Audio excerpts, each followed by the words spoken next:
KYMX HD2 Sacramento, the only station in Sacramento giving you local sports coverage from 6 a.m. to 6 p.m. Monday through Friday. Sactown Sports.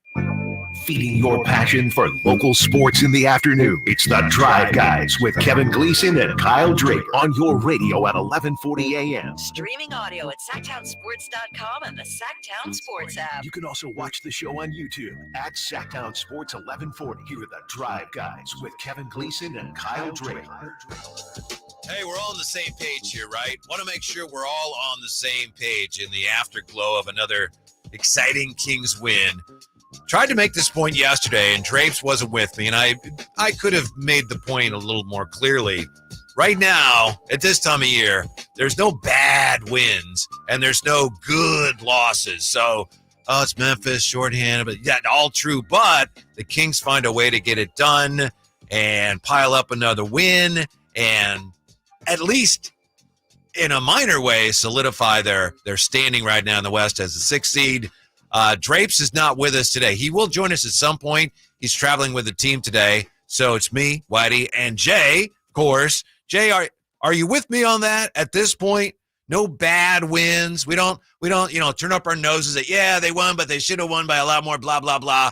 No good losses. If you lose, it's like, you needed to win that game. Are we on the same page? Yeah, today we are. I think yesterday I wasn't on the page you were working with there, Whitey. Okay. And maybe, as you said, it is no disrespect. Maybe you just weren't explaining it to the best of your ability yesterday because I kind of was on the fact of like the Knicks, even though they lost to the Kings lost to the Knicks. Yeah. It was a good loss in the fact that I saw and I use the word Mike Brown and the coaching staff uses on our air so much. Right. Physicality, the physicality that the Kings played with against the Knicks, to me, showed me something different. It looked like playoff basketball. It looked like they weren't running from the contact, the confrontation, even though, certain calls didn't go their way. And, there were some things that could have been changed during the game. I thought they stood up to the test well, and I kind of understood what Drapes was saying. But now, as you've explained it eloquently, yes, I'm with you. Well, I remember yesterday, and I think we were talking to Henry, so that would have been late in the show. 5 o'clock. Yeah, and I remember saying something like, hey, you know what? I wouldn't be surprised if we look up at the scoreboard in the fourth quarter and it's a 7-point game. And that's exactly what happened. I took a picture of it, only it got obviously a lot closer than that. The Kings nearly squandered that one, but that's okay. Now, somebody on Twitter, I think it was Mr. Funk, he asked me on Twitter, he's like, well, okay, it's a great win, but why did they almost lose? So, again, and my feeling right now is, you don't hold up your nose at any of these wins, but we'll explain that. We'll get to that today and explain why this seems to be happening to the Kings. More importantly, they're winning these games now, right? That San Antonio game, they almost lost that one. Well, they won. I think, Jay, at this time of year especially, but anytime, there's something to be said for pulling those games out and eventually winning them. Of course. Yeah. I mean, we're down to the nitty-gritty, Whitey. And as you keep pushing the narrative over the last 24 hours, I'm taking anything I can get. Yeah. Beggars can't be choosers. I don't care if it's Memphis. I don't care if it's the G League Ignite. I don't care if it's Duquesne University. I don't care if it's, Vallejo High. I want all the wins that I possibly can get, and I'm taking them. So I'm with you, and I don't care, how it looks, how it feels. If it's on the right foot, if it's on the wrong foot, if, we stole a win, if the referees were on our side. No, I'm taking every win I can get right now. Our guy, we had him on last week, Tony Ray Harvey. Yes. Yeah, there was a point late in the game last night, and you may remember Keegan goes to the line, and he misses the first free throw. And I looked down about 3 seats from me in the media area, and Tony's like, I thought he was having a seizure. And I went over, dude, are you okay? And he laughed, and he said, yeah. This team. And then he missed the second one. And then I did the same thing. And I'm sure you remember this when late in the game, and it can still go either way. And Domas gets a rebound and he tries to pass it to Fox. And the short little underhand looked like he was trying to turn 2 in baseball. I actually asked De'Aaron about that after the game. And I assume it must have been Domas's fault because De'Aaron said, that was nothing. That happens all the time. That's no big deal. But, that way at the time was like, what is happening? It was disastrous. Yeah, and yet they find a way to pull it out. And now, who knows? maybe you string a few of these wins together. But one thing I've learned from this team, Jay, I don't know about you, but I've learned, let's not worry about, after Toronto, they've got Washington, blah, blah, blah, blah. It's Toronto. They got Toronto. Let's just see if they can take care of their business against the Raptors tomorrow. Yeah, well, the one thing we've done a few times on the drive, guys, is like you said, we've looked forward. We've done the blocks of games. Let's see if we can hypothesize for the next 5 games. That's a win. This is a loss. That's a loss. This is a win. And we've come to find out with this, iteration of the Kings, that doesn't work. As much as, on paper, I've said, certain games where, you guys, you and Drapes have been like, no, they're going to win. And I'm like, nope, they're going to lose. I know. Yeah. And then it's like the Bucks, oh, yeah, they're going to win. And you're like, I'm not doing that anymore.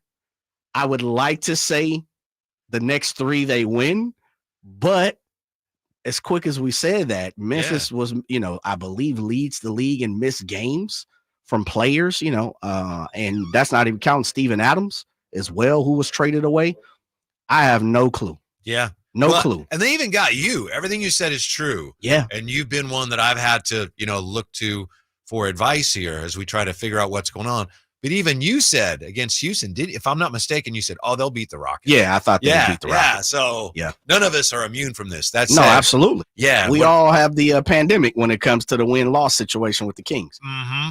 One of the things that's unfolding before our eyes that I didn't necessarily expect is, Malik last year was magnificent. Malik last season even got some most improved player votes, even though he was really good the year before with the Lakers. But right now, in some ways, he is their leader. He's not their best player, but he's at worst, night in, night out, their 3rd best player. It's incredible the way in a game like last night, what he scored the first 8 points in overtime.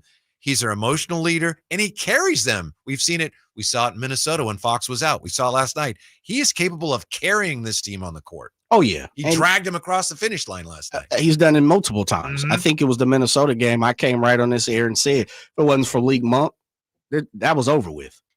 He literally carries some of the – and no disrespect to De'Aaron, no disrespect to Domas, no disrespect to Mike Brown, but Malik Monk has put the organization on his back a few times. Not just this season. We can go back to the thriller of OT with the Clippers last year. Yeah. There's been plenty of times where Malik wills this team to win.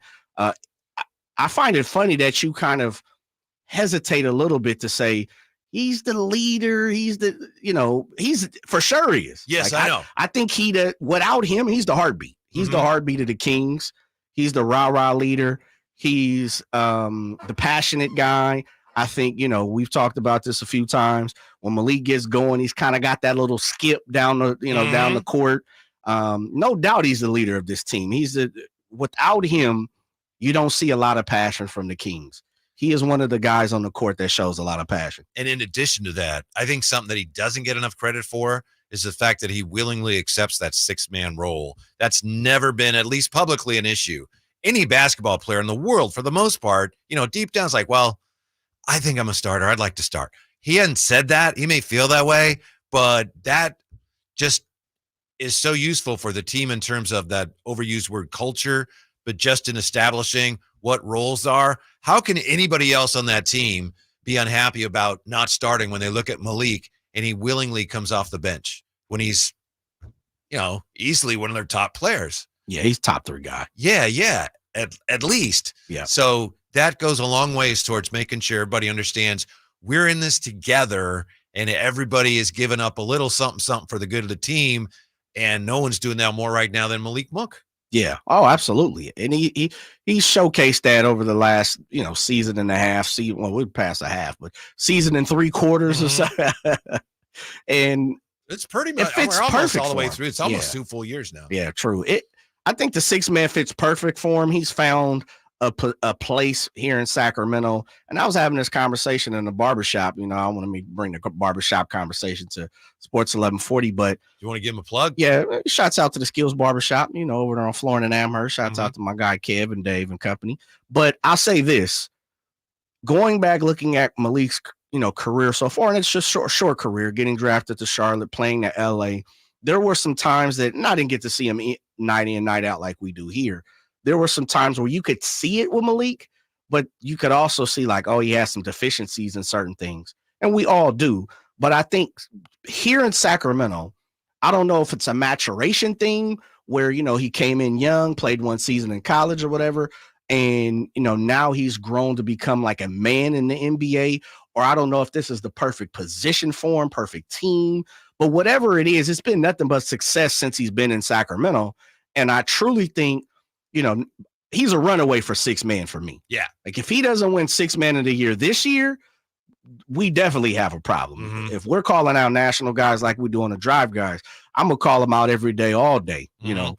The other part of that too, though, camp in front of their houses. We should camp. I like that. Are you bringing a tent? Yeah. Okay. What about the guitar? I got a couple. We got to sing. We got to sing. Around the fire. Yeah, we'll do that. Sure.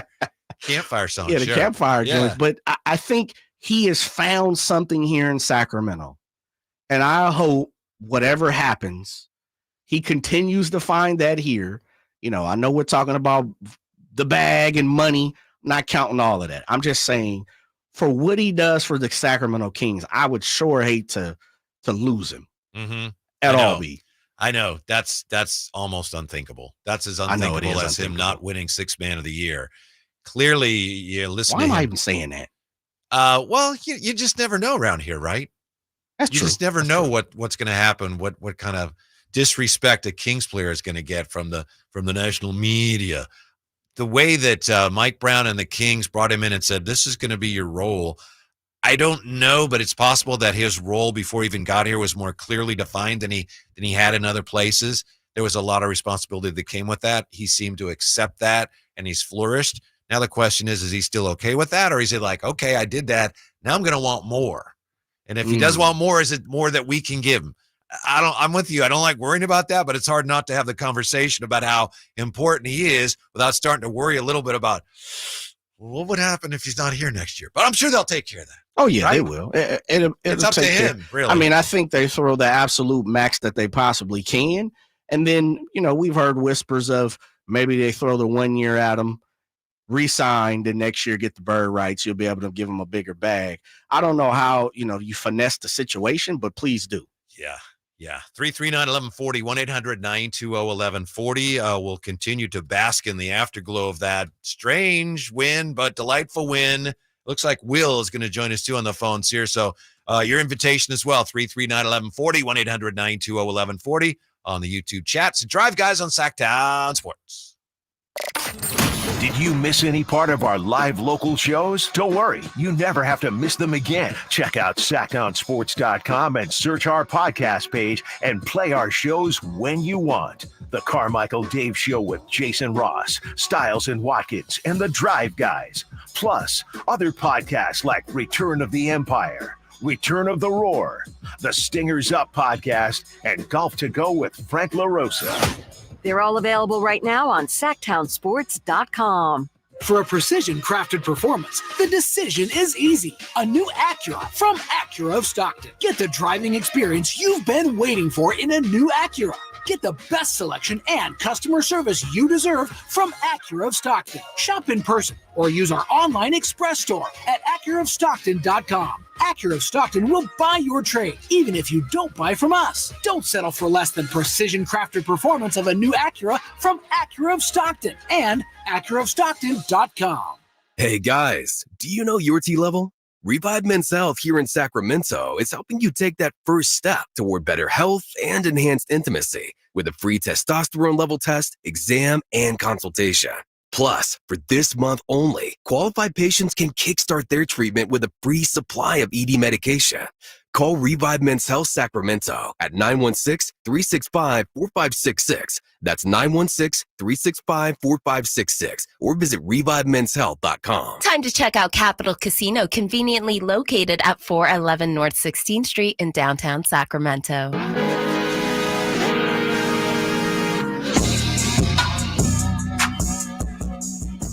Your flagship station for the Beam Team, Sactown Sports. I think he was great for us, and I think he's done it before. He was big for us in that, at the end of the fourth and in that overtime period. So you continue to feed the hot hand, and obviously he's a guy who also play makes as well. So, him being able to start and finish plays is definitely great for us. And he did a hell of a job in overtime in that. Jaron Fox on Malik Monk after the Kings win last night. Malik Monk was the first guy that came out to speak with the media, and he was asked about his mindset, what he was thinking, late in the game, and he just said, don't lose. Just do whatever I had to do to make sure that we didn't lose. We have here some interesting thoughts on the text line. We'll get to the phones in just a minute here. From the 916, whose skip is the best, Malik's or Christie's? Oh, that's a good one. It's Malik's, isn't it? I might, D is my guy, man. DC is my guy, but I like Malik. He's kind of got that swagger, mean, I'm about my business. It's a They're swagger both there, skip. though. Yeah. Malik's got a swagger skip, and it's hard to skip and swagger at the same time, but he pulls it off. How about Folsom Mike? Folsom Mike is not given to gushing about things. He says 11 for 35 from 3. They usually lose when they shoot that poorly from 3. Their D is much better, thanks primarily to Ellis. Would have been a bad loss, but ended up a good win with this D. I think we'll go on a good run over the next 10. Ooh. Again, Folsom Mike is not given to a lot of optimism. That's impressive. Yeah, he's kind of coming from the J school of thoughts. I get it. I understand, but you definitely got to give him some love in the fact of look, we down to the last, 17 games now? I think, counting, 17 games, I believe. Defense, Jay. I know. Yeah, just take the win and move on big time. Mm-hmm. Will joins us now, Sactown Sports. Hey, Will, thanks for hanging. What's up? What's up, fellas? Hey. How y'all doing? Hey, we can see now, Whitey. We can see, and I kind of touched on it with Jay. We can see that, Coach Brown, he's a stubborn guy. When he make his mind up who he's going to play, that's who he plays. But we can see Keon. Keon, he's probably been the same ever since he's been with the Kings. He's a dog on defense. He's intense. You can see it in his eyes, man. I mean, the dude's focused, and the guy should have been playing long time ago. You can see it. Look, Alabama, dude from Alabama, man, all defensive team 2 or 3 years in a row. All defense in the Southeastern Conference, man. Auburn, Alabama, all in Florida, Florida State. I mean, you can see this guy, his whole thing is defense. And then if he's open, he'll bust that 3. And you can't tell me he ain't been doing this for a couple years in practice and on the team, but you can see he's a humble guy. But the two dogs on that team is Monk and Keon, man.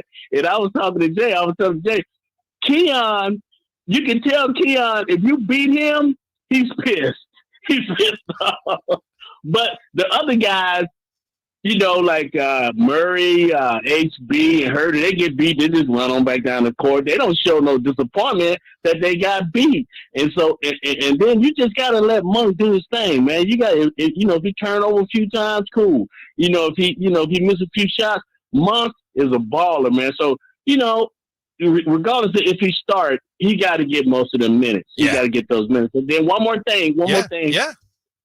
Jay, your boy Styles, man. Hey, look, I had never knew what Styles looked like. I never knew what Styles. I hear his voice, bro. Sound like an Ivy League dude, man. I went on YouTube. I said, man, let me pull this dude up. I said, man, where this guy come from? But I like him. I like you guys. You guys are cool. Whitey, you good, man. You let people get the word out, man. But we've lost a bunch of games because Keon wasn't out there playing defense. I mean, he's got to be on the floor. He's got to be on the floor. Yes. He two guard or small forward.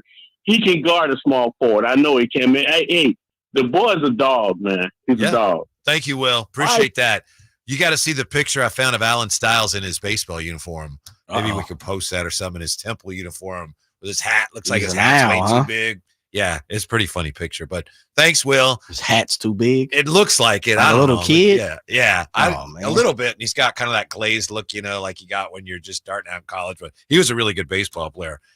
Keon Ellis, I agree with Will. You remember I got into it with Drapes way back when in November. I suggested, well, maybe he should play more. Remember, that didn't go over well. Yeah. And now, of course, we found out that, he can defend a little bit.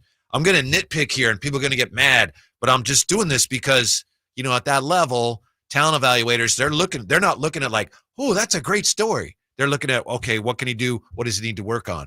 And I still think for Keon, and this is one of the reasons I think he didn't play earlier, Will, he's still working on his ball handling. He's improved a lot.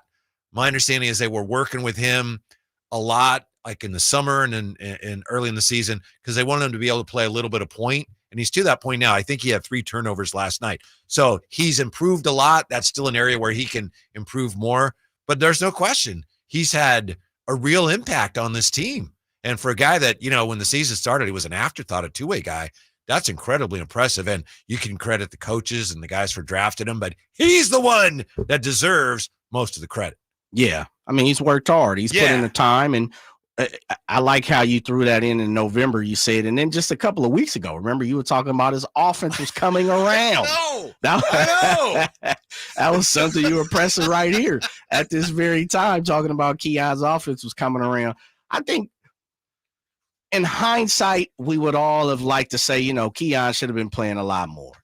I think this show probably has said it a little more. Now, I could be wrong about, other shows. I'm not 100% sure. But I like to see the fact that he's getting it done. Yeah. And the one thing about him, he's a competitor. If there's nothing else I can say about Keon, and Will hit it on the head, if he does something wrong, he shows it. He knows, like, I did that wrong. I'm going to do it better next time. And not so much as sometimes when you say, competition, you're talking about versus someone one-on-one. Sometimes you can be in competition to yourself, like, no, I need to do that a lot better. I need to get this done. I need to accomplish this. And you challenge yourself. And I think Keon does a great job of that. Yeah. Will made the point that Keon was a good defender in college. And after the games, when you hear, they talked about it last night, Malik and De'Aaron, because they're always asked, what did you think of Keon's defense? And they both say, look, it's like we always say, he's a really good defender. And Malik last night mentioned how, hey, when in college, he'd steal the ball from the Kentucky guys all the time. So the people that know his game are not surprised by what he's doing. And now, that whole thing of, well, who's going to start? Should Keon start? Or what about Huerter? Unfortunately, now that's not an issue. And we still await word on Kevin Huerter. And I'm not a doctor, an orthopedic, anything. Sure. But that looked bad, right? Yeah. I don't think he's going to be. I hope he is, but I don't think he's going to be available for a while. But Sengun looked terrible. And it kind of came back as, thankfully, not as bad as it looked. And so that's what I'm hoping with Huerter. But I will say this, naturally, organically, because of, like, as you just pointed out, we may get to have, we may get to see the result of some of the things that a lot of people have been clamoring for, right? Which is Huerter to the bench and someone else starting. Well, out of necessity, it looks like that's getting ready to happen. So, I won't say in a perfect world, because it's not perfect because Kevin Huerter is hurt, but in a weird kind of way, we may get to see someone else start and Kevin Huerter not. Yeah, and we might end up with something like, and I think Styles and Watkins were talking about this, Keon starting and basically getting some of the minutes that all the Huerter's minutes, and then maybe Duarte, Davion fitting in where, Keon used to come in. Yeah. But, that's something that Monty worked on a lot in the offseason, was trying to bolster their depth. And, a lot of it hasn't worked to this point. But right now, that's really going to be tested, because you got no Trey Lyles, you got no Huerter. And again, we don't know how long. We may know more by the end of the show. But that depth is really going to be tested. And hopefully Sasha's back soon. I know Drapes. Mr. Vazenkov was he was in shoot around yesterday. Yeah, it would really be nice to have him available right now. Yeah. I mean, at this point, you're gonna need some legs, brother. Yeah. We need you to get your gazelles up under your posture and get the rocking. The Kings, they're going to, and this is something we didn't see last year. The injuries are beginning to pile up, and they've kind of played a role this year. Last year, they were lucky. They knocked on wood, carried a 4-leaf clover.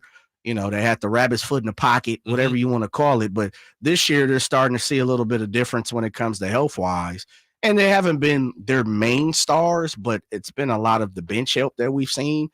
And it's coming to the point now where we talked about Malik Monk carrying this team.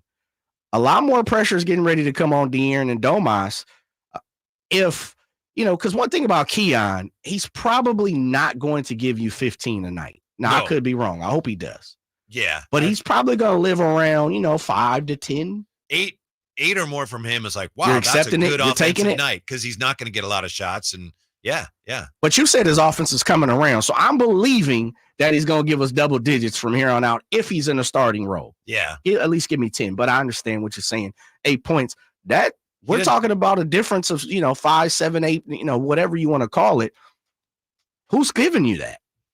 I think Keegan is the most likely guy to pick up the slack. There's just going to be more shots for him. Okay. Huerter's shots. We can look at the averages, but obviously Keon's not going to take that many. So more shots for Keegan. He had more last night. They just didn't go in, and maybe more for your favorite HB as well. Yeah. Well, I'll let that be right there. I'll send maybe more for Duarte. I'll send us the break on that. Because we're living in the positive today. That's right. We're living in the positive. All love. He had another pretty nice game. I know it just. Who did I see? I can't remember. Someone. It's called the third quarter. It was late in the game. Someone posts, Sacramento media, and I can't remember who it was. I apologize for this. It's like Keon HB has impeccable touch around the rim. And then literally the push shot at the end where it's like he overshoots it. Like, that's not incredible touch, man. Go dunk the ball. The bar for you on HB is very high. Oh, yeah, for sure. And it should high. be. It should actually, the bar for HB should be high for himself. We've got a high bar of expectations for Brendan Nunes. He joins us next. Our Sactown Sports Kings Insider with the Drive Guys on Sactown Sports. The only place you'll find De'Aaron Fox is Sactown Sports. Spins away from the defender, in the paint, soft floater.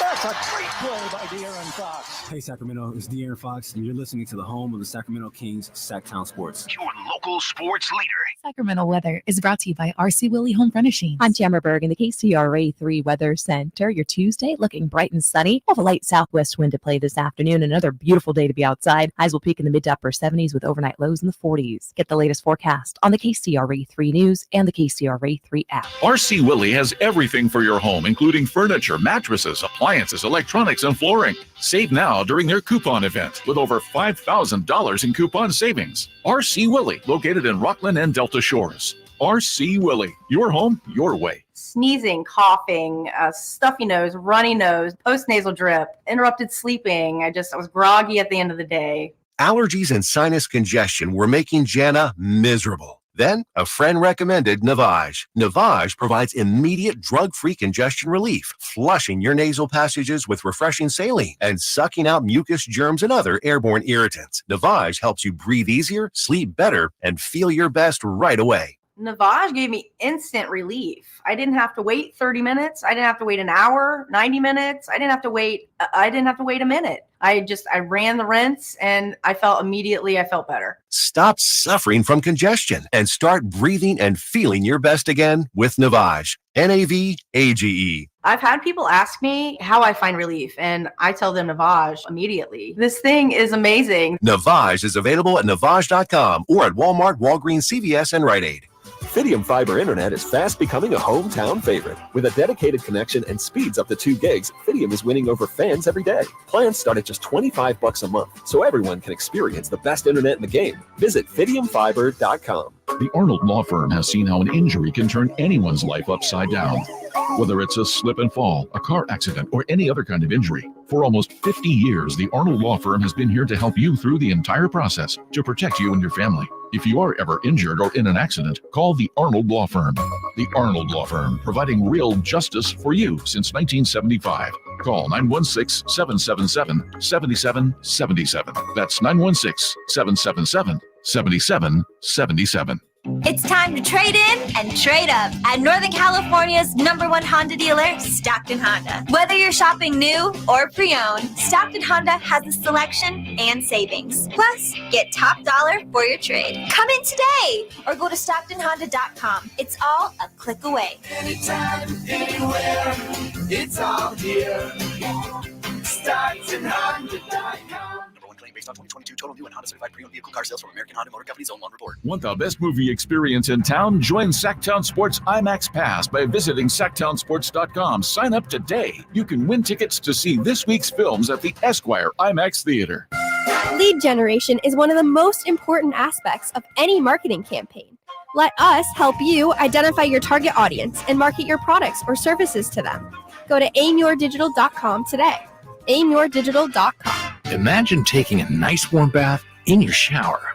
Let's fix that. Right now, get that clogged drain unclogged for just $67. Plumbing, sewer, electric, heating, and air. Bonnie.com. Some restrictions apply. License 696-355. The weather's warming up, spring is here, and so is road trip season. And if you're saying, yeah, sure, I would love to load everything up in my car and hit the road and go on a long road trip, but I don't trust my car. It's not dependable. Well, then go see my friends at Elk Grove Kia. They'll get you into something dependable and super affordable, like a brand new 2024 Kia Forte LXS for $19,988. Yep, at a time when the average new car price is over $48,000, Elk Grove Kia can get you into a brand new car for less than half of that. This car's loaded with automatic transmission, an 8-inch touchscreen with rear camera. It's got advanced driver assistance system, so it's got tech and safety. And again, this brand new 2024 Kia Forte LXS can be yours for only $19,988. Only at the #1 Sacramento Kia dealer, Elk Grove Kia, in the Elk Grove Auto Mall, and online at elkgrovekia.com. Elk Grove Kia sale price, $20,738. Kia rebate, $750. Net price, $19,988. One at this price. Stock number GK9219. Expires March 31st, 2024. Right now, the sewer system is probably the last thing on your mind. And that's okay, because at the Sacramento Area Sewer District, it's our first priority. If you have a sewer problem like a slow drain or a backup, call us first, day or night.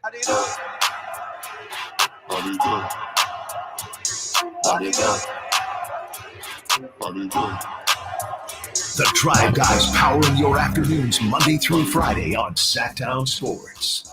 You know, we saw a couple of things last night that you don't normally see. One was the deal where, unfortunately, after Kevin Huerter got hurt, the Grizzlies got to pick who shot the free throws since Huerter was unable to shoot the free throws, and they picked Alex Len, and he knocked him down. That's a, quirky rule you don't see very often. Then we also saw a guy get thrown out of the game for the Grizzlies who wasn't even in uniform, Marcus Smart. He went ballistic, screaming at the officials. I think he might even have said a dirty word or two, and he got ejected. So you don't see those things very often here. But the Kings, obviously, a win that they desperately needed here. Everyone is so important.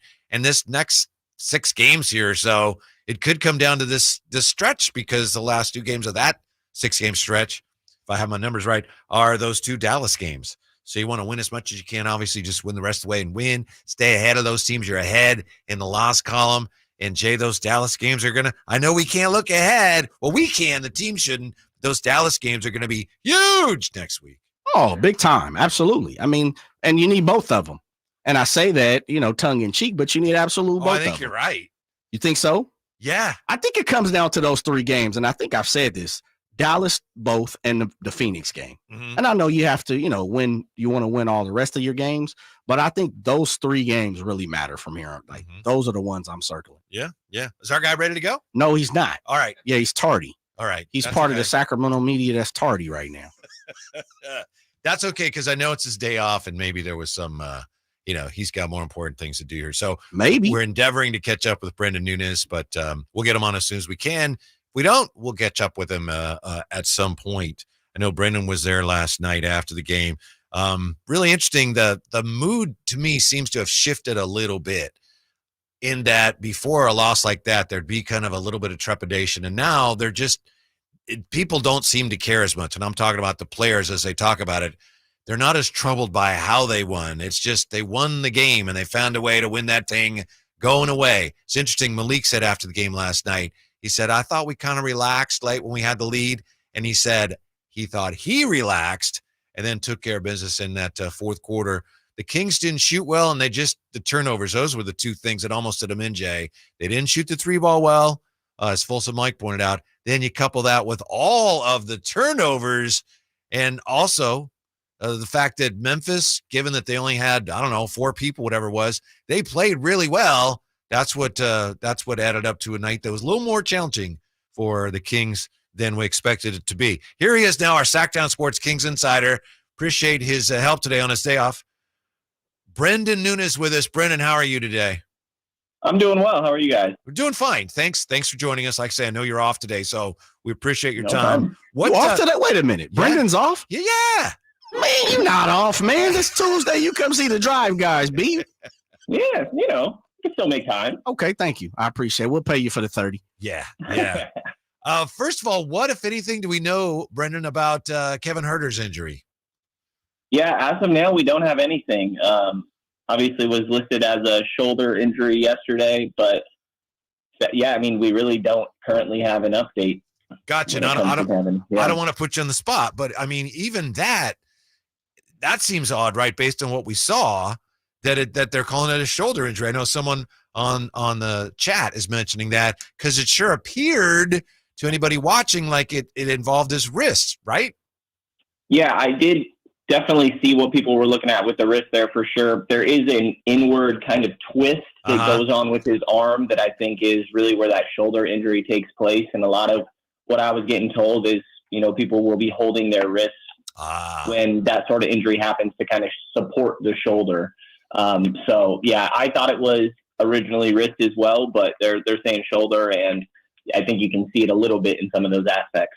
Gotcha. And my first thought was that he had injured his arm, shoulder, whatever it was on the fall, but it looks like it was injured as he was going up for the shot, right? Yeah, I think it's like as Bane strikes down and hits Kevin's arm, it looks to me that that's kind of when it happened. Mm-hmm. Yeah. Brendan Nunes, our Kings insider, catching us up here on what's going on with the Kings injury-wise. So now that they're a little shorthanded, you could certainly use Mr. Vezenkov back as soon as possible. What do we know about his availability? Yeah, Sasha was participating in shoot-around recently, and I think his status is questionable now for the game Wednesday against the Raptors. So, definitely with Trey Lyles being out as well here for a little while, could use Sasha, and I think he'd get an opportunity to get a little bit of run here. It'd be interesting to see how he's looking. He is coming off this ankle sprain, but it's not the only ankle injury he dealt with this year. He has had he's had injuries to both of the ankles so far throughout the course of this season, so it'd be interesting to see how he comes back. But if he's in good form, he definitely could be helpful for this team.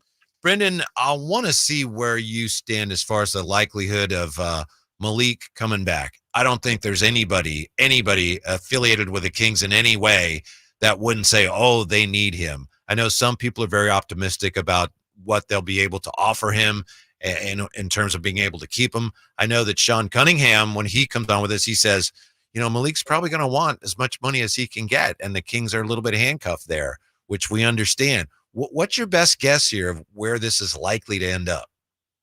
Yeah, it's a really tough gauge on how much he could make because he has nights like last night we saw against the Grizzlies where he just has a huge fourth quarter in overtime and has stretches of a game where he performs at really like an all-star level. And then there's other nights where he can still be a little bit quiet. There is still a level of inconsistency there. So I think it's kind of hard to gauge his number. The most the Kings can offer, 4 years, 78, feels about right to me. And, the team out there that has money that concerns me a little bit is the Orlando Magic. Could they come out there and throw $22 million? And does that matter to Malik, or a starting spot, for example? I don't know if that matters. I think closing games personally should be the more important thing, and Malik still gets that opportunity, but you never know what matters to each individual person. So I think there are tough spots, and Orlando will still have to gauge, for example, do they want Malik Monk? Do they want DeMar DeRozan? Do they want D'Angelo Russell? So not a great free agent market makes Malik, I think, pretty intriguing to some of these teams, but there's not many teams with money, and I think that 478 that Kings can offer, to me, that sounds like it should be enough, but it's pretty hard to gauge. And in theory, if they had to, the Kings could also offer him a starting job, right? We know they don't want to, but I mean, if a team like Orlando said 22 and you're starting, and he went to the Kings and said, look, I want to stay here, but I want to start. I mean, the Kings could sweeten the pot that way in addition to, while they'd be limited financially, I meant to say they could, if they really were cornered, they could offer him a starting spot. They could. I don't know, again, if that matters to him. I feel like closing is the important thing, but I'm sure that if that's what the breaking point was, that the Kings would probably bend a little on that one. Do you know if they have any flexibility in terms of, well, they could offer him a 1 year and then they'd get his bird rights, and then I know we're getting a little, this stuff gets. Yeah. So I believe that they could, because right now they have his early bird rights. If they had 1 more year, they would have his full bird rights and be able to offer him more, but it would take Malik being willing to bet on himself again. And, there was a lot of talk at the beginning of this year of his work ethic was on another level throughout the course of this season. And I'm sure that has to do somewhat, at least, with being in a contract year. And I bet there's an aspect of, do I want to do that all over again? So it would take Malik being willing to bet on himself, but that is an avenue they could go down. Brendan Nunes is our Sactown Sports Kings insider. Of course, he joins us here after the Kings took care of the Grizzlies last night, but it wasn't easy. Brendan, as you well know, why do you think the Kings had as much trouble with the Grizzlies as they did? Yeah, I think it's really two main things. I think it's offensive rebounds, where the Grizzlies had 15, and that getting second chance points. And then also on the other end, all of Sacramento's turnovers, 17 there, leading to a bunch of Grizzlies points. 50 of Memphis's 111 came from either points off turnovers or second chance points off of offensive rebounds. So I really think it was mainly those two things. De'Aaron had 6 turnovers, which is always going to make things a little bit difficult. Malik has 3 in there. Keon had a couple moments of not great ball handling as well with 2 turnovers. So it really was those, because Memphis only shot 37, about 38% from the field. It was an okay defensive night. It was just, I think, those sloppy little things that they could have taken care of better, and dealing with the details would have done wonders. I also think, curious to see whether you agree, anytime the Kings are not shooting the 3 ball very well, that puts them a little bit behind the 8 ball too. Coupling that with the fact that they turn the ball over, I think those are the 2 biggest reasons. But to me, anytime the Kings are not shooting the ball well, they're already at a disadvantage. Do we think we know that based on what we've seen statistically? Yeah, I definitely think that's the case, and I think that just comes down to the team not being great defensively. This is probably the last 5 games, maybe some of the best defense that we've seen the Kings play, and that's still allowing them to get away with winning some of these games. And I'm hoping that brings an increased level of consistency in these next 3 games where the schedule lightens up a little bit. But that's definitely been the case with this Kings team, just because they've struggled on defense, and I think that's what's going to come with it. If Huerter's out, does that mean more shots for Keegan, you think? Man, I hope so. Even if Huerter's not out, I think Keegan, there was a couple moments yesterday where he was just passing up some shots, and I just, in general, would like for him to be more aggressive. Yeah, but he wasn't shooting. He didn't shoot the ball that well. Out there, it'll definitely lead to that. Yeah. He, you can see him almost thinking like, I'm not shooting the ball well tonight, because he had some good looks last night. He even missed a couple of free throws. Yeah, he started out going to the basket, and I thought, looking to get some shots up. And then when the first few didn't fall, I guess he just kind of slowed down. And I think his mindset and aggression level has got to just stay there throughout the game. Just ride through the lulls. I think he's a good enough player that if eventually you want to reach that next step, that he's got to be willing to say, all right, I'm going to get some shots up now. Yeah, Brendan, I know that right when the game ends, you're doing a lot of stuff. Sometimes you're taking video, but sometimes, you're checking numbers. So I'm not sure how much attention you paid to this when it happened, but I don't think I've ever seen anyone less interested in the actual lighting of the beam than Keegan was last night. Did you catch that? I did. Frankie, our guy, the Kings Cowboy, pointed it out to me for sure, actually. It was so funny. Hardly touches the button, turns around and walks away. He didn't have a very good game. I got the impression he wasn't very happy with himself. Yeah, he's probably a little embarrassed, right? Like, I really shouldn't be doing this, but all right, let's get it over with. But he couldn't wait to get out of there. Oh, yeah. It was very typical Keegan. Uh-huh. Yeah. Very typical Keegan. Brendan Nunes is with us here, Sactown Sports Kings insider. Do you think Chris Duarte is going to get a larger role now with some of the backcourt roles shifting? Yeah, I think it'll increase his opportunity a little bit, just kind of by the nature of it, having one less body out there for however long Kevin might be unavailable. And Duarte played well in his little 18 minutes that he played against the Grizzlies last night. He knocked down 2 big threes back-to-back. He offers you a different look defensively. I still think that there are better options defensively that the Kings could go to, but for good players, you want to just showing them different looks, and having Duarte as an option to throw out there on some of these guys, I think is useful, and especially if the shot's going down. So I think that Keon will get the biggest bump in opportunity, would be my guess, that he slides into that starting lineup, and then Duarte almost fills the role that Keon was previously playing. And then finally, Brendan, do you think that maybe now the Kings are starting to establish some semblance of a real honest-to-goodness home court advantage? It's hard to say. I know they just lost to the Knicks, but it looks like maybe they're starting to get a little more defensive traction at home anyway. Yeah, I think defensively is the big thing, because they were still finding ways to score, but their defense had just been really tough at home. And I think they have improved a bit there. There's still these turnovers that are pretty sloppy and kind of inexcusable. It seems like one of Fox and Sabonis are just kind of alternating who's going to have a big night when it comes to turnovers. So still some things to be cleaned up, but I think there's defensive progress for sure. Brendan Nunes, our insider. Check him out, SactownSports.com. Excellent Kings coverage. Thanks, Brendan. We appreciate it. We'll talk to you soon. No problem. Appreciate it, guys. Have a good one. When we come right back, 339-1140, 1-800-920-1140. Are you getting the sense that maybe, just maybe, the Kings are starting to establish something that resembles a real home court advantage? Next with the Drive, guys, on Sactown Sports. On the move? Got somewhere to be? Take Sacramento Kings basketball with you. The Sactown Sports app will let you stay connected to your passion. Never miss a moment of Sacramento Kings basketball with the Sactown Sports app. Don't you love an extra $100 in your pocket? Have a TurboTax expert file your taxes for you by March 31st to get $100 back instantly. Because no matter what moves you made last year, TurboTax makes them count. That means getting $100 back and 100% accurate taxes, only from Intuit TurboTax. Must file by 3/31. Credit only applicable to federal filing fees with TurboTax full service. Offer can be modified or terminated at any time. Planning for spring at Lowe's means big savings on outdoor power equipment, and Lowe's knows nothing feels better than free. Buy one select Ego string trimmer, leaf blower, or mower kit. Get one select 56-volt battery free. That's up to a $299 value.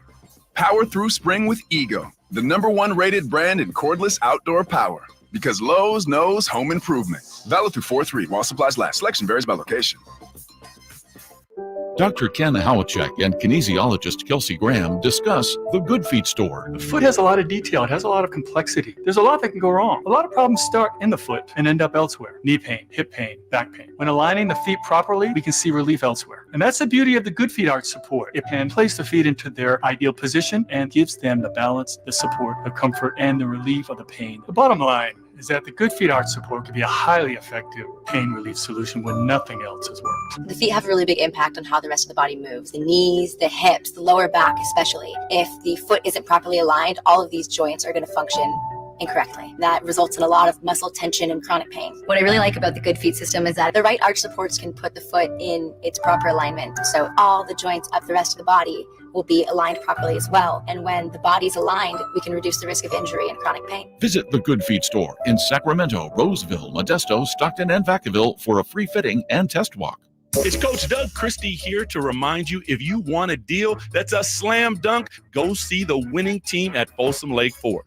Folsom Lake Ford is your truck headquarters with all your American-made favorites, like America's best-selling F-Series, F-150s, and Super Duties, or spacious new Explorers and Expeditions, plus a huge selection of Broncos and Bronco Sports, all in stock now at Folsom Lake Ford, right here in Sacramento. You can buy any new Ford with zero down on approved credit, save big with low interest finance rates, and Folsom Lake Ford always pays top dollar for your trade. Check out the huge selection of inventory online at folsomlakeford.com or stop by the dealership to see their most recent arrivals. Looking for something special? Give them a call and tell them Doug Christie sent you. They'll help you out. Hurry to Folsom Lake Ford in the Folsom Auto Mall, your trusted dealer, my trusted dealer for over 35 years and counting. I just can't control my feet. Coming to the venue at Thunder Valley, March 30th. World One presents The Jacksons with Sister Sledge. Tickets available now at the Thunder Valley box office, Ticketmaster.com, and World1Presents.com. Kevin Lewis of National Garage Door. Whether you need to repair a broken spring, install a new opener, or buy a quality Rainer door, National Garage Door is here for you. Call us today to see how we can transform your house with a new garage door. 638-4554 National Garage Door. Paid for by government.com. Did you hear? A recent stash of $10 gold Liberty coins from the 1800s has been found. These gorgeous gold coins are as bright and shiny as the day they were struck in the late 1800s, and less than 50 of these gold coins are available. Coin experts are calling this gold find an incredible opportunity. Call 1-800-473-3993. And you are guaranteed a $10 gold Liberty coin minted by the U.S. Mint in the 1800s. But with extremely limited availability, you must call now. These gold Liberty coins from the 1800s are still in uncirculated condition. That is history you can hold in your hand. To learn more, call 1-800-473-3993. Call now and you'll receive a free American Coin Collector's Bonus Package, a $40 value, free with every order. Call 1-800-473-3993 now to secure your $10 gold Liberty coins dated from the 1800s before they sell out. That's 1-800-473-3993.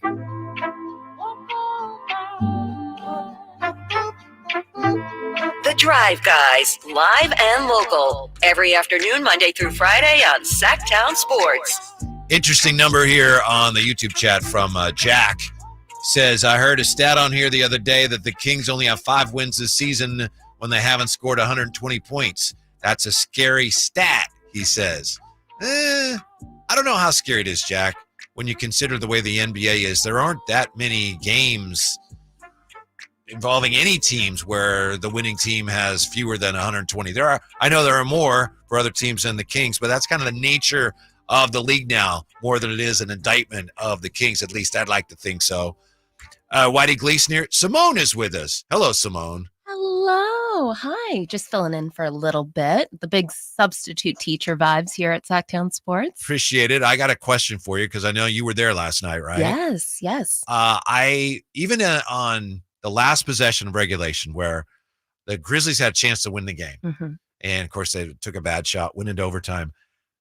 I don't know if I just I have more faith in the Kings than I should have. I just believe in their defense. I never thought they were going to lose that game. And, we know there are so many games here at the end against lesser teams where the game has started to go the other way. And, oh, my goodness, they're going to lose. And I know there were some moments there that were a little tense. I never felt they were going to lose. Oh, you're a good person. Where did my faith go? Right out the large windows. No, it was shocking there at the end. And I did not foresee any kind of overtime situation that unfolded, but I'm glad that they're getting on the other side of the ball for sure. Yeah. I think maybe I just felt like maybe I was just too dumb and stubborn to realize, no, this is really a game. I just thought, okay, Memphis they're playing over their heads, but they only have 8 guys and a couple of them, they're G League guys. And this is really courageous what they're doing and they're very spirited effort, but they're not going to win. I just never quite felt like the Kings were really in danger. Clearly they were, but when they finally went on that spurt in OT, I just felt like, 16-6 in overtime. I just felt like that was inevitable. I guess they're pretty lucky, though, because like I said, you have one possession, end of regulation. The Grizzlies could have thrown one in, and then it'd be a different story today. You lost your faith, huh? I lost my faith. I did. I was sitting there right behind all the statisticians and our lovely crew broadcasting the game. And I was a little bit shook. Mm-hmm.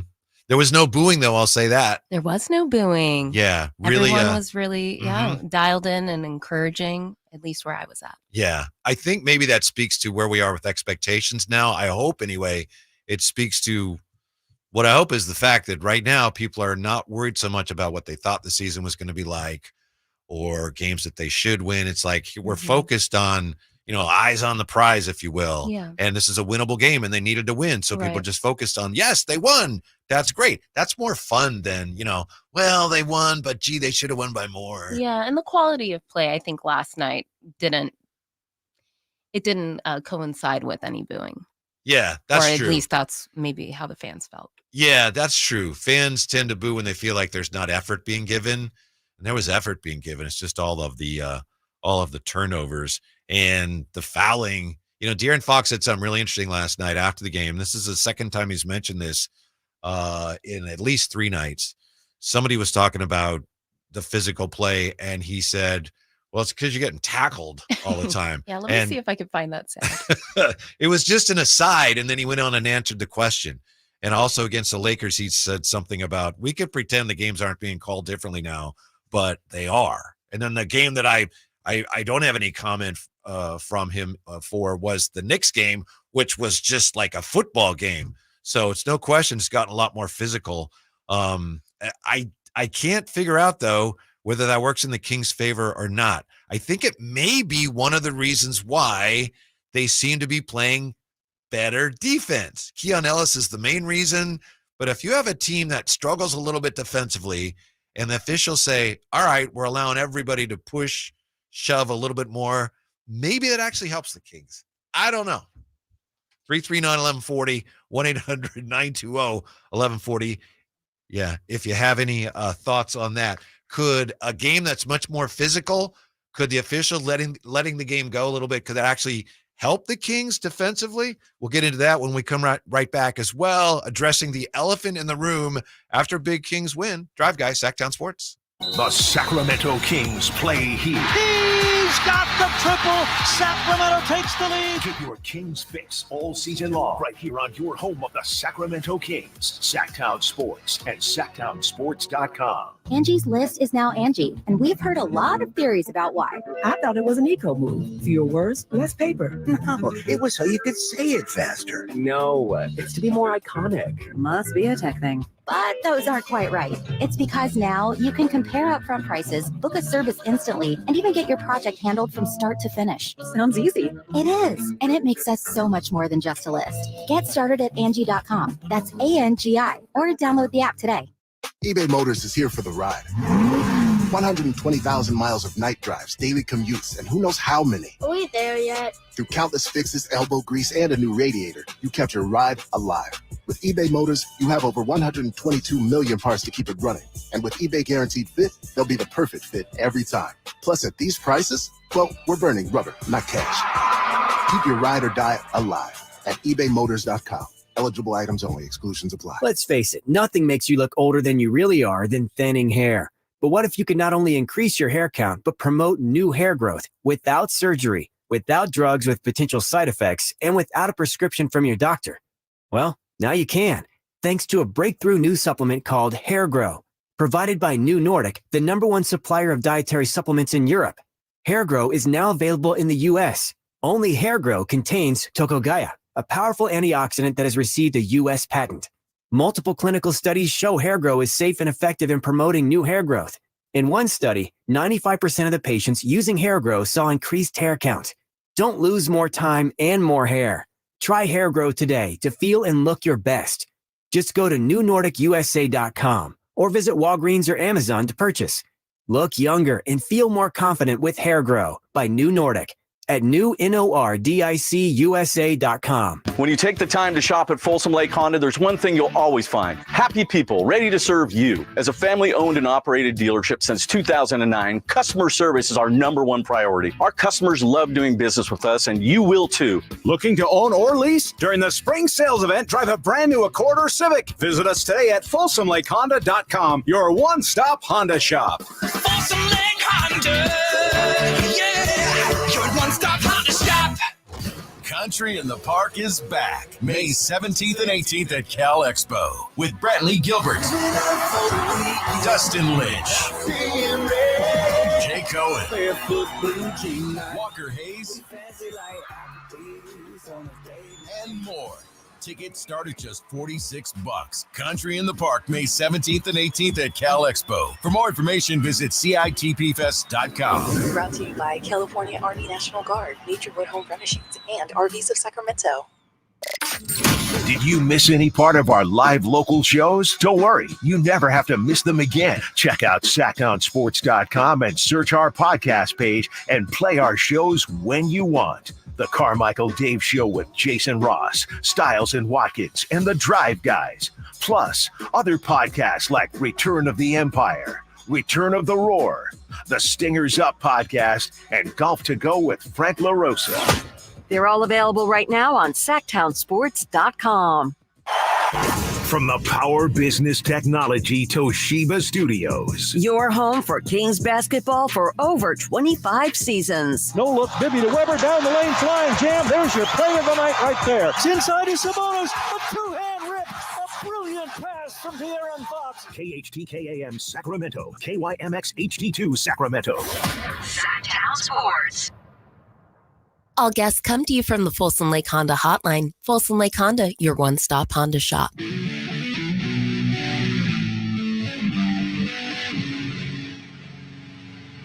Your home for Kings basketball for over 25 seasons. Sactown Sports. You got the drive, guys. Hal Draper's traveling with the team today. He should be joining us at some point. We're going to get some Drapes takes. You got Jay, you got Whitey, Simone helping us out today. Simone did not have a lot of faith down the stretch last night. Understandable. I don't know why. I just felt like the Kings got this one. I don't know what it was. On the chat here, Ryan Williams Art says, Whitey, I never felt they were going to lose either. The reason is I felt the Grizz were a lesser team, and we had a defensive-minded guy on the floor, and his name was Keon. And I'm not, I'm not like bragging from a fan's perspective, like I knew they were going to win. Just honestly, thinking back on how I felt, at no point did I really think, the Kings are going to lose. I don't know why. Maybe I didn't give the Grizzlies enough respect. I just couldn't believe that the shorthanded Grizzlies could win that game. Campio says the Memphis coach is a very good coach. He can pick up 10 G Leaguers and give battle to NBA clubs, and he certainly did that. And they were very well coached. I mean, even they defended at a pretty high level, and when they got into their sets, they ran their offense, and Sabonis did a great job defending Jaren Jackson Jr., but they still almost won that game. That's okay. That's fine. No. It was that Sabonis turnover for me. That's when I got scared. Somebody else mentioned that, I think Amadrock here. Yeah, the turnover between Sabonis to Fox was hard to watch. It's funny you mentioned that, Simone. I almost called you Sabone. I know. Sabonis. Because I asked Aaron about that after the game, and I asked him, you had the little miscommunication, and they had some words there, which is understandable, and I asked, this is the way I found it's best to ask, would you be willing to share anything that was discussed there? And I asked him, what does it say about the team that you're able to win that game, come back and win that? He didn't want to go there at all, which tells me it was probably Sabonis's fault. He said, that happens all the time. That was nothing. That was no big deal. And then we just did hear that. Yeah. Oh, did you? Okay. Yeah. And he said, yeah, we're, then you're just on to the next play, which is a great way to answer it. But you could see at the time, fans couldn't believe it. And I think it was De'Aaron. I think he kind of barked at him a little. I don't know what he said. Probably like, what are you doing? But they pulled it out. They pulled it off. It was their night. It's a good night, or good day, I should say, I think, to talk about the officiating, because when you talk about the officiating after you lose, it looks like you're whining. We need to talk about the officiating, though, and it's a good day because they won. And like I said earlier, it's possible the way they're officiating games now might actually be helping them, but we definitely need to discuss it because there are some things going on that are unusual. Before we get to that, though, I want to answer a question that I got today on X. This was from Mr. McFunk, and he asked me on X, he said, Whitey, I like the win. I welcome the win. We needed the win. But damn, why did we need a Herculean overtime effort to beat this injury-riddled G League Memphis squad at home? He says, why do you and Drapes need to give us answers? Bring it. And Drapes will have his answer with Drapes Takes when he joins us today. I think what it comes down to, Mr. McFunk, a couple of things. We talked about some of these with Brendan. When the Kings don't shoot the three ball well, they are already at a disadvantage.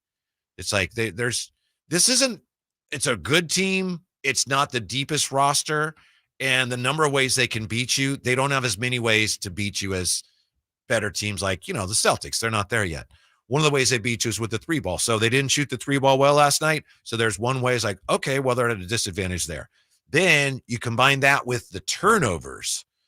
And some of these were just bad turnovers. Some of them, I think we had how many by, Keon. Everybody loves Keon. And I've been championing Keon for months, but he had 3 turnovers. That's still a relative weakness in his game. So he had 18 turnovers. Overall total, 20 turnovers, 27 points. So the Kings jump shooting team not making shots, and then you're turning the ball over and you're handing the Grizzlies 27 points. Well, there's 2 ways where you're basically saying, all right, we're going to make it easier on you guys. Then on top of that, You had opportunities for guys like Keegan to have a good game, and he wasn't there last night. He didn't shoot the ball well. And the Grizzlies came in, as teams so often do against the Kings, and they played like, what do we got to lose? We're not even supposed to win this game. Really? And you can see that frees up NBA players. After the game, Taylor Jenkins, our coach, he didn't say, oh, we could have. He said, we were great. They lost, but he knows that they had no business coming that close. So players, NBA players especially, even if they're relatively new NBA players, they play in a situation like that, and it seems to free them, and they get momentum. So I think those three things, plus maybe right now the Kings get a little tight, given that these games are so important, and they have lost them before. I think you can see them sometimes start to process late in the game, like looking up at the scoreboard. We're going to lose this game, are we? They talk about that. Malik said after the game, he said, my mindset was, we're don't lose. Don't lose. They know, they're keenly aware that they lose these games. So I think that gets to them a little bit. Maybe they tighten up, but bottom line, they were able to overcome those things because they're playing with a lot more confidence now too. And I think that starts at the defensive end. So you don't make shots, you turn the ball over, the other team goes nuts a little bit, and all of a sudden you find yourself in a dogfight. But that's the way it's going to be the rest of the year. There's no such thing, as I've said a million times now, there's no such thing as a bad win. There's no such thing as a good loss. They lost, but they didn't. No, you got to win these games. So they won the game last night, onward to the next game. Now, as far as the officiating goes, it's really curious how physical things are getting. The officials are letting so much go. Marcus Smart obviously has a reputation of being a guy that he is going to let the officials know how he feels, and he gets teed up a lot. He went ballistic last night. And I'm not sure exactly which call he was upset about, but I'm guessing he probably had reason to be upset. We're seeing that a lot now. Basically, what's going on in the NBA is there are fouls that are being committed that the officials are just deciding that's not a foul anymore, or at least tonight. And there's a lot been written about this. I know Simone just sent me the Tom Haberstroh piece. I know the Ringer wrote about this. We talked about it last week. It looks like the NBA, and they're saying that we didn't make any decree or anything, but you can see that probably in an effort to even things out, scoring and defensive wise, scoring is just through the roof this year. Looks like they're trying to even up the offense and the defense. So one way you can easily do that, if you let more fouls go, if you don't call as many fouls, that alone makes it tougher on the offense. Also, it bogs down the offense because they're being held and grabbed more.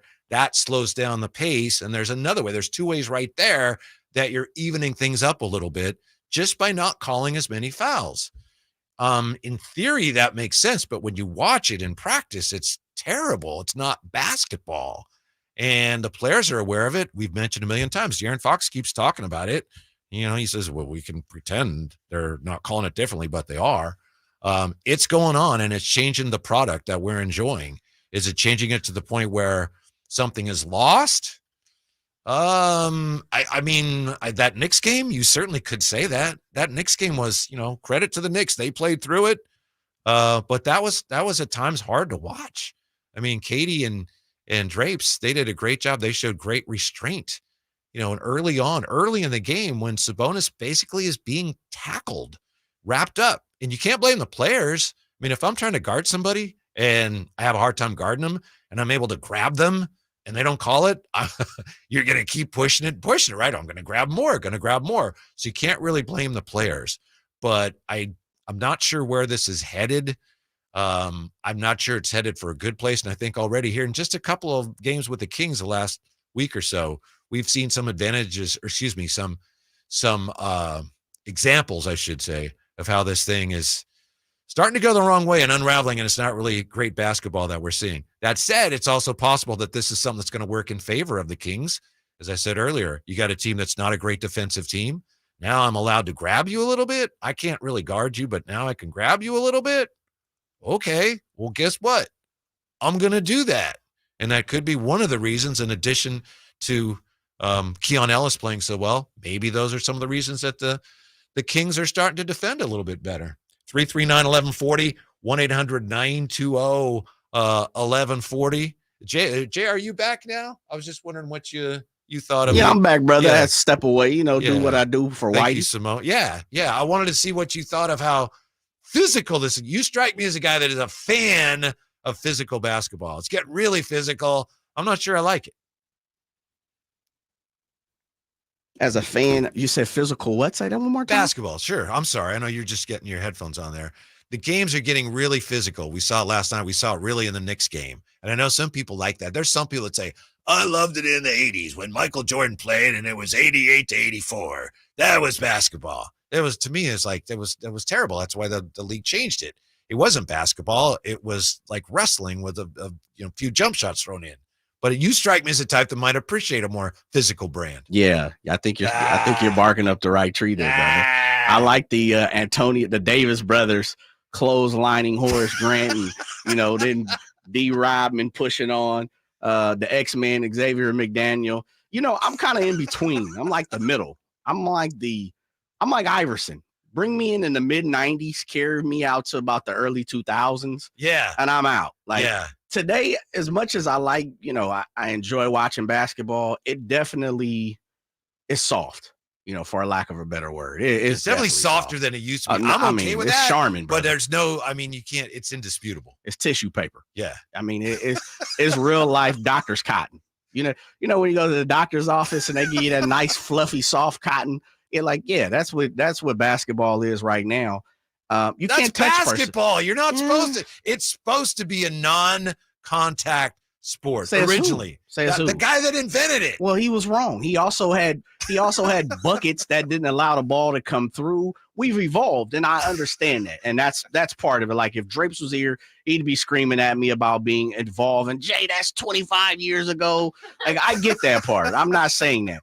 I also appreciate the way the game is now. And so I take it for the love of what it is. But if you're giving me like the golden era, give me 96. I'm coming in with Iverson with the Reebok questions. And I'm taking it to, early 2000s, 04 or 05, where you still had, I missed a post game. Do you miss the post game at all?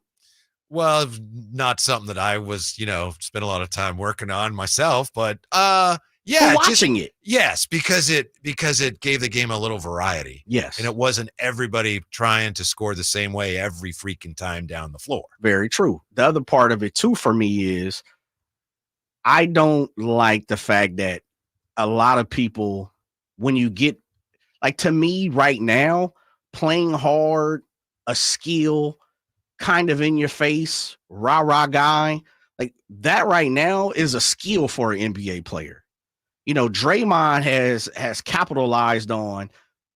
I'm gonna tell you too. I'm gonna tell you like it is, or I'm gonna get in your face. Marcus Smart. You talked about Marcus Smart here a couple of minutes ago. The Dylan Brooks, those guys were just regular ball players back in 1997. I'm not even going back to 83 and 79. No, I'm just. You don't saying, think Draymond could have played in that era? Is that what absolutely. You're saying? No, what I'm saying to you is that's a skill. Pat Beverly, Draymond, Dylan Brooks.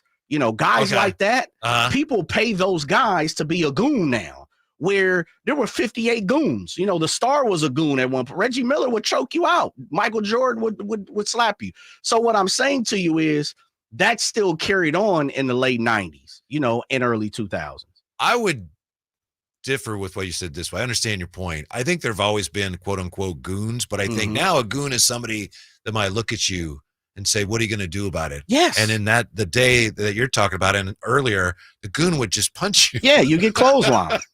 But that's my point. I think you're making my point, Whitey, is this. But how is that better for the because product? Everybody's not playing the same. Like you said, everybody's the same.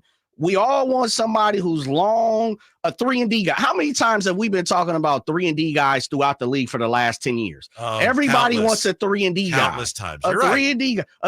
I need a guy who's 6'5" with a wingspan of 7 feet and they can shoot. Right. Yeah. That's what the whole NBA wants. I need a stretch four to 3-and-D. There you go. There's no point guard a lot, right? There's very few point guards in the game. Yeah, there's very few, 2 guards who play defense, and that's kind of how they get around. What I'm saying to you, there was more variety back then. Like right now, the skill, don't get me wrong, because we've been saying all this on social network. The skill is at a high level. I'm not taking that away. That's one thing I'm going to say. The dribbling, the Jamal Crawfords, the Kyrie Irvings, like those type of people. I'm not saying Kenny Anderson and Rod Strickland and Tim Hardaway, because Duke, Pistol Pete, cats had handle back then. Yeah. I'm just saying it's at a higher level. I appreciate that. But the other part of it is we got people, you try to go dunk on somebody, you got 7'3" guys laying the ball up. For what? And they're right under the rim. That's terrible. That's soft. That's not good basketball. No matter what a 21-year-old wants to tell you, that's not good basketball. 7'3" laying the ball up off the glass. No, hammer it down, brother. By the way, did you see what the Ant-Man did last night? We'll talk about that. He put somebody in the 6 feet deep. Yes. And if they're going to allow players to play more physically, does that help the Kings? We're back with that and more. It's The Drive, guys. Sactown Sports. Sports on YouTube and watch the Carmichael Dave Show with Jason Ross, Stiles and Watkins, and the Drive Guys live Monday through Friday from 6 to 6. Plus view archive shows and exclusive content. Subscribe at youtube.com/Sactown Sports. Hi, everyone. It's Emran Pilati, the host of the True Sports Card Show here on Sactown Sports 1140, Saturdays at 10 a.m. I'm excited about our second location at the Roseville Galleria as True Sports Cards continues our expansion. And to celebrate this day, we're excited to announce that Kevin Huerter from the Sacramento Kings will be signing autographs on March 30th at 3 p.m. You can get your tickets for this event right now by going to TrueSportsCards.com, searching Kevin Huerter in the search bar, and buying your ticket. Limited tickets are available, so please go to the website, TrueSportsCards.com, and get your Kevin Huerter tickets right now. Toyota's Ready, Set, Go sales event is on. Get out there this season in a powerful new Toyota truck. Tear it up on or off the road and explore every terrain with Toyota's industry-leading reliability. Right now, get low 1.99% APR financing on the powerful 2024 Tundra and Tundra Hybrid. Or check out the all-new redesigned 2024 Tacoma. Hurry in, Toyota's Ready, Set, Go sales event ends soon. Toyota, let's go places. Offer available through TFS to buyers with premium rated credit. Excludes TRD Pro, ends 4/1/24.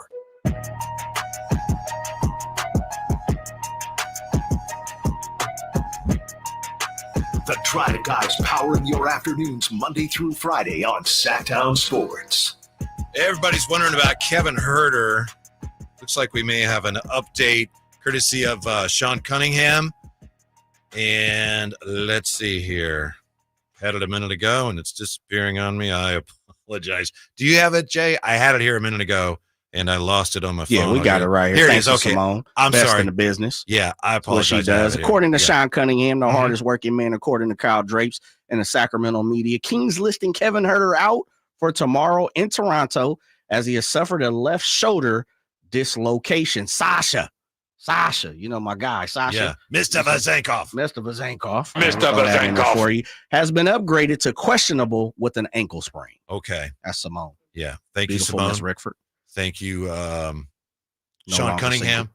Thank you. What's that? I said people always ask, is Simone single? She's no longer single. She's married? She's not, but don't tell that to my guy. Okay. Yeah. All right. Stay out of her business, Whitey. Well, you brought it up. I wasn't putting it out there for you. I was putting it out there for the listeners. I'm just asking the questions that I'm assuming the listeners. Well, they shouldn't would have the opportunity to ask that. Yeah. They're not credentialed. All right. I gotcha. Yeah. Kevin Huerter out tomorrow. Left shoulder dislocation. I know that's a surprise to some of us because we thought we saw, well, wait, he grabbed his wrist. But as Brendan Nunes explained to us, that happens sometimes. But just the angle of everything happening and actually put the stress on his shoulder. So dislocated shoulder. We'll have to look that up. And I'm sure there are grades of dislocations, and that'll determine, how severe it is. It'll determine how long he's out. I don't know. To me, that almost sounds, relatively speaking, like good news. Because when he first got hurt, I was thinking something a lot worse with with his bones in his wrist or something. Yeah. Yeah. But like I say, I kind of go back to the Şengün You're right. injury here It's a that we great saw. point. And when you look at it, it was like, oh my goodness, you can't tell me something's not broke or fractured or chipped or something in there, and it just came back as, a dislocation, a sprained ankle, so to say. Right. The ankle was the worst, and it was just badly sprained. Right. And so when it, of course, we have the opportunity to slow things down, slow-mo, pause it, see it, watch it. and it looked bad. But the hope for me was, hopefully it's like Sengun. It's not as bad as it looks.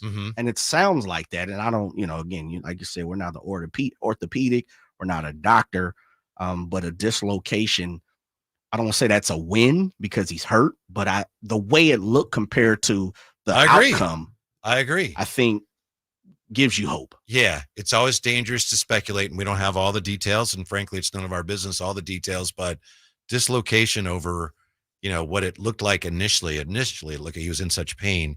It was not hard to imagine something catastrophic, but he should be back. Again, we await further word on postseason, baby.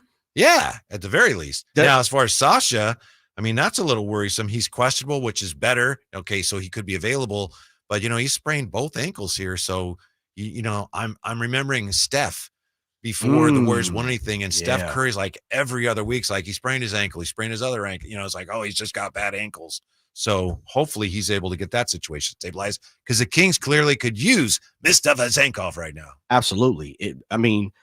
In this place, and I'm almost, Keon has played his way to being a starter. I think most people would agree. Would you agree with that, Whitey, right now? Like, yeah. Would you prefer, even if Sasha was available, would you still want to see Keon start?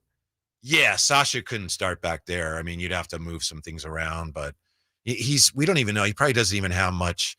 He's not conditioning wise now, right? Because you're recovering from sprained ankles. It's tough to get your wind. Yeah, that's a lot of bike riding. Yeah, a lot of a lot less running. Basically, is what you're kind of getting to.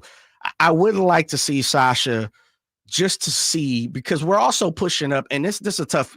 And I'm kind of trying to get to this point, Whitey. So bear with me here. I think with Sasha, we want to know what he is. The tough part is, if you asked anyone, and I can ask you, we can ask Drapes, we can ask listeners 916-339-1140. I don't think anyone has a great idea what he is, but we're also on a playoff push. And so it's kind of going to be tricky in my mind. Now, they might have a great plan down there, at the G1C and the coaching staff, but it's going to be tricky in my mind, Whitey, to implement Sasha right in the thick of things, especially as you have alluded to, if he's not really in the best condition. He's going to play in spurts probably, and that might not be the best opportunity for this team moving forward for trying to make, the fifth or sixth position. The downside I see it, aside from the health, is that the defense has been playing better, and that's still a real challenge for him, the defensive end. Of course, that's no surprise. Great point. The upside is if he can shoot, and we know when he's playing well and feeling well, he can shoot. Oh, yeah. There's always every NBA team. It's kind of like pitching in baseball. You can name any team. Could they use pitching? Yes. Yeah. No matter who they are. And it's any NBA team. Could they use more shooting? Oh, yes. And, you've seen the Kings at times this year where we saw it for a period last night where the offense bogs down. Even though the offense has been excellent this year, there still have been periods, quarters, or less than a quarter, where it's like the offense just bogs down. So it's nice. It would be nice if you had somebody who can come in and make a few threes. So that's the hope. And I don't think that's unrealistic to hope that he could still bring them that, even this late in the year when he hasn't had a chance to do much. Yeah, I think the second half to that for me is I kind of agree with you a little bit, but I also say this. You always kind of agree. Yeah, because I just, and that's my part of saying I don't know what he is. As much as we know he's a shooter, I'm not sure he's a shooter. I don't think he's shown us that we can rely on him in spurts, which is what he's getting ready to play. He still has to prove he can do that at the NBA level. Yeah. And then the second part of that for me is my eye on the prize, which is down the road, the future. We talked about Malik Monk quite a bit here on this show and what he means to the Kings, hopefully locking him up next year. How do you feel about Sasha moving forward? I could see Sasha, if he makes a little bit of progress defensively, he plays well without the ball. In the last 17 games or so? No, well, you say big pick. I thought you were talking about beyond this year. Yeah, but I think what I'm saying, Whitey, and let me try to clarify so there's not a misunderstanding. There's a very short period of time he has to prove what he can do for next year. And look, I'm not all saying everything is based upon his game log because, practice, how he operates, like they get to see that we don't. But I'm just saying from the outside looking in, there's a very short period of time for him to prove to me what he can do. But it's tough because the Kings are in the push. They're they're like, we don't, they're in the final lap. And so with that being said, I kind of have a conundrum, Whitey, of how much can we intertwine Sasha and then also kind of get an understanding of who he is and being ready for next year and where he fits in, because you've been a big proponent. Sasha should be spun for a piece. That's right. I thought you were going to say, you've been saying he should play. No. And so am I clarifying that for you enough? Like, I think we're kind of in a gray zone with Sasha right now. Yeah, no question. I just think, to answer your first question, if I understood it right, big picture, trying to look at it through their eyes, doesn't matter what I think. I still think that they could envision him potentially as being maybe a starter in the front court. Maybe if HB, he's not going to be around forever, and they like HB, but I could see how they would think, look, Sasha, if he can just get acclimated to the NBA level where he's not terrible defensively and he's a plus offensively where other teams have to, you can't leave that guy, maybe he could become a starter. Now, you're right, 17 games, or what is it, 15 games? Whatever 15, it is now. Yeah, 15, 16. It's tough to do. Okay, in 15 games, can you prove you can do that? Can you recover from a sprained ankle and get your conditioning up and then prove to us that you're that guy? That's going to be tough. I think, by the way, you mentioned it's tough for them to work in a new player when you're trying to nail down a playoff spot. I think that's one of the reasons why we haven't seen more of Keon. Will mentioned earlier, he should have been starting all year, and Will may be right. But I think the coaches were looking at it as we have to win these games, and maybe Keon's ready, maybe he's not, but we don't have the luxury right now of, fiddling around with it. So he played when he had to play because there were injuries. It's we got to play him now. And he took advantage of those opportunities. So Sasha, he's got to make shots. That's his number one thing. That's what it starts with him. What's his main value? He can make shots. So if he can do that, then that changes the whole complexion of his future with the Kings and maybe the rest of the season. So let me ask you a question. Are you willing to have Sasha come back and let's just say Huerter, Huerter's gone for a week or two and Sasha jumps back in the end of the road trip. He doesn't play Toronto. He probably doesn't play Washington. Maybe he plays Philadelphia, or he comes back and plays Philadelphia, or he plays in Orlando. Are you willing to be okay with Sasha playing 15, 18 minutes, scoring 10 points, have a couple of timely jumpers, but get abused on the defensive end right now? I'll answer that when we come right back. 339-1140, 1-800-920-1140. It's The Drive, guys. It's Jay and Whitey. We're going to be hearing from Drapes today at some point as well. It's coming up here on Sactown Sports. Keep it here to Sactown Sports for the Sacramento Kings push toward the postseason. Get analysis from our local shows, breakdowns from our Kings insiders, and all the thrilling moments from the G-Man. Keegan, quick catch, quick strike. There's another one up in the lights and in the well. 10 3-pointers made. Keegan Murray putting on an all-time scoring exhibition tonight. Sactown Sports is your proud home of the Sacramento Kings.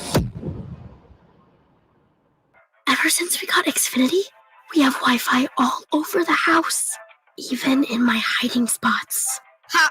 Found you. How?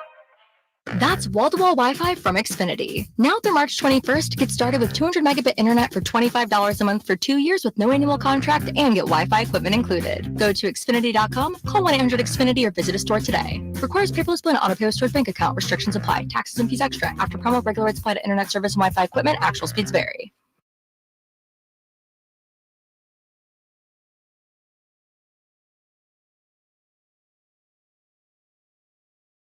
Getting better, and we handle all the rest. Results? Yes. We've collected over $100 million for injury victims. No fee until we win? Yes. Our clients pay nothing until we win. Ashton and Price, the best at getting to yes. Remember, for the best advice, don't think twice. Call Ashton and Price. Sky's the limit at Sky River Casino in Elk Grove. Enjoy over 80 table games, more than 2,100 slot machines, and our thrilling high-limit room. With Sky River rewards that add up and up, and 18 elevated restaurants and bars. There's something for everyone. Visit skyriver.com today. Gambling problem? Call 1-800-GAMBLER. Maida Chevy saves you $8,000 off MSRP on every new Silverado LT and RST half-ton diesel in stock after rebates. A Maida Chevy exclusive. See all the truck season savings at MaidaChevy.com. Together, let's drive. See dealer for details. Ends 4/30/24. No one does spring travel like Amtrak. That's because now more kids ages 2 to 12 ride for 50% off. Not only will you travel comfortably, you'll save too. Book now at Amtrak.com. Restrictions apply. National Ping Club Fitter of the Year, Hagen Oaks Golf Super Shop is introducing the straightest, most forgiving Ping driver ever with the new Ping G430 Max 10K driver. A fixed back weight, Ping's largest head profile, and a carbon fly wrap crown help G430 Max 10K launch the ball higher with less spin for consistently longer and straighter results. Schedule your fitting and see for yourself at the Hagen Oaks Golf Super Shop, Fulton Avenue to Cap City Freeway, or online at HagenOaks.com. Hey guys, do you know your T level? Revive Men's Health here in Sacramento is helping you take that first step toward better health and enhanced intimacy with a free testosterone level test, exam, and consultation. Plus, for this month only, qualified patients can kickstart their treatment with a free supply of ED medication. Revive's customized ED treatments can provide immediate results, restore blood flow naturally, and even bring spontaneity back into your love life. With both in-person and telemedicine appointments available, plus free shipping directly to you, Revive takes the hassle out of treating low T and ED. Having an optimal testosterone level can change your whole life, and it starts with knowing your T level. Take that first step and book your free testosterone test, free exam, and free consultation. And kickstart your treatment with a free supply of ED medication this month only. Call Revive Men's Health Sacramento at 916-365-4566. That's 916-365-4566. Or visit ReviveMen'sHealth.com. At Ashton and Price, we get injury victims to yes. Experience, yes. Ashton and Price has been around for over 25 years. No more insurance companies? Yes. Our clients focus on getting better and we handle all the rest. Results? Yes. We've collected over $100 million for injury victims. No fee until we win? Yes. Our clients pay nothing until we win. Ashton and Price, the best at getting to yes. Remember, for the best advice, don't think twice. Call Ashton and Price. Sacramento, a true warrior in the world of entertainment. Actor, musician, comedian, and ex-SNL writer Hannibal Buress will be coming to the Crest Theater this Friday, March 22nd. Tickets are on sale now. Get yours at eventbrite.com.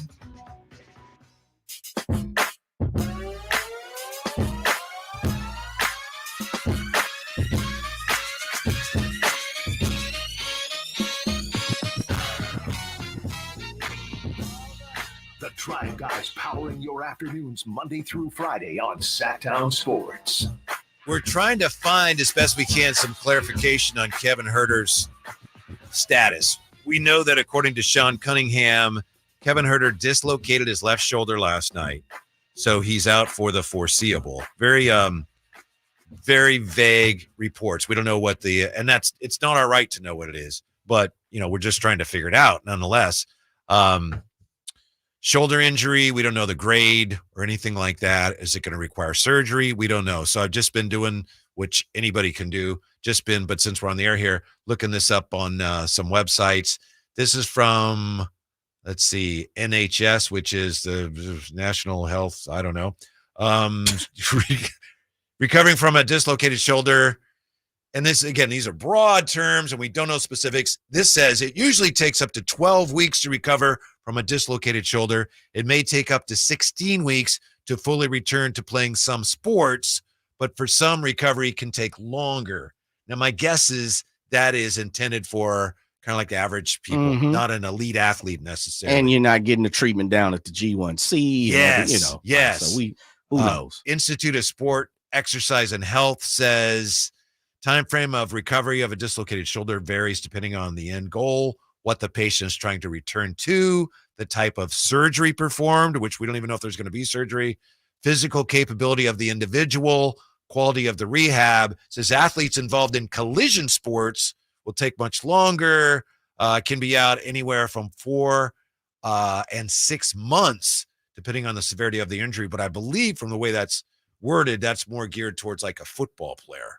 So you've got an elite athlete. We won't really know. And maybe they don't know until somebody gets a look in there and can decide, yeah, we can do this. That's, maybe they won't even need surgery. So we really don't know much except that he's not going to be playing for the foreseeable. The one thing about a dislocated shoulder and, when I say those type of injuries, or, have a broken bone and we don't, specifics, kind of a give and take, a ETA, it really goes on the person's feel. I think that's kind of in my, experiences when you have those type of injuries, you just never know. And I think that's what we're getting to. You just never know. Like, you can't put a time on it. We don't know the severity of it. We have no idea. As you said, I think this is the initial prognostication, diagnosis, and it's kind of a wait and see type situation until we know, any further details. And that we know in this day and time, and for what we do, Whitey, that's difficult because, speculation can get the best of some people. Right. We can speculate and like, oh, yeah, but he might be okay. He might not. That's the tough part in a microwavable society, especially when we're talking about sports. Yeah. It's going to be tough. Yeah. I'm not exactly sure, what happens with the red velvet, but I will say this: for some, it opens the window to get what people have been clamoring for. Mm-hmm. And it's not the best way for it to happen, but I repeat it. We're getting ready to find out for the people who wanted, Kevin Huerter not to start and for someone else to start. And it might not be, I'm pretty sure most people would say Malik Monk. But we're getting ready to have an opportunity to see this team probably for the foreseeable future start someone that's not Kevin Huerter. I still think it really challenges their depth. Even if there's a lot of people that just felt like Kevin Huerter's getting you nothing, but you never know when he might start making shots again. Yeah. And now that doesn't matter. So again, you already got Trey Lyles out, no Kevin Huerter. This wasn't the deepest team to begin with. So now it's like, Chris Duarte, what do you got? Step on up. Yeah.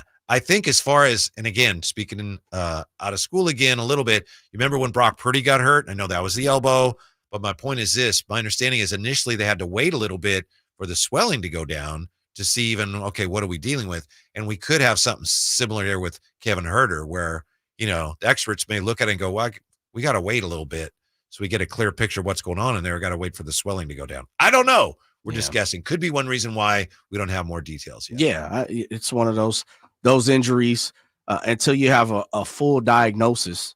And we understand the team has to put something out.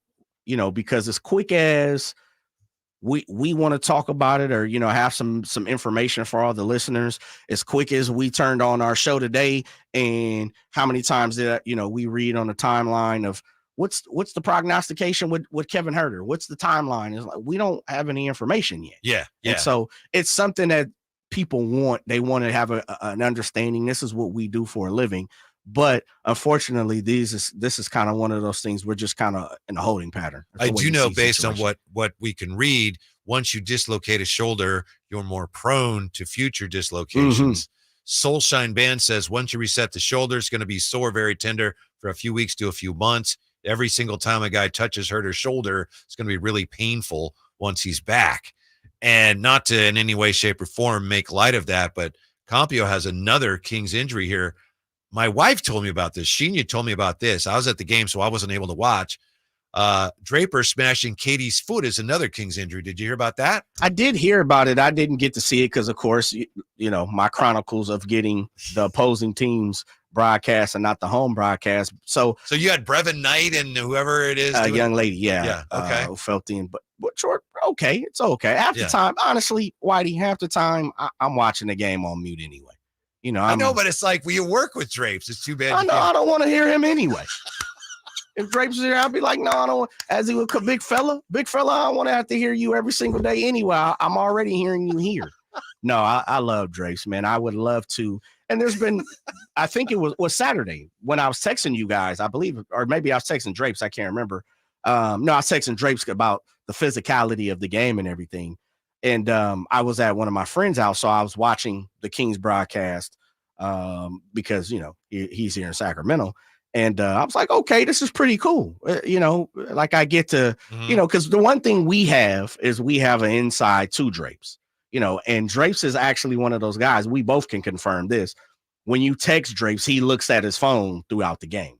Like, and he'll answer. Yeah, oh, definitely. Yeah. And it's sometimes he'll answer, and I'm like, wait a minute. They're playing, he's taking the shot. Like someone just took a shot, and I get a text. I'm like, okay, they've been playing the last 2.5 minutes. Did he send this the signal just didn't kick in or what? But I heard about it via social network, did not see it live. Yeah, boy, that'd be great if we can get hold of that audio. Let me check it. I'm a whiz for the sound, brother. Yeah, Sheena said she wasn't entirely sure, but she said, I think he stomped on Katie's foot at one point. Wow. So it sounds like, So we don't have an x-ray on that yet. We'll have to check in with Katie. No. Yeah, we'll have to make sure. I think she'll be on the morning show tomorrow, or didn't she come on Wednesdays? Yeah, get an update there. 339-1140, 1-800-920-1140. Ken joins us on Sactown Sports. Hello, Ken. What's up? What's going on, Whitey? Hey, good to talk with you. Yeah. I was thinking about the Kings, and Whitey, you would appreciate this because you're an old-time guy. This Kings team reminds me of the 1979 NBA champion Seattle Supersonics. Wow. And the reason why I say that is because when I think of the scoring they get from the sixth man, Malik Monk, I think of downtown Freddie Brown. When I think of the dynamic of Gus Williams, I think of De'Aaron Fox. Are we going Sigma? Are you going Sigma, Ken? It's Sigma. When you think of Sigma, you think Dawn. And so he was able to do it, that team. We don't have a Lonnie Shelton, but I think what we do have is a bunch of shooters. And I think that team, this King team, remind me of it. And what I think of the King team is this. They may have difficulty running up a hill. They will sprint up a mountain. And what I mean by that is they may not play, they play down to the level of competition, but when they play upper level competition, they compete. I think it speaks well for them come playoff time, and I respect them to be challenging to whoever they play. But like I said before, I want them to get the 6th or the 5th seed. I don't want them playing one game and out.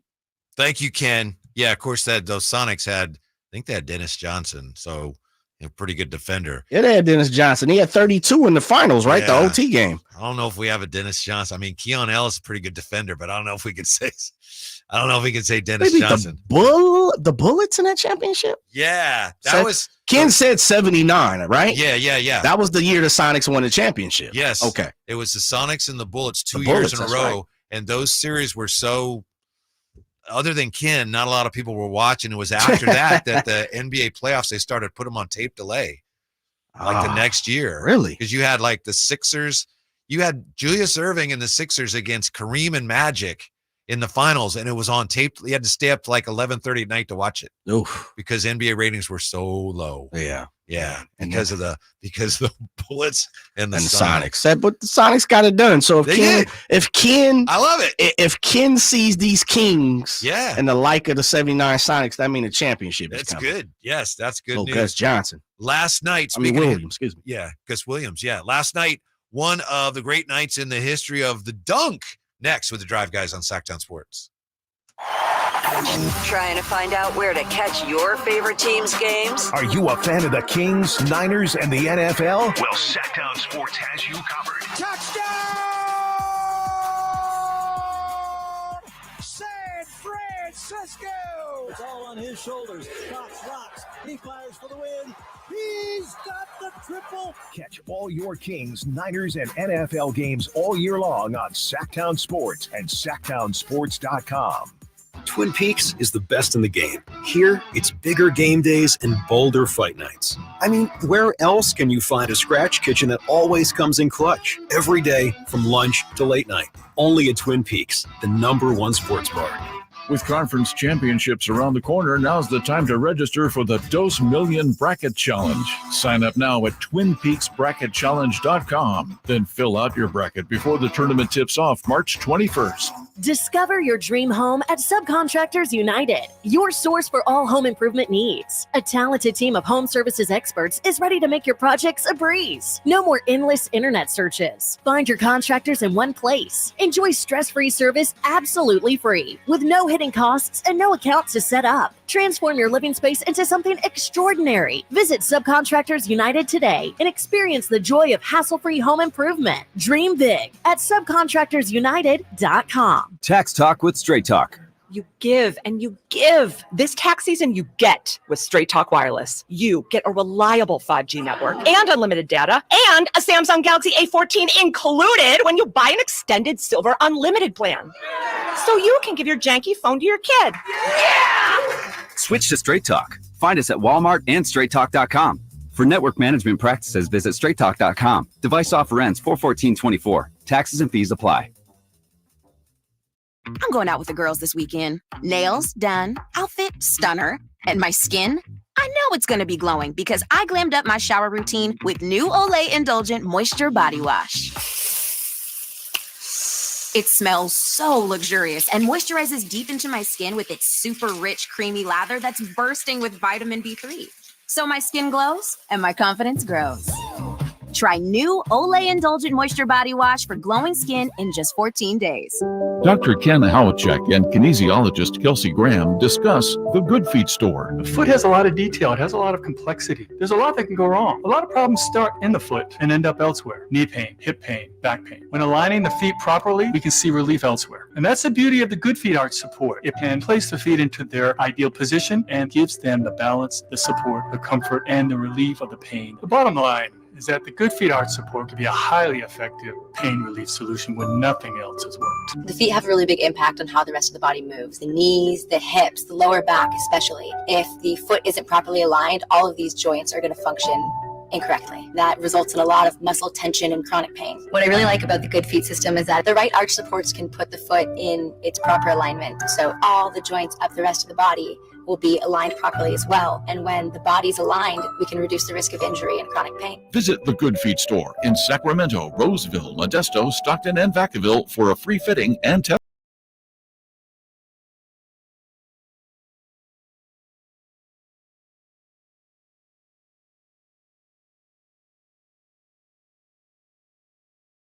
Local every afternoon, Monday through Friday on Sactown Sports. Jay and Whitey today. Kyle Draper traveling with the team. He should be joining us at some point because, I mean, he's got to deliver his Drapes takes, which he lives for. So we have that coming up here. Last night, as you know, if you're a basketball fan, was a tremendous night in the history of dunking. Now, obviously, in the radio, we can't look at them, but we can hear what some of those great dunks sounded like, and we'll get to those. Unbelievable night in dunking. Before we get to that, on the chat here, interesting comment from Compio. Compio disagrees with me. He would never disagree with Drapes, but he disagrees with me. We're talking about the depth of the team, Jay, and I appreciate this comment. Compio says, Whitey, I don't agree. I think the Kings have proven they are deep. Many players have received minutes this season. We have debates about Mitchell, Duarte, Ellis, Lynn, McGee, Edwards getting time. Compio, I don't know if I can meet you halfway. I just don't think, the best I could say is, I don't think we know for sure that the Kings have depth or not. Some of these guys like Duarte, when the Kings brought him here, clearly they envisioned a bigger role than what we've seen so far. Now he's been hurt some, and obviously that's no one's fault, and now he's going to get a chance to play. I just don't know. Kessler Edwards last year when they got him, he started a little and then they didn't play him. So you may be right, but I think it's fair to say that we don't know for sure whether the Kings have depth or not right now. Davion's a great example. Davion has shown flashes, but has he found it? Is he a guy you can rely on to play really good defense and then shoot the ball reasonably well? A lot of times this year he has been. To me, I just think there's still a lot of questions about the Kings' depth. Yeah, I'm more in accordance with you, and I get what Compio was saying, but I'm like you. I think out of necessity and the Kings trying to find someone or find a piece or find the rhythm, find the combination, we've seen, a bunch of guys. There was a stint where JaVale McGee played, quite a bit. We've seen some stints with Alex Lynn, which kind of seems like it's circling around. We seen Davion hit the bench, and we couldn't even find him at one point in time. Yeah, so I'm with you. I think out of necessity and out of things that they were trying to look for, we've seen a lot of people play. But I'm with you. I don't think there's enough of that you can rely on moving forward. Yeah, and I said the depth will be tested, and it is. You've got 2 of your rotation pieces now that are out. Lyles is out. Hopefully we'll be back soon. Kevin Huerter with the dislocated shoulder. That announcement was made this afternoon. I mean, so that's any team is going to feel. You have 2 of your rotation guys that are out. Any team is going to feel that.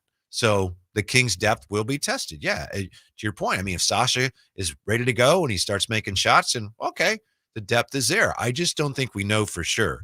Last night, I have to give Matt George credit. The legendary Matt George used to work here because we had a couple of legendary. Well, maybe I overstated. Yeah. Well, stop that. He's a nice guy. No disrespect, but we can't be throwing around legendary like that, brother.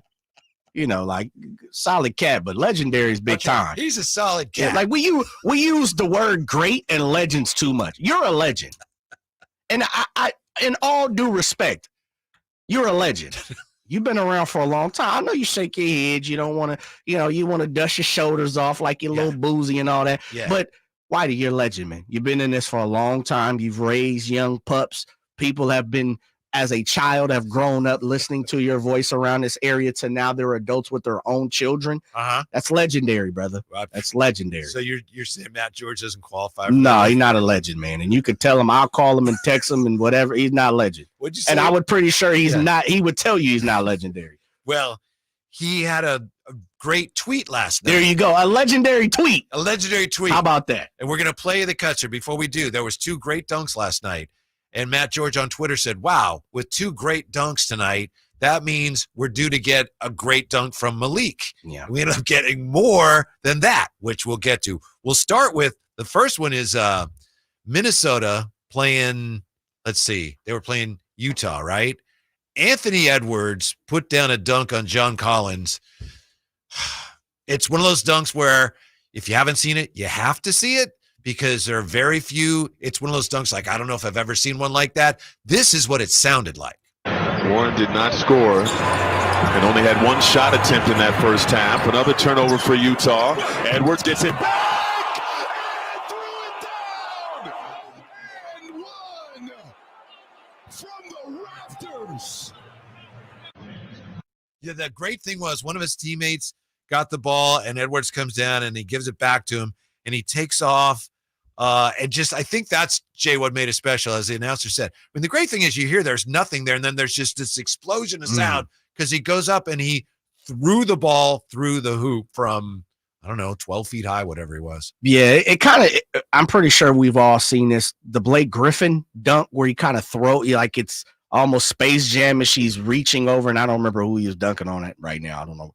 I forgot, but he kind of throws it in the hoop. Yes. This is close, but Anthony touches the rim, like he hits his finger, his hand on the rim. So he threw it in, but it looked more like a dunk compared to where Blake Griffin kind of, launched to pushed it in. Yeah, I wish there were a way to measure velocity on dunks because that had the velo was very high on that particular dunk. Man, yeah, it was absolutely breathtaking. Then we had Jalen Johnson of the Hawks doing this. You hate to see it happen to a nice guy like Austin. Not Reeves. me. And LeBron has his pocket picked right away. Who was that? Oh, Jalen Johnson. He goes right up and over Austin Reeves. Oh, my goodness. What a way to start the game. So that would have been our buddies with the Hawks, right? That would have been, I think that's Dominique and Bob Rathbun, maybe? Yeah, that is. You got it. Come on now. Yeah, that was a tremendous dunk. So, yes. First play of the game. Jump ball. Ball's going towards the Lakers. They get a steal going back the other way. Jay, that doesn't make you a little sad to see that happen to a nice kid like Absolutely not. I do it 10 more times. I don't know if Austin Reeves is a nice kid. You know Austin Reeves? No, I was just glad to see it. Look, man. It's not his fault, but I thought, he's kind of overexposed. Oh, Austin Reeves, country mamba. Man. So I was always delighted in seeing somebody dunk on his face. I only speak on stuff I know, Whitey. I don't know Austin Reeves. I don't know if he's a good dude. I don't know how he treat people. I'm not calling him a nice dude. He got dunked on. Yeah. That's what I'm going to say. He's no Matt George, is he? He's no Matt George. Solid cat. So Matt George, after those dunks, he tweets that, hey, we may see a Malik dunk, an exciting Malik dunk tonight. Well, we saw more than one, didn't we, last night? Bain drives, puts up a shot, rejected inside. Keon Ellis, Alex Lynn there. Kings set up the alley-oop in transition, and what a finish on the throwdown. Malik Monk on the receiving end of a Fox set-up pass. That was incredible. Oh, he got up there. We got to get Malik in the dunk contest if he has any interest in it. I feel like I was saying this. I felt like Malik was going to be a part of one, or he was, or something. I didn't take the time to do the research, but I felt like he was going to be or something a couple years ago. I can check on it. Let's see. Malik Monk won the first ever dunk contest at the Bass Pro Tournament of Champions in Springfield, Massachusetts. That's high school stuff right there. Yeah.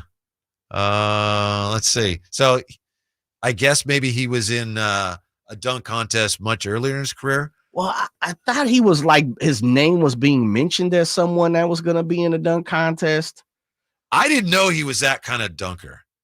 We need to get him on to have this conversation. I felt like he threw his name in the hat or something. We need to have the King of the Kings on the show. Yes, very true. I like that. Definitely do. That was only one of the Kings. Yeah, only one of his great dunks last night.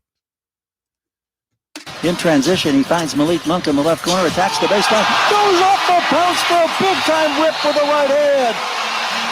You talk about explosiveness. Malik Monk with a two-hand throwdown. It wasn't just the right. He had both hands on the ball. The thing about Monk's dunks is you don't see him coming, and he's in the air, and then something happens in the blink of an eye. He has a ferocity that comes with how quickly he catches it and throws it down. Yeah. It wasn't the first one like the alley-oop. Was that behind his head?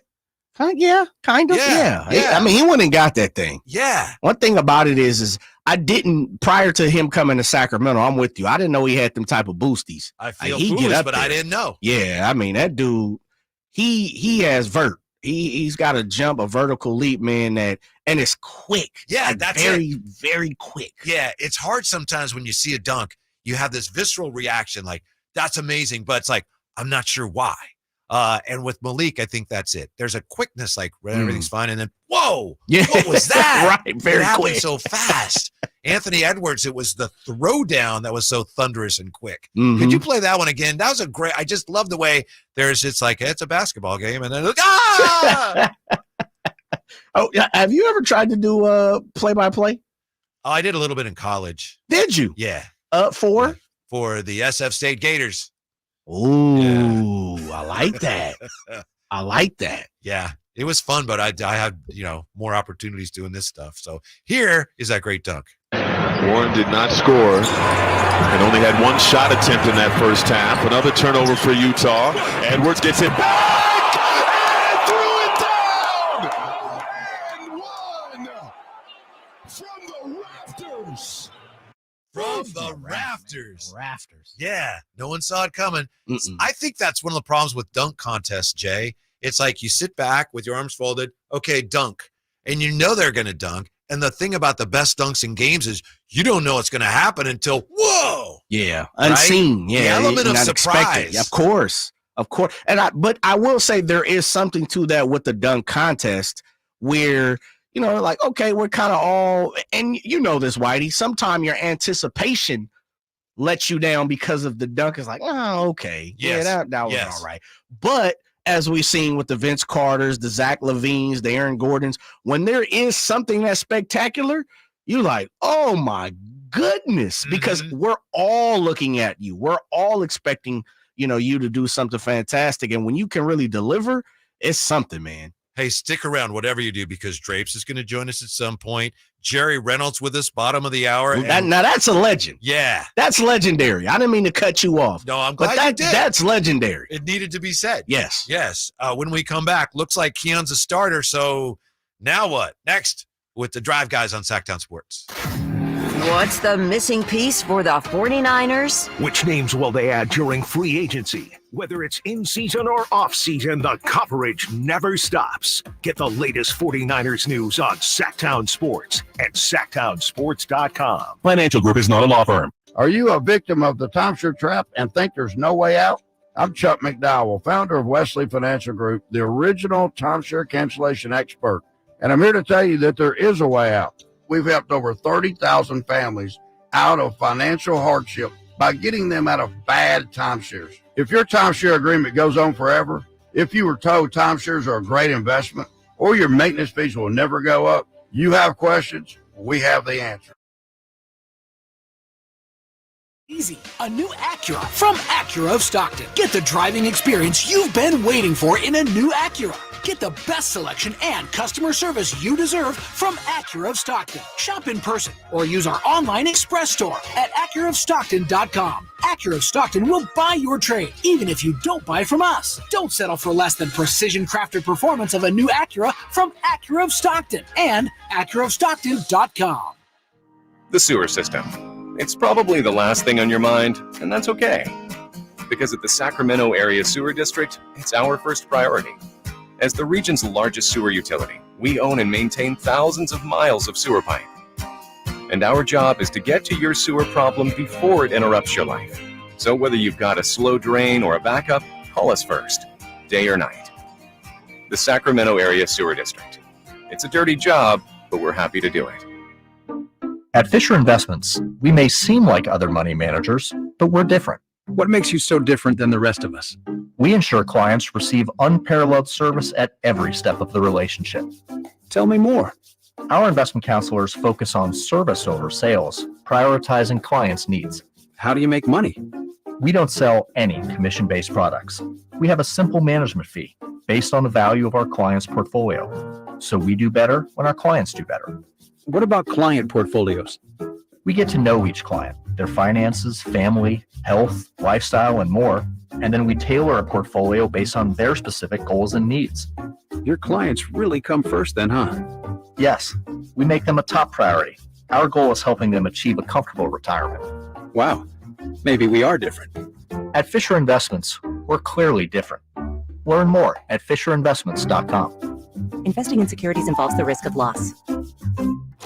Country in the Park is back May 17th and 18th at Cal Expo with Brantley Gilbert, Dustin Lynch, Jay Cohen, Walker Hayes, and more. Tickets start at just $46. Country in the Park May 17th and 18th at Cal Expo. For more information, visit CITPFest.com. Brought to you by California Army National Guard, Major Wood Home Furnishings, and RVs of Sacramento. KHTKAM Sacramento, KYMX HD2 Sacramento. From the Power Business Technology Toshiba Studios, your new home for 49ers football in the 916. Sactown Sports.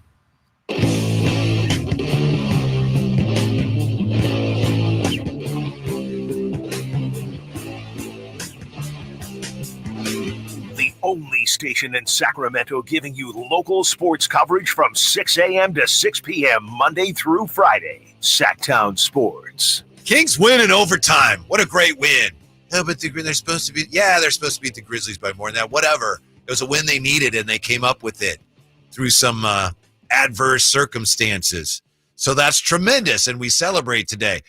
Drapes is going to join us at some point. Drapes traveling with the team today. And I know some people have wondered, well, when are we going to hear Drapes takes? We've got those coming up. We're just not sure yet when he's going to be able to join us. It's Whitey. It's Jay. We got Jerry Reynolds, bottom of the hour. Legendary. Yeah. Jay says, if you're ever wondering, well, who's a legend? What does it mean to be a legend? Jerry Reynolds is like, that's the example, right? Yeah. That's a legend.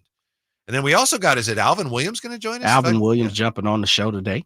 Mm-hmm. Former ball player, getting in, Toronto Raptors TV analyst to get us prepared for tomorrow's game. Mm-hmm. Yeah, so we got all that yet to come here. 339-1140, 1-800-920-1140. First things first, the latest on Kevin Huerter. According to the Kings, we don't have a lot of details, but the Kings had announced that Kevin Huerter has a dislocated left shoulder. So all we know is that he's out for the foreseeable. Well, does he need surgery? We don't know. Well, what's the prognosis? When's he going to be back? We don't know. You can find things on the internet. I know there's a lot of people that we've heard from already who have had shoulder dislocations. Don't know how much of that applies. We just know that we're not going to see Kevin Huerter for a while. Hopefully he'll recover quickly.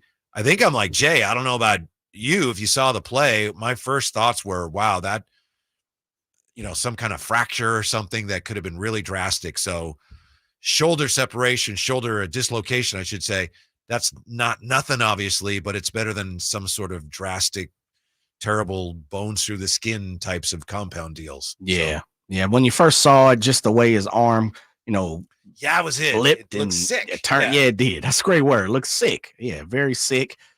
I was like, oh, man. Because one thing about it is you can root against people. You can dislike a person and their play. But when you're rooting for injuries, man, that's when it's over the top. You don't want to see anybody injured. And so when it happened, it's like, oh, man, I don't know. And I think we're kind of conditioned sometimes to think of the worst that could possibly happen because we've seen the worst on the court. And so, dislocated shoulder, I'm not the person dealing with the pain, Whitey. You aren't. I'm just hoping that it's not as bad as it first initially looked.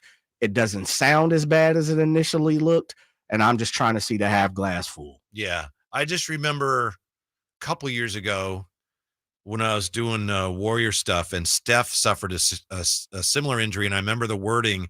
They said he had a separated shoulder, and apparently there can be a little bit of a difference. So I want to be clear here. Sean Cunningham reporting that it's a left shoulder dislocation for Kevin Huerter. And then the rest of it, we just have to wait and see. There's a ton of variables, everything from does he need surgery? What kind? How bad is it? What grade? How does he feel? How badly does he want to be back? Will they allow him to push it? We don't know yet. So we'll see. So that means, as we've said, all the people that have called us and tweeted about it and wanted, Keon Ellis should be starting for better or worse now. That's what we have. So it looks like Keon Ellis will be starting for the foreseeable. Last night, Mike Brown didn't want to go there for sure. He wanted to make sure he knew everything about, Kevin Huerter's situation. But what does that mean? Where are we now? Keon Ellis is the starter now. So now what? What do you think that means, Jay? I think for one thing, it means the Kings are going to be at the start of games anyway. They will be able to bring a little bit more defensive energy than they had been bringing. And I think we've seen that the last few games. We've seen the impact he can have defensively. Yeah, I like it. I think, it takes a little more pressure off De'Aaron on the backside. And the other part, too, is I think this team has had, and we kind of expected Davion, but Davion's not in the starting five. And I think this is what you're asking, Whitey, is Keon has the ability to stick the competitor's best player. Now, if it's Kevin Durant, maybe it's a little different. But Devin Booker, he's going to be able to stick him. And so, I guard him, I should say, not stick him. But I think that gives you a different little outlook on the game as well. As they may be able to do a few different, defensive looks with Keon being in there, which we've seen. We know Keon can guard, the best player that he's facing. And we also know one thing that Keon has definitely showed me, he's not afraid to stick it, put his face in it. He's going to go get it. He plays with a veracity. He's not scared. I think he plays with a little physicality, as Mike Brown always likes to allude to. I think he is cut from the mold of what Mike Brown would like to see some of the Kings players be. I agree. I was going to say that, and you beat me to the punch. Oh, my bad. No. I was right there with you. Keon Ellis plays the game the way Mike Brown wants his players to play the game. Like you say, now obviously if you had 5 Keon Ellises, you'd have a hard time scoring, but he's a perfect fit for this team. Well, not according to you, because you said his offense is coming around, and so it is. You got to stick to that. Yeah, you don't backtrack on that. I'm not saying he's averaging 20 a game or anything. Okay, but coming around could mean 15. Maybe now we've seen, 8 to 10. He had 15 a couple of games ago. It eludes me who he had 15, 5 games ago. I have to go back and look. But if he's starting and having a greater opportunity of minutes, then 12 points is coming around. Yeah. The reason I said that, and you brought it up again, so I'll go there, because Drapes and I had this disagreement over that, and I said his offense was coming around, and Drapes was like, what are you talking about? What I meant was he was shooting the ball well. And Kyle kept saying, and we can talk about this when Drapes is here. We'll have better things to talk about. I don't mean to talk about it when he's not here, but Jay brought it up. All I was saying was, yeah, he's not scoring a lot of points because he's not shooting a lot. But when he's shooting, he had been shooting the ball well. I think right now, what did he shoot in the last game? I think he took, we're just hearing from Kyle Draper, by the way. He's going to be on. It looks like we'll hear from Kyle this hour. I think he had 8 shots in the last game against the Knicks. For me, that's about right. 8, anything more than 8 with Keon Ellis is like, okay, that's kind of a lot of shots. So the good thing about that is that should open up more shots, more opportunities for others, including, I'm thinking, Keegan. Keegan has to get more shots here, right? I still think Keegan can be like, whoa. I think he can be consistently an 18-plus point scorer. I mean, as soon as this year, and I think it's unfortunate, very unfortunate that Kevin Huerter's hurt. We wish him the best. Can't imagine how much it hurts. But I think there are opportunities here for Keegan that come out of this. Oh, absolutely. I mean, there's going to be a couple guys. Keegan, as you talked about, Chris Duarte. Yeah. We know Keon's definitely going to play a part in this.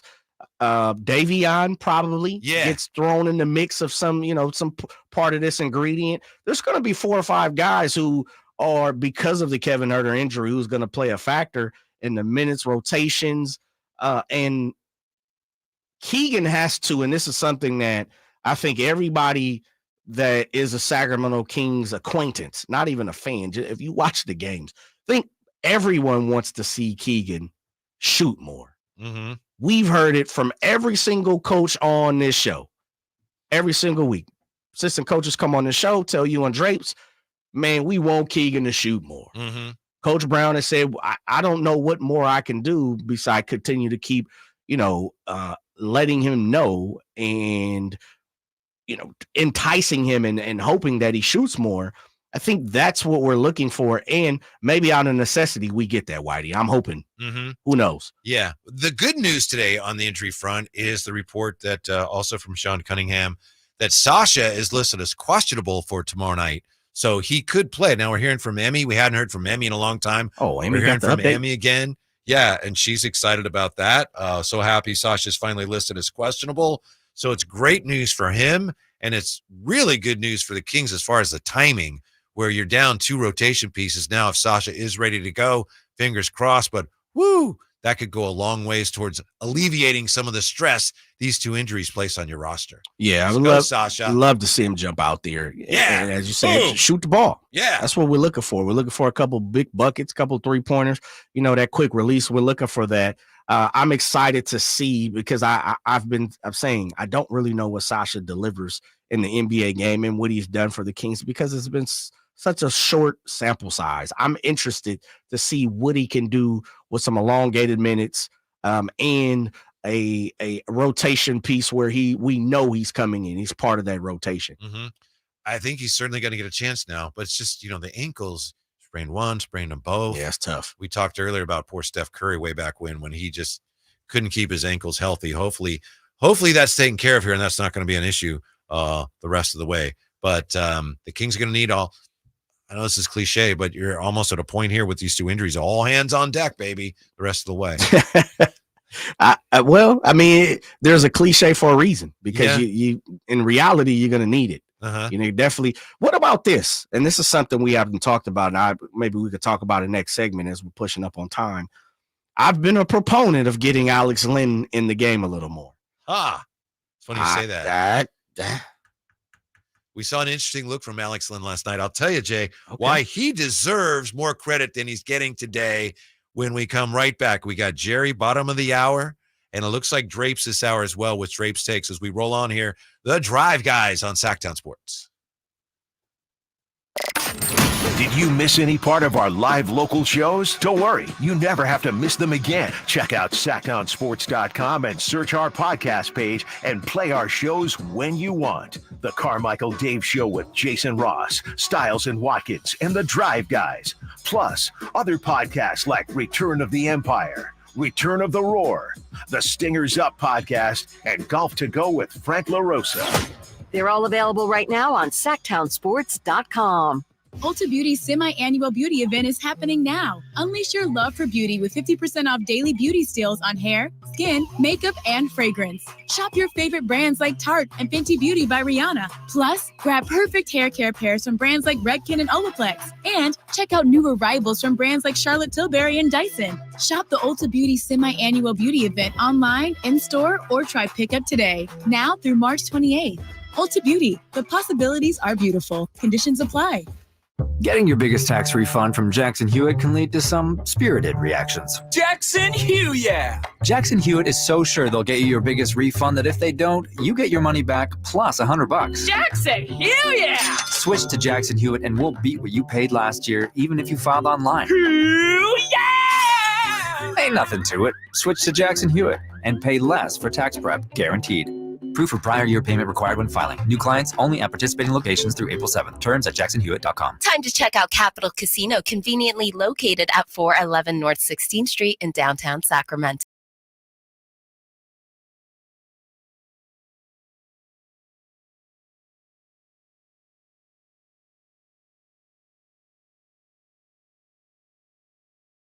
Afternoons Monday through Friday on Sactown Sports. Kings with a big win last night. Woo! Wasn't easy. I don't know why. I never felt like they were going to lose. I guess there was a part of my mind that understood that the Kings don't always play well against shorthanded teams with poor records. But I just felt like, yeah, but these guys don't. They only have 8 guys. And I know it came down to a final possession. They could have won the game in regulation. The Grizzlies could have. But I never felt, Jay, I honestly never felt like the Kings were in real danger last night. I know they were. I just didn't feel that way. I thought the fumbled handoff to De'Aaron was the one, and then when it was kind of like a give and take when De'Aaron hit that shot, to tie the game, and I was like, oh, that's too much time. That's too much time. Mm-hmm. I mean, when we're talking about ever in doubt, that's when I thought like, oh, this might not go well. Yeah. Overtime game, so every point obviously vitally important, right? Of course. Yeah. That's why we need to give Alex Len a little more credit than he's getting. I almost asked Coach about this after the game. Didn't. Maybe I should have. Come on, Whitey. It was right at the end. It's like, okay. I didn't, and then he had to go anyway. So, when poor Kevin Huerter got hurt, he got fouled. So he's got to shoot free throws, but he can't. So you know the rule, right, Jay? Of course. Yeah. Someone can pick them. Yeah. So they picked Alex Len. I know. Why in the world would you pick Alex Len? You could pick anybody. You could pick Slauson. Anybody who's active. Yeah. They picked Alex Len. I thought that was kind of dumb. But the point is, Alex Len deserves credit for coming in and knocking both those shots down. I've been saying, get this guy more playing time. Get him on the court and see what he can do with a few more ticks. But I'm with you. I'm pretty sure, and you know how this goes. I haven't checked to see who's shooting the lowest free throw percentage for the Sacramento Kings, but I also think that varies in the fact of how many attempts you've had too. Yeah. I'm pretty sure one of those statisticians, assistant coaches, whatever you want to call them, interns over there for the Memphis Grizzlies looked down and saw, a number. It was like, oh, get him, Taylor. Get him, coach. Right. So who do we pick? And that's Lane's terrible. Pick him. Yeah. Boom, boom. Big time. Rick Barry style, baby. Well, not quite. Not without the underhand. I don't know why nobody does that anymore. Well, I do know why. It looks terrible. Yeah, because it makes you look, not manly, I should say. I guess. Except, boy, you knock down 90% of your free throws. That's manly. Hey, come on now. It get your pocketbook looking real manly on Hub and Strong. I'm with you. Rick has definitely said this for big guys who, we got to get Rick Barry on. We've had that's not hard. No, Rick loves to talk basketball. He's a big time fisherman, so when he's not, I know he was tied to the big 3 the last few years. He was a coach, I think. Yeah, but he loves to come on, talk basketball. He loves to give you an opinion. He loves talking about some of these youngsters compared to the old schools, so he's not hard to get, but I've heard him say numerous times, the big men with big hands, they should shoot underhand. Right. Because looking overhand, he's like, oh, they got that little tic tac in their hand trying to shoot it. And, like, no, shoot it underhand. Gives them better control. He's talked about. He always brought his hands a little bit over to the front of the ball and got that backspin. That to me is what no one understood about the way he shot those underhand free throws. But he used to do a regular feature on our morning show here on this station. I remember it was on. Just brag about it then. No. It was on Wednesdays because he used to call it Wednesdays with Wick. That's what he was. That's what Rick Barry used to call it. I'm ready for Wednesdays with Wick. So Rick is a good dude, man. Yeah. He was just in the news about something, complaining about.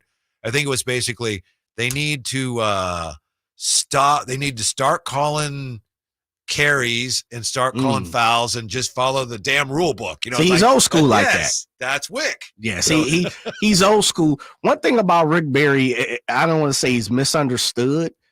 He's a surly son of a gun for sure. Yeah. He's definitely a stickler for the foundation of basketball. He has in his mind, this is the way it should be done. Correct. His time, his area, how he grew up. But when you actually have time, and it sounds like you guys have talked to him, one thing about Ricky, he's one of the guys that has opinion on everything.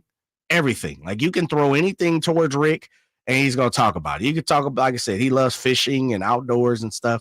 You could talk about a car. He's like, oh man, that car, I like the old school Chevy Nova, Rick is that type of guy, but I respect Rick because he's seen a lot of basketball. A lot. He's underrated, I think. He was a great player. Yeah. He was a great passing forward, shooting forward, maybe in some ways a little ahead of his time. He was ahead of his time in that he would like leave teams and go make more money with another team. And people at that time asked, well, that's terrible. You can't do that. And it's like, people do it all the time now. He was like the first guy that did that. So he also taught us that, he's from Florida. He said, hey, if you're ever running up an embankment and an alligator's chasing you, you got to run side to side, zigzag, because alligators, I don't even know if it's true. That's what he told me. He said, if you go in a straight line, the alligator can catch you. But if you go zigzag, it's tougher for the alligator. That's what Rick Barry. Really? That's what he told us. I don't know if that's true. But anyway, back to Alex Len. When Alex Len came in the game last night, because Memphis said we want him to shoot the free throws, there was, and I think it was about a minute. It was almost a minute exactly before Keon subbed for him. So you had that lineup that you're talking about where you had Sabonis and you had Alex Len on the floor at the same time. The big fellas, the twin towers, the go-getters. Huh? Yeah, I like it, man. I think, it puts the Kings at a deficit defensively, especially when teams, bring out the big fellas and make them switch. Alex Len doesn't have quick feet. I think Domas has quicker feet. I just don't think Domas has a great grasp on how to handle all his extremities when he's, out there on the three-point line. Alex Len is just not fleet of foot. And so, there was a time or two last night you could see where he was guarding someone and they brought him to the outside and they went that way. But if you could run the zone, which we've seen the Kings do a few times, I like to see what would happen. Now it definitely depends on who the other team they're facing is, if they have some bigger pieces. But, when they play like the Bulls, they played the Knicks, teams who are a little slower, have bigger guys. Let's get Alex in there. I would like to see it. He told Chris Watkins and I on the media day, he said, Coach is talking about having me and Sabonis on the floor at the same time, and he seemed excited about that. We've seen very little of it. It's funny you say that about the zone. I believe last night after he made the free throws, they went to a zone, and he was on one side in the, like the 3-2, and then it's him and Domas on the bottom, and the ball went to his corner, and he chased it out, and he missed, and then the guy drove around him, and the whole thing broke down. I think you're right. That's probably the biggest problem when he's out there with Sabonis is what happens defensively, but he's very productive, and that happens a lot. He plays 13 minutes, has 6 points, has 3 rebounds. He's been a very productive reserve, especially for a guy that, remember a year ago, he didn't play at all. And then right before the playoffs started, he got some minutes here and there, and then came the Warrior series like, all right, Alex Len, you're playing again. So that's the mark of a professional player. I like where you're going, Whitey. Yeah. So what you're telling me is Alex Len needs a little more time in certain instances. Maybe. Oh, come working. on now. I saw broke. You were getting ready to wrap your lips up and say it. It's working. Why? So why do you need to change it when it's like, wow, that's very productive the way it is. It's working out. No, the last 3-4 games have worked out. Yeah. Not this. Don't let the Knicks physical game and this game and maybe the Laker game detour you from saying that this team is not that good defensively. Look, Jay, here's the thing, and you know this. You look at the standings, and what are they now? Are they 11 over 5? Yeah, they're 39-28, right? And I know there have been ups and downs, but they're 6th in the West. They're 39-28. That's pretty good. So whatever's been working, I don't feel compelled to say, we need to switch that up. If Alex Len has been playing well in limited minutes, well, then he needs to play more minutes. No, because this is working. In the last few games, there's indications that they're starting to get even better. That's good. I don't trust it. I don't trust it. As Draper would say, stop reading the box scores, Whitey. Stop reading the box scores. Okay, but I'm just looking at the part that says who won. Yeah, well, that's an important part. But let me say this. They also played a depleted Memphis game, and here and now I'm arguing against the Kings wins. They played a depleted, Memphis team. New York out-physicaled them. That wasn't even a basketball game. I don't even count that. All right, a football competition. Yeah. UFC, whatever we want to call it. That was like Squid Game. It wasn't even football. I think, the Laker one was good. The Milwaukee was good, but there's some games that they lost. Hold on. Time out. You kind of glossed over those two No. dominant wins over the Lakers and the freaking Bucks. Well, that was good. But no, those were huge wins. But they didn't absolutely just lock down. Like the Bucks didn't come to play. Can we agree on that? Like the Kings didn't do a fight. Okay. They got in that rock fight with Keon Ellis, Dame, and I love Dame. I know you love. I think you love Dame. Dame. Yeah, he's like, I didn't know I was going to have an evening like this. Okay, I'll go. How about 10 games back? Can you give me 10? Yeah. Okay. All right. So 10 games back. 1, 2, 3, 4, 5, 6, 7, 8, 9, 10. So 10 games back was the loss to Denver. 117-96. That wasn't good defense. Minnesota in overtime, 124-120. That wasn't good defense. That's not bad in overtime, 120. Okay, but the game. That's not bad. That was without Anthony Edwards on the second half. Remember that. De'Aaron Fox. I understandable. I get you. That doesn't mean good defense. Chicago 113-109. That was a slow game. There were moments where they were playing pretty good defense. Very true. DeMar absolutely abused them. The win against the Lakers, 130-120. Awesome. Okay. That was awesome? Yeah. The first win? Anytime you beat the Lakers. Okay, I'll give you that. I agree with that. San Antonio, 131-129 with no Victor Wembanyama. What's the question again? You lose Not a great defensive effort. You lose to Houston. I'll give you that. Okay, you lose to Houston, 112-104. Then you have Milwaukee, Los Angeles. Boom, boom. I'll give you those two. Yeah. New York, great physical. Good physical. Was defense there? But see, here's the problem with going back 10 games. Oh, Keon wasn't playing 10 games ago. That's true. He's only been playing the last, 5 or whatever it is. That's where the defense has been better. Okay. So that's, Well, I asked for 10. You want to cut it in 5. So can we, fair exchange, no robbery. They've been playing better defense, but not the best of their ability. With this team, it might be. You think this is the best they can get defensively? Maybe. I think that's bad, man. I think they're showing some real. We're in trouble, Whitey. Yeah. Well, that may very well be. Okay, all right. Jerry can tell us more about that. We'll see what Jerry thinks of this defensive question. And what do the Kings do now with Kevin Huerter sidelined for the foreseeable with a shoulder dislocation? We'll find out from the Kings legend, Jerry Reynolds. Also got Drapes coming up this hour as well. And the Drive Guys, Sactown Sports. The NFL's leading rusher plays here. The handoff to McCaffrey, walks in the end zone. Handoff to McCaffrey, takes it right down to the goal line. He does his thing again. McCaffrey goes in motion right. Backwards pass led by Juszczyk. A block there. Hurdles a man. 10-5. Touchdown! CMC!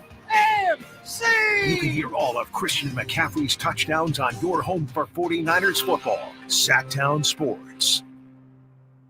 Hey, what's up, everybody? It's Kyle Draper here from Mercedes-Benz of Stockton. If you're an entrepreneur with a vehicle fleet, I'll tell you that outfitting your van fleet with Mercedes-Benz vans is a very smart business move. Here's why. If you use it for business, you'll likely qualify for substantial tax breaks. Plus, they're rugged, sophisticated cargo haulers that you will love driving. You'll also love the way these things look with your company logo on them. And finally, it is Mercedes Madness season. That's right. Rates are available starting at 4.9% APR. Choose from any of 60 vans available right now at Mercedes-Benz of Stockton's Commercial Fleet Center next to their stunning new showroom. These folks wrote the book on what true customer service looks like. I'm a car and truck enthusiast, and I mean it when I tell you that the customer service you can expect at Mercedes-Benz of Stockton is the best. Go see their beautiful new Mercedes showroom just a half hour from SAC, right off I-5, online as well at mbofstockton.com. With RT Painting, our name says it all. We are a reliable and trusted commercial and residential painting company serving the Sacramento area since 1998. Employee-owned, our attention to detail is second to none. Put our decades of experience serving our community to use for you.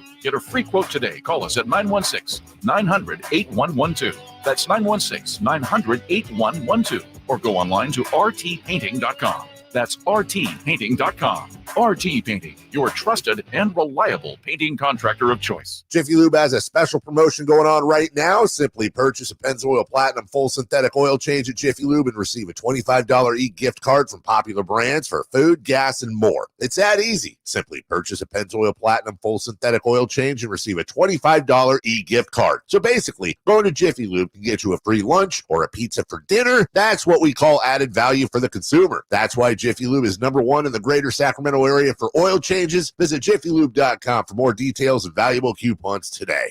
Ever since we got Xfinity, we have Wi-Fi all over the house, even in my hiding spots. Ha! Found you. How?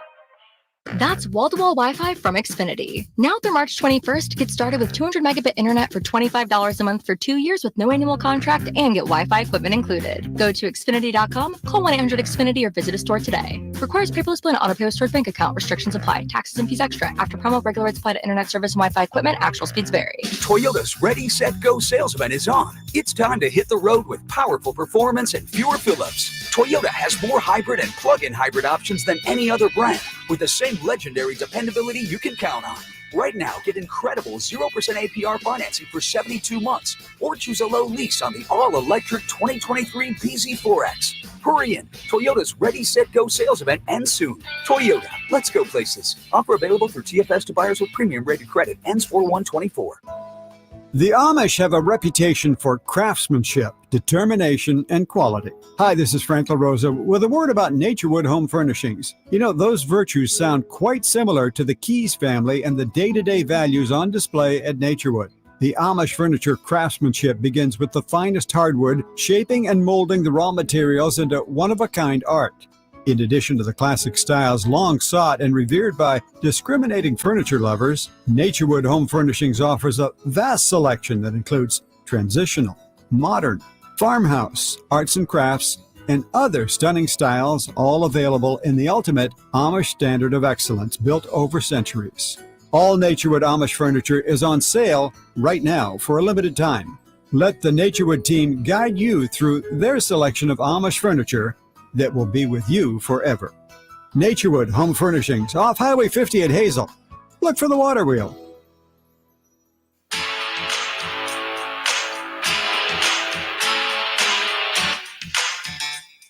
Your home for Kings basketball for over 25 seasons. Sactown Sports. Jay is playing a little Mellencamp here for two very good reasons. One, I just saw a story that Mellencamp was doing a show somewhere and he was talking between songs and people started heckling him and saying, "Shut up, play songs." And he's like, he got really mad and he's like, "Oh, I'll just play fewer songs and I'll talk more." And eventually he just left in the middle of his set. He didn't appreciate being heckled. But the main reason we play that is because our next guest was actually one of his teachers in, I believe, a tennis class. Let's find out. All-time Kings icon and legend, Jerry Reynolds with us. How are you, Jer? I'm really good, and yeah, I appreciate playing a little Mellencamp. I think that's great. You know, I'm sorry to hear he's getting a little crusty in his old age. I'm not surprised, by the way, because he just my little short experience with him, he was a little on the edge. Was it tennis class that you had him in? It was a racket sports class, so yeah, that was badminton and tennis. And I don't recall, he had a tendency to, in that one semester he's there, to miss quite a few of them. Jer, we were just having a discussion here about the Kings defense, which appears to be, it looks like they're getting some traction there. Jay he's much wiser than I am, and he's like, a little skeptical. He wants to see more. But what stands out to you about how much better the Kings defense seems to be over the last 4 games or so? Well, I do think it's better. I think, I kind of like what Coach Brown's doing, playing a little more zone. I think that, gives them a little tempo change. And, of course, the fact that Duarte and Ellis, getting more time, I think they bring a little bit of a physical focus to the defensive end. And I got to say, Duarte's growing on me a little. Really? He's growing on me a little. Yeah, I'm about ready to take back some of the bad words I said about him early in the year. Legend, are you and I know you have a very keen eye compared to me. Do you see there, speaking of defense, how much has Keon Ellis really, I guess as Whitey said, pushed this defense to being salvageable? Well, he really has, because he's one of those guys that can guard. Certainly on switches, he can guard just about anybody. I mean, preferably he's very comfortable guarding ones or twos. Up to 5'6", 6'6". He has no problem with that.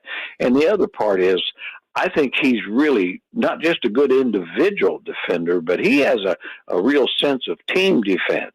And he really is great at help. And, like I say, his on-ball defense probably isn't any better than Davion's, but, his help defense, he's kind of a small version of Michael Cooper in my mind. Old people would remember how good Coop was in the days with the Lakers, but he was 6'6", so he guarded basically big guards and small forwards, whereas Keon's more of a 1-2 kind of guy. Jer, that's actually a very current reference compared to some other ones we've had today. We talked a lot about Rick Barry, and we were comparing the Kings to the 79 Sonics with, Jack Sikma as Sabonis, and I think Gus Williams is De'Aaron Fox, and Malik Monk is Freddie Brown. So we've just been spending quite a lot of time wandering down memory lane today. Yeah, well, you sure have. I mean, and then you'd had Keegan Murray as John Johnson, I suppose, too, right? Go. Yeah. And, of course, I remember John Johnson and Freddie Brown when they were junior college players, when I was coaching in junior college. And, Freddie punished us a little bit. And, that was one of those unusual teams that didn't have, a championship team, but they didn't really have a top. None of their best players were top 5 guys. Mm-hmm. They had some all-stars, but, a little bit like the 2004 Detroit Pistons. Yeah. And so, I think those two teams both had some probably more talented teams kind of get beat due to injuries and give them their chance, not to take anything away from them. But anyway. Yeah. So, that's going back, fellas. That challenges me a little bit. Kevin Huerter, we found out today it's a dislocated left shoulder. Other than that, we don't know. We don't know the surgery or when he could be back. We don't know. So it looks like Keon Ellis is starting for the foreseeable. How does that, would you guess, affect the rotation and the offense? That's more shots for somebody else if Keon's in and Huerter's out, right? Yeah, I would say probably, clearly they're going to play Monk every minute he can play. And certainly, Monk doesn't need any encouragement to get one up, and he shouldn't. But I think Keegan Murray might benefit the most in that situation, because he'll need to look for a shot a little bit more. And I think certainly Domas can find him on some of the dribble handoffs and and just screens and things like that. So I think he'll benefit the most. I think Keon is going to make shots. He's going to make open shots. But he's really not going to force the issue there. He's looking to defend, to move the ball, and take the shots that the defense gives him.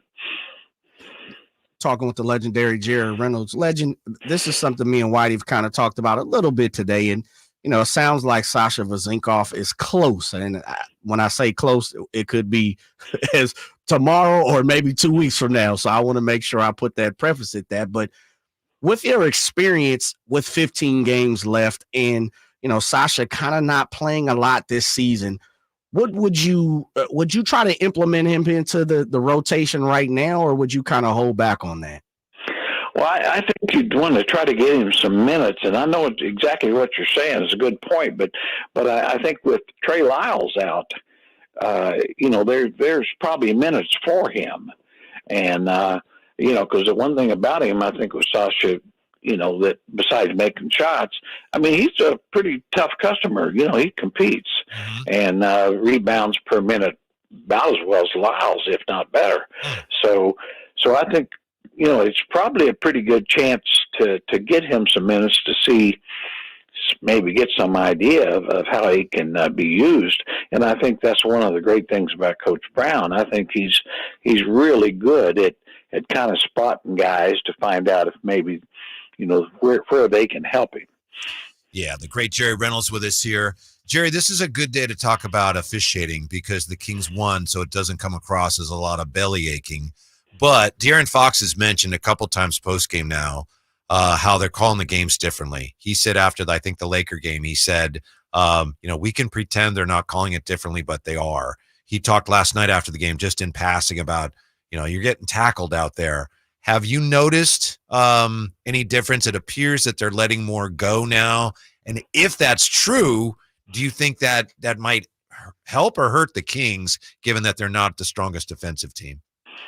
Well, I really do agree. They're calling it. They're letting a lot of more stuff go. Yeah. I think in general, I like it. I mean, they're allowing it to be a more physical game, not so many tic-tac fouls. I don't really like them to hit Domas in the face and force him to double dribble. I wasn't in favor of that type stuff. But no, I think in the long run, I think more. It's like the Knick game. I got to be honest. I enjoyed that type of defense. You had to earn your baskets. Every point you kind of was. So it's a little bit of a throwback. Not quite to the bad boy Pistons or anything, but definitely they're allowing more stuff to go.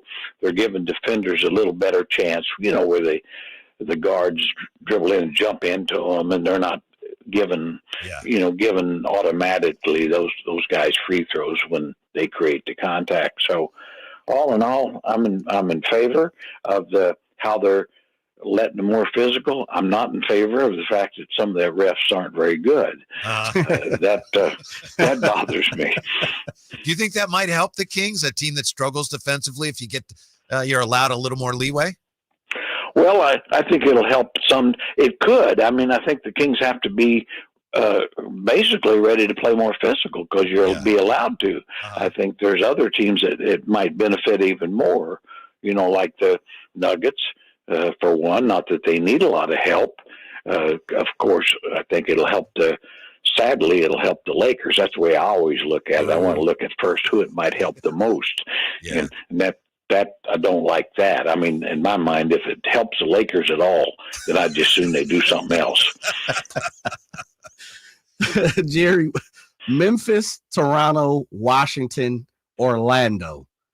When I see those four games, for me, and it's not a make or break here for the Kings by any means of stretch, because you have Dallas right after that and Phoenix out the back end.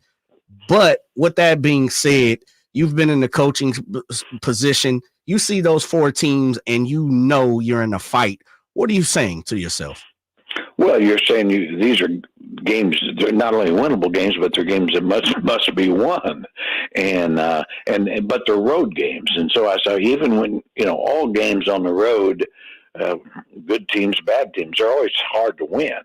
And but But as you pointed out, I mean, you've got the Phoenixes and the Dallases coming up, far more important games. But you know, get the wins where you can, and that gives you a little bit more of flexibility, because you know some of those games later on against the better teams are going to be a little harder to get even. So Washington, Toronto were struggling; they got guys out. So go get the W's. And now, Orlando's a different deal. I mean, they're a nice young team, and they're fighting for a spot. So you're going to get them at their best. Coach, we'll let you go on this one. Appreciate your time. Phoenix is, they've got those 3 stars, but their schedule's really tough. I'm starting to think it comes down to the Kings and Dallas for that 6th spot. They've got 2 games coming up next week. Do you agree? Do you think maybe this is going to be a 2-team race for the 6th spot? Well, I think it's those 3. I think Phoenix, Dallas, and the Kings are really going to be in it. I kind of felt that Dallas would be the 3rd of that group. I'm not too sure. Yeah. Getting Gafford was a big addition for them, and I think he's made them better. So it bothers me that they've gotten better as both those teams got better. Yeah. Picking up guys, Royce O'Neal for Phoenix. So. Yeah. By the way, you said that the Phoenix got 3 stars. I'm not all sure Grayson Allen in the star. That guy makes shots and makes plays, and ask the Bucks if they kind of, I don't know if they admit it, but they kind of miss him. Oh, and how about, speaking of the Suns, they added one of your favorites is back, Isaiah Thomas. IT. Yeah, gosh, that's great to see IT. I mean, that guy, what a sad thing. There it was, 3rd in MVP that year and played hurt, got 52 in a game 7, played on a bad hip, and of course his sister had passed in a car accident. I mean, the guy, one of the all-time best guys ever. It was in Sacramento, and of course Kings traded him for chopped liver, and brilliant move, I might add. The guy is just a terrific player when he's here, and he was terrific. Like Danny Ainge told me he said, yeah, we weren't very good when we got Isaiah Thomas. We became a playoff team. Yeah. I said, yeah, there you go. Good to see. Thanks as always. Appreciate it very much. Talk to you soon, Thanks, Jared. guys. Be good. Take care. Thanks. Yeah, there you go. I know that Isaiah is one of his all-time favorites. Where you went with that. Let's see. Do we have Drapes coming up next? Or 5:15. 5:15. Yeah. All right. 339-1140, 1-800-920-1140. How the King season could come down to the next 6 games when we come right back. Drive Guys on Sactown Sports. Never know what you might hear when listening to a Sacramento Kings game. Out of Keegan, going for another triple. Man, is he feeling it. Keegan, can he do it? Yes, there's number 11, Keegan Murray. Keegan steps back. He just knocked down his 12th three-pointer, a Kings franchise record. He's got 45 points. Never miss a moment of Sacramento Kings basketball with Sactown Sports and the Sactown Sports app. Sacramento weather is brought to you by Folsom Lake Kia. I'm Mark Finan in the KCRA3 Weather Center. Skies will stay clear tonight. Overnight lows will drop down to about 50. Tomorrow will be a mostly sunny day with light winds. Look for highs in the low to mid 70s. Get the latest forecast on the KCRA News and the KCRA3 app. Shop Folsom Lake Kia during their spring event and save big on your favorite models. You can even buy with 0 down on approval of credit. Shop your trusted Kia dealership for over 25 years and tell them DC sent you. FolsomLakeKia.com. I lock up my Old Spice Fiji aluminum-free dry spray to keep that 24/7 lasting freshness safe for myself. Fresh coconuts, palm trees in the wind. It's like catching waves in Fiji. Actually, I just talked myself into a refreshing spritz of Fiji. My Old Spice is missing! No!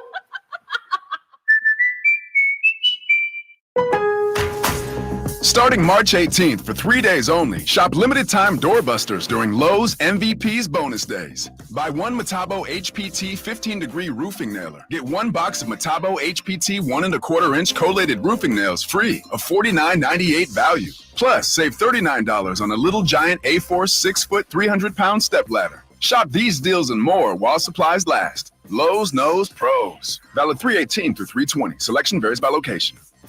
It's time to trade in and trade up at Northern California's #1 Honda dealer, Stockton Honda. Whether you're shopping new or pre-owned, Stockton Honda has the selection and savings. Plus, get top dollar for your trade. Come in today or go to StocktonHonda.com. It's all a click away. Anytime, anywhere, it's all here. StocktonHonda.com. Based on 2022 total new and Honda certified pre-owned vehicle car sales from American Honda Motor Company's own report. Time to check out Capital Casino, conveniently located at 411 North 16th Street in downtown Sacramento. Harrison Barnes plays here. Harrison Barnes drives it, hammers it, the Black Falcon soaring into the night sky on a Monday evening in Northern California. Sactown Sports is your proud home of the Sacramento Kings. Financial Group is not a law firm. Are you a victim of the timeshare trap and think there's no way out?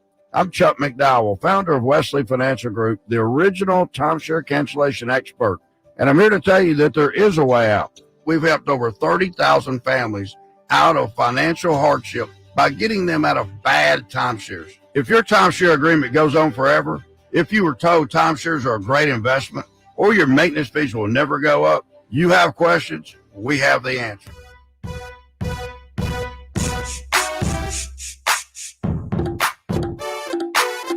Your flagship station for the Beam Team, Sactown Sports.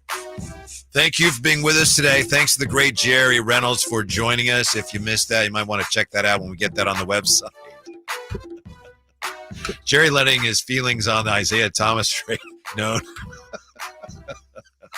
Anyway, we appreciate Just had some that. inside information there, Whitey. Yeah. Also want to thank everybody, those who on Twitter who have liked my stupid Destiny's Child song. Did you see that, Jay? I have not seen Destiny's the new Child one. song. Yes. Yeah, so appreciate that. Just having a little fun there. And I'm still checking into the legalities as to whether we could play those on the air. And just because we could doesn't mean we should. Yes. Are you ready for a new roarsome adventure? Legoland California Resort teaming up with Sactown Sports to get you and the family down to beautiful Southern California for an exciting adventure of a lifetime. Discover Dino Valley opening this Friday, March 22nd. Bricktastic Lego dinosaurs roam at Legoland California Resort. All you have to do is hit up the Folsom Lake Honda hotline right now, looking for caller number, what do you think, Jay? 6. Caller number 6 to score those family 4-packs of Legoland California Resort tickets.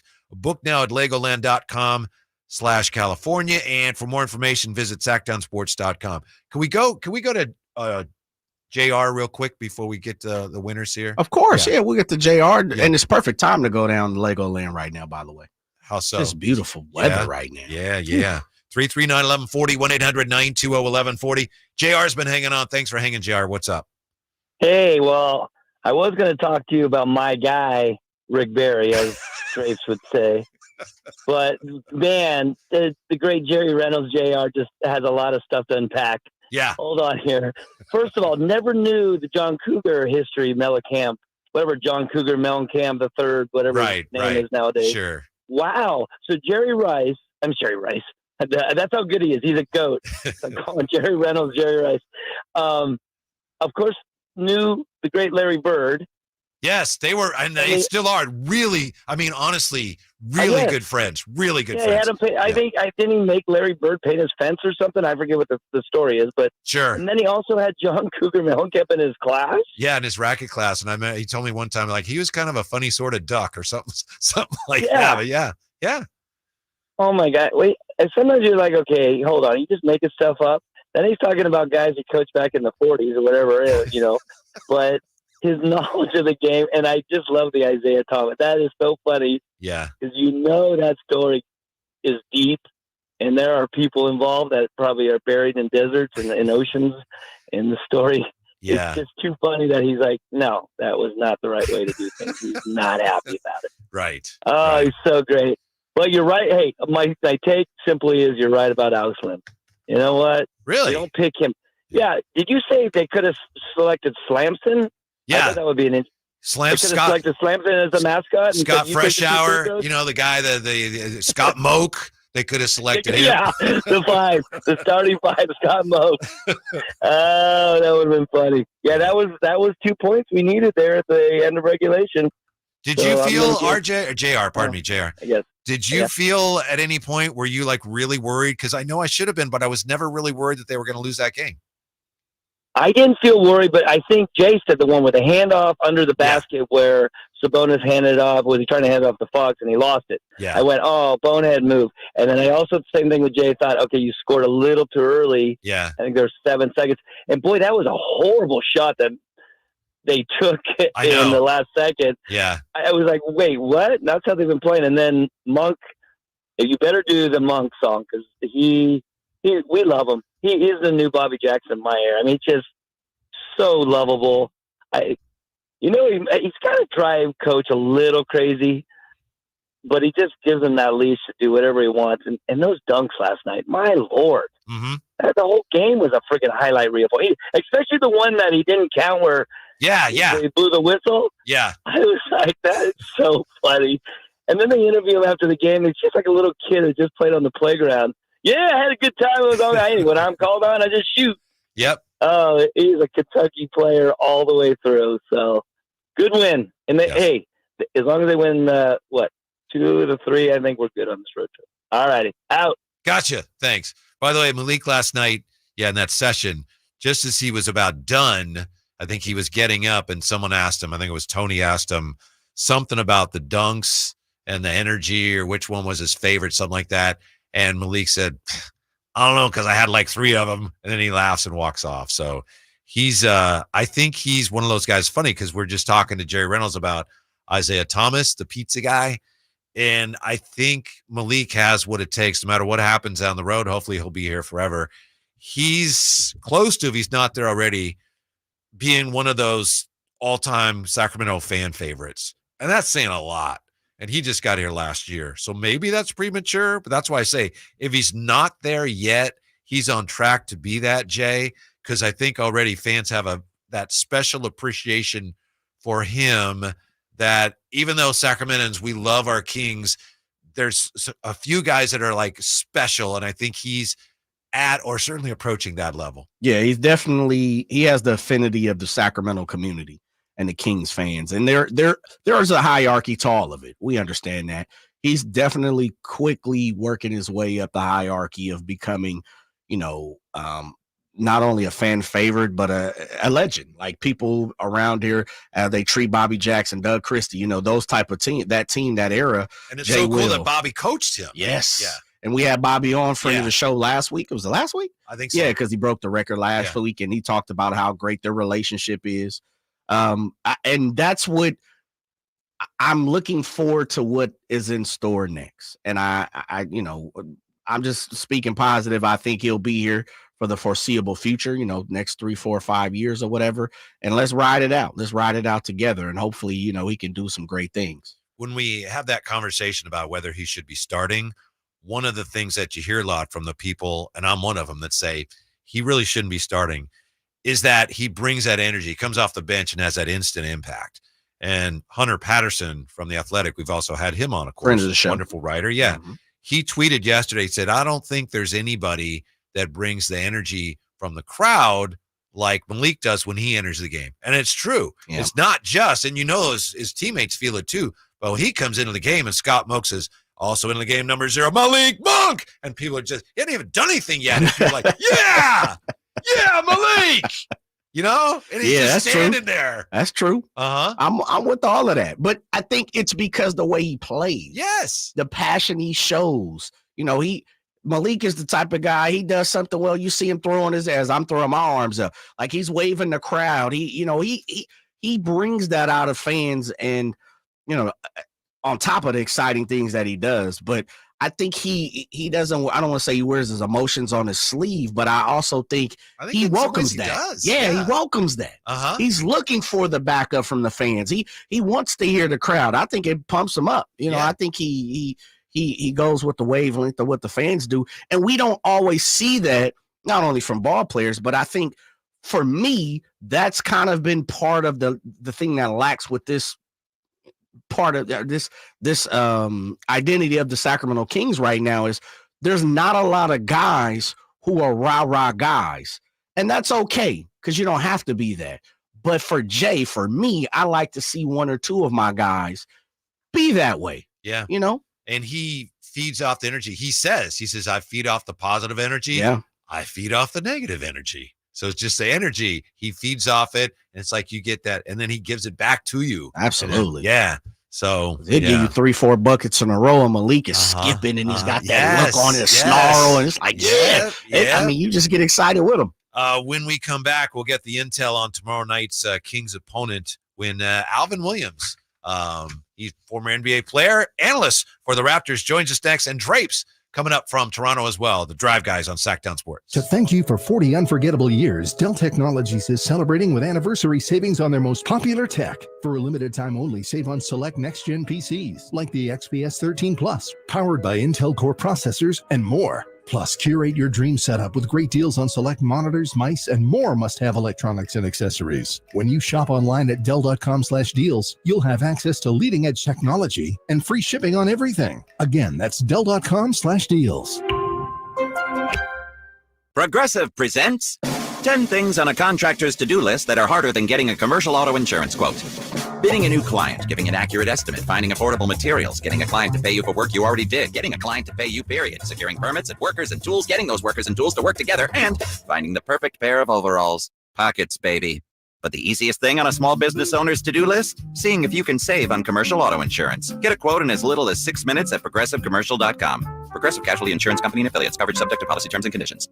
Getting your biggest tax refund from Jackson Hewitt can lead to some spirited reactions. Jackson Hewitt, yeah! Jackson Hewitt is so sure they'll get you your biggest refund that if they don't, you get your money back plus $100. Jackson Hewitt, yeah! Switch to Jackson Hewitt and we'll beat what you paid last year, even if you filed online. Yeah!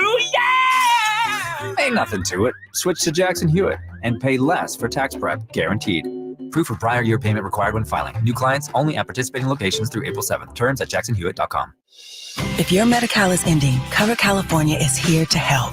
Cover California is a service from the state that helps you get affordable health insurance. In many cases, at no cost to you, just like with Medi-Cal. We have quality health plans and will help you every step of the way to get the one that works for you and your family. So, if you're no longer eligible for Medi-Cal, check out Cover California. We'll keep you covered. Learn more at coveredca.com. The weather's warming up, spring is here, and so is road trip season. And if you're saying, yeah, sure, I would love to load everything up in my car and hit the road and go on a long road trip, but I don't trust my car. It's not dependable. Well, then go see my friends at Elk Grove Kia. They'll get you into something dependable and super affordable, like a brand new 2024 Kia Forte LXS for $19,988. Yep, at a time when the average new car price is over $48,000, Elk Grove Kia can get you into a brand new car for less than half of that. This car's loaded with automatic transmission, an 8-inch touchscreen with rear camera. It's got advanced driver assistance system, so it's got tech and safety. And again, this brand new 2024 Kia Forte LXS can be yours for only $19,988. Only at the #1 Sacramento Kia dealer, Elk Grove Kia, in the Elk Grove Auto Mall, and online at elkgrovekia.com. Elk Grove Kia sale price, $20,738. Kia rebate, $750. Net price, $19,988. One at this price. Stock number GK9219. Expires March 31st, 2024. The Amish have a reputation for craftsmanship, determination, and quality. Hi, this is Frank LaRosa with a word about Naturewood Home Furnishings. You know, those virtues sound quite similar to the Keys family and the day-to-day values on display at Naturewood. The Amish furniture craftsmanship begins with the finest hardwood, shaping and molding the raw materials into one-of-a-kind art. In addition to the classic styles long sought and revered by discriminating furniture lovers, Naturewood Home Furnishings offers a vast selection that includes transitional, modern, farmhouse, arts and crafts, and other stunning styles, all available in the ultimate Amish standard of excellence built over centuries. All Naturewood Amish furniture is on sale right now for a limited time. Let the Naturewood team guide you through their selection of Amish furniture that will be with you forever. Naturewood Home Furnishings, off Highway 50 at Hazel. Look for the water wheel. KHTKAM HD1 Sacramento, KYMX HD2 Sacramento. From the Power Business Technology Toshiba Studios. This is Sactown Sports.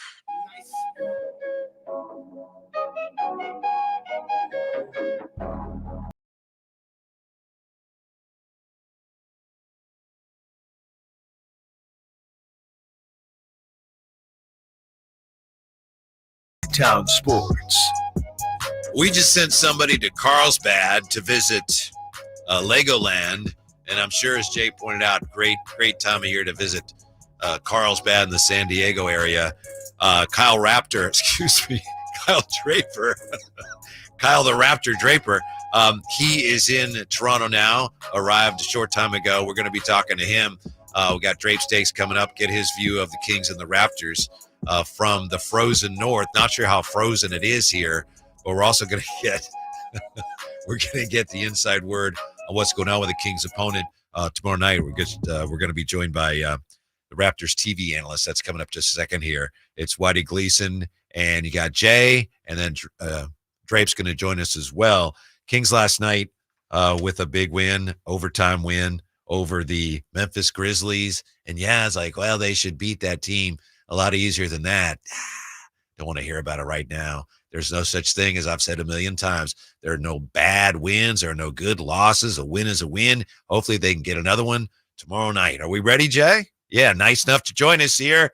Raptors TV analyst, played 9 years in the association. Alvin Williams with us. Alvin, thanks so much for your time. How are you, sir? I'm doing well. How are you guys? We're doing great. I hope you don't mind. I got to ask you this to start. What was it like playing with a young Vince Carter? That had to be unforgettable. You know, it's amazing. I'm just watching NBA TV, and they're talking about the 2000 dunk contest, and I'm just living. I'm talking to my kids about it, and they're like, "Did you play with him, Daddy?" I was like, "Heck yeah, I played with him. I was watching him a lot because I was on the bench most of the time." But no, that was amazing because I got a chance to play against Vince when he was in North Carolina, and I was at Villanova, so he was a freshman and I was a junior, and then I was drafted 1 year before Vince, so I just saw him come in. He's the 5th pick, got traded for Antoine, and that swap, but just him, that explosion. And the explosion of him just, overnight. It didn't seem like it took long for him to step on the floor and start making big plays, exciting dunks, game-winning shots his rookie year. And I just remember Vince and I used to go to the mall together when we first got to Toronto after that lockout year. And no one knew, people would know who Vince was. But I swear to God, 2 weeks later, we couldn't go anywhere, man. We couldn't go anywhere. And then it just flooded in the States, not just in Canada or Toronto. A lot of people really didn't recognize Toronto Raptors as an NBA team pretty much, but he put everything on the map. So it was a phenomenal time getting a chance to play with him and then just being his teammate. He's a great dude. His mom was great. It was a joy to watch him play and develop, especially with our veteran guys and coaches helping him along. Mm-hmm. Yeah, Alvin Williams, nice enough to join us. So you were, about that time, you're a young NBA player, and that was also Jason Williams came into the league that same year, Jay Will. So you were a young player when Weber, Divac, Jay Will, when those Kings came into existence. What stands out to you about the way, and I know you guys are in the East, you don't see the Kings a lot, but what stands out to you about the way Mike Brown has turned things around here in Sacramento the last couple of years? Here it's kind of similar to what happened way back then. Do you see any similarities? What stands out to you? That excitement, that crowd, man, that's unbelievable. Back then, they were playing in the Arco Arena, and it was smaller, but the crowd was right on you, those damn cowbells and that. But it was always exciting. And then, Jay Will, he was an exciting player. And, today he would just be even more. I think people, frowned a little bit about his style and, the way he played, shot selection and his passes. But in a game today, he would be one of those top players still because he had that ability in the way they passed and moved the ball under Rick Alderman and the coaching style and Vlade Divac and Vlade Divac. And now I just see the excitement of the team. You have another great guard in Fox and you just see that team still playing with that energy. But again, that was a lot of excitement, and those teams are very, very good. I want to say even when, Bibby came and they started making that push for the finals, Western Conference Finals, they just were ahead of the curve with the ball movement, the body movement, the bigs that could facilitate as well, So it's a very talented team. And I see this team, same thing. Sabonis being able to do a lot of things, handling the ball, passing the ball, still had that physical presence. And again, the guards, the shooting. So it's very similar. And you guys had my main man, Doug Christie, who's the defensive guy and can make shots as well. So that was a very talented team, man.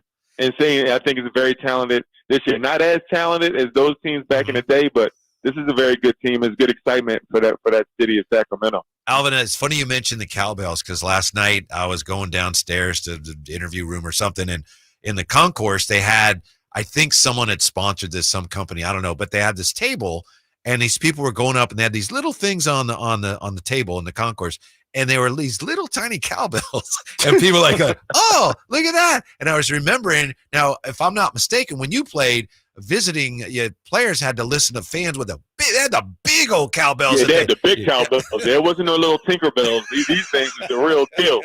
These things are coming straight off the farm or wherever to get them cowbells from. But yeah, they were the real deal back then. Yeah, I think they've passed rules now where they outlaw some of those Something big like cowbells. that. Yeah, I think they have. Joined by Alvin Williams, TV analyst for the Toronto Raptors. Alvin, I mean, I think when most people talk about the Toronto Raptors, they start with Scotty Barnes at the moment. But speak to some of the other youngsters that's on the team and you know, the last 15, 16 games for you guys trying to make a move. No, you're right. You know, Scotty Barnes, I think a lot of his ability and what people are projecting him to be and what he's shown so far, I think that's where you see a lot of those trades when you trade a Pascal Siakam and OG Anunoby, and you know, you move forward with a Fred VanVleet, all those great players, and done so much for the Raptors and their history in the past.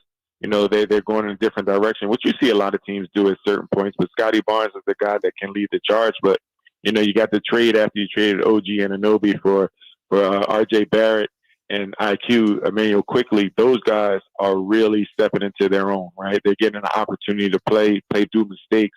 It's a different type of offense. Coach Darko Rajakovic, he has the spread out offense, pass, ball movement, body movement, cutting, screening, and they're really finding themselves opportunities to really maximize their spacing and moving without the ball. So they're all young players, very young, 22, 23, 20, I think two of them 23 and 22 years old. So they're very young, getting a lot of experience. The only thing you wish that they could be playing together at this time, this chunks in the season, because they still could give themselves an opportunity for that play-in. So, but with the injuries, but the younger players are really, they're coming along. And you have Grady Dick. He's getting an opportunity as a draft pick, lottery pick for the Raptors. And he's really shooting the ball well. He has a lot of skill. He's showing a lot. And again, it's still valuable that these young guys can really play, you know, and get experience of a game time experience. So it's a good opportunity for them. The only thing I say, I wish they could play together, you know, excluding those injuries. Now the injuries, they can't really get court time and that you know, that team time together, but they are getting valuable experience and they are showing some positive flashes of the future. Alvin Williams with us, used to play for the Raptors. He's a Raptors TV analyst. You mentioned Coach Darko, and of course, we had a situation here. Mike Brown had his computer out after a game, and he was showing the media, you know, some officials' calls that he wasn't happy about. We know that Coach Rakovic just went off after a loss to the Lakers, very impassioned. Yeah, and I know, you know, it's easy to laugh at, and I get that, but it's also because it was so unusual. But I'm wondering, Alvin, you as a former player, what kind of message did that send to his players? And I know that was January, so they're not all the same players now, but especially the younger players, seeing your coach go out and defend you like that, what kind of message did that send to the young players on the team? I think it's a positive message. It's a message, of course, you know, that you can say our coach has our back. You know, he stated in that press conference when he's talking about Scotty Barnes as the future of this league. So you're giving your young player that people are leaning on confidence. And as a player, young player especially, you love to have that confidence and that support from your coach. That helps, you know, leaps and bounds when you are playing and you are developing. So I think it sends a message. And, you know, even you guys are talking about it. Everyone's talking about it. So it doesn't just send a message to the team. It sends a message to the league and other players. That's a coach that, you know, I wouldn't mind playing for. You know, that's, you know, players, they evaluate coaches. They evaluate situations. They're not saying they're going to jump the gun and go play for them necessarily. But you will have that in the back of your mind that you would love to play for a coach that stands up for the team, no matter what the situation is. And one thing I can say about Coach Darko is he's been very, very consistent through the times that they had some big wins, from the times they're struggling now, I think 7 straight losses, and you know, players getting traded. And this team has changed about 3 times this year. So he's been very, very consistent. You know, you meet him in the hallway, still meet you and greet you and say hello.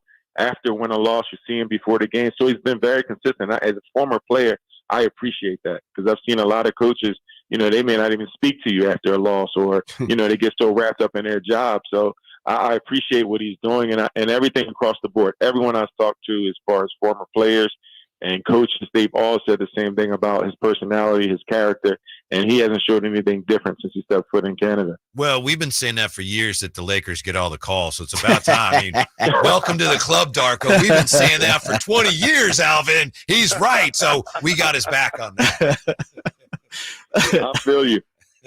Alvin, I would like to ask you about Bruce Brown, as someone I was clamoring and hoping and wishing the Kings would have went after this past offseason, and I think you would probably second that, like he's a ball player. But I want to ask you about experience of Toronto. You've been around there. You've been an assistant coach for Toronto. You know what it is, as you just talked about with Vince Carter. After the championship, since the championship compared to now, like, how's the city with basketball? Is it still in love? Because we got to see, like, when, on television out here, we got to see Toronto going all up when it was during the NBA Finals. Yeah, it was the one. How's life been in Toronto since? It's been good. The one thing about the Canadian crowd and the Toronto fan base, they've always been supportive. Even when I was there, we weren't winning. I remember my first year there, we were 16 and 66. So they've always come out, and they didn't have the knowledge, they didn't have the understanding of the game at that point. So over the time, they started understanding more. They started having guys like Vince Carter and Tracy McGrady and Chris Bosh, and then Kyle Lowry and DeMar DeRozan, and then Kawhi Leonard. So they start experiencing certain players, superstar players, and they start experiencing very good teams. They had some legendary coaches in Lenny Wilkins, and then Dwayne Casey has come through there. So they've started experiencing what other NBA teams have experienced, and they had, of course, to get management had to get straight, ownership had to get straight. So there was a lot of turnover before they got to that point in 2019 and win a championship.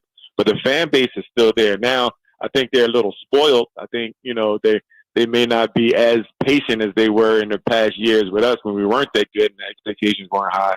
But I think they definitely come out and support. They definitely have a feel of a loyalty, because it's the only team in the country, and I think that lends a hand. It's not just can't just be a farewell, but they have a very good passion for the team, because they're not just saying, this is Toronto, this is Vancouver, this is Edmonton, this is Calgary, this is Quebec, this is Montreal. I'm sorry. So the fan base is really strong, and it's amazing because you go to all these other cities, and it's a strong fan base wherever Toronto plays. It's a good group of fans that will come out and support, and it's really cool to experience.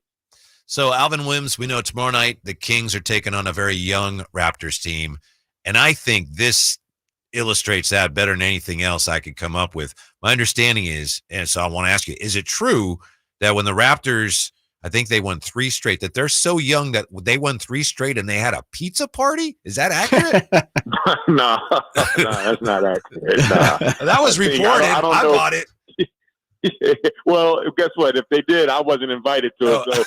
So I think that was something that was thrown out there. And I think it was a dinner or something was supposed to have happened, and somebody said a pizza party. I'm not sure how that got out there, but I'm definitely, I can almost be 100% sure that they didn't have a pizza party after they won 3 straight. But they are a young team. Yeah. That's a defamation of character. They try to kill my Toronto Raptors. I will show you the story. I didn't. Don't be believing that, Whitey. I bought it all the way. Come on, man. So it is a young team, though, right? The Kings are playing a very young team tomorrow. Pizza party or not, right? Yeah, it's a young team, and again, and they're young, is even younger since Scotty's out and Pirtle's out, and I'm not sure if RJ Barry had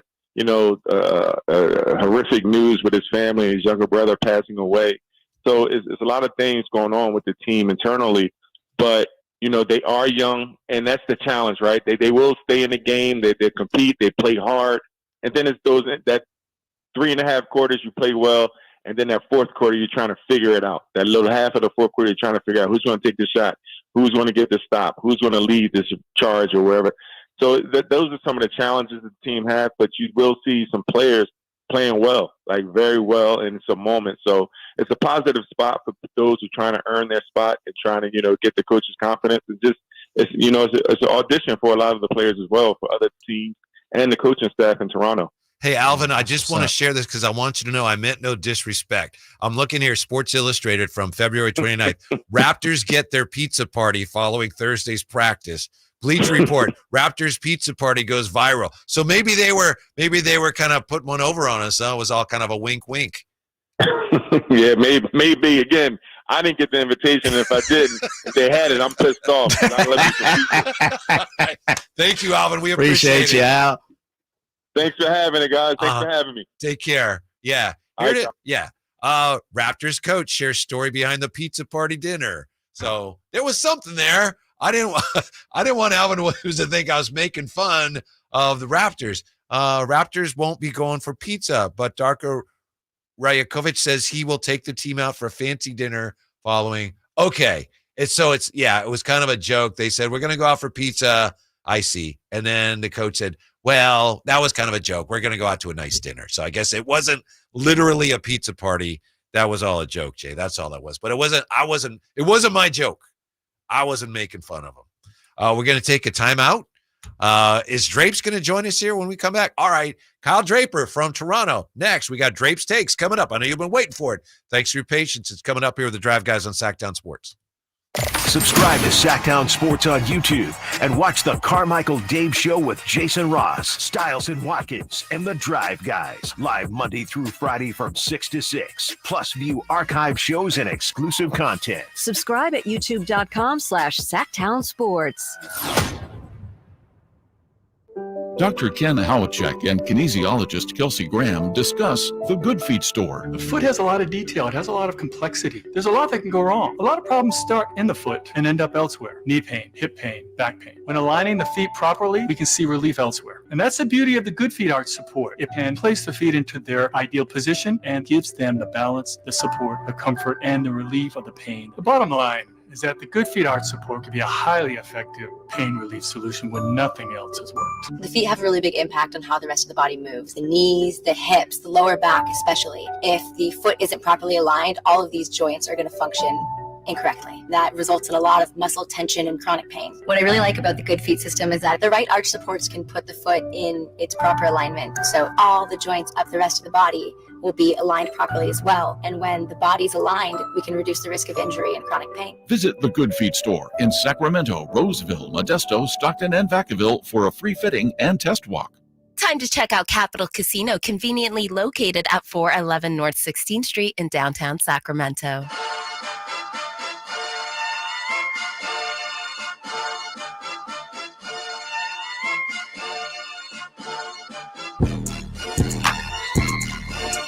The Drive Guys powering your afternoons Monday through Friday on Sactown Sports. All right, here's the latest. We found out today that Kevin Huerter has a dislocated left shoulder. Not sure how long it's going to be out. We also found out that Sasha Vezenkov, at last check, was listed as questionable with a sprained ankle. Mr. Vezenkov Could be available tomorrow.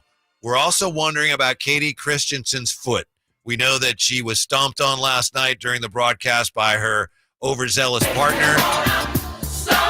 So let's find out if he has an update. Joining us from Toronto, Kyle Draper. What's up, Drapes? Hey, what is up, fellas? What is up? I am happy to report Katie is A-OK. She's on the trip.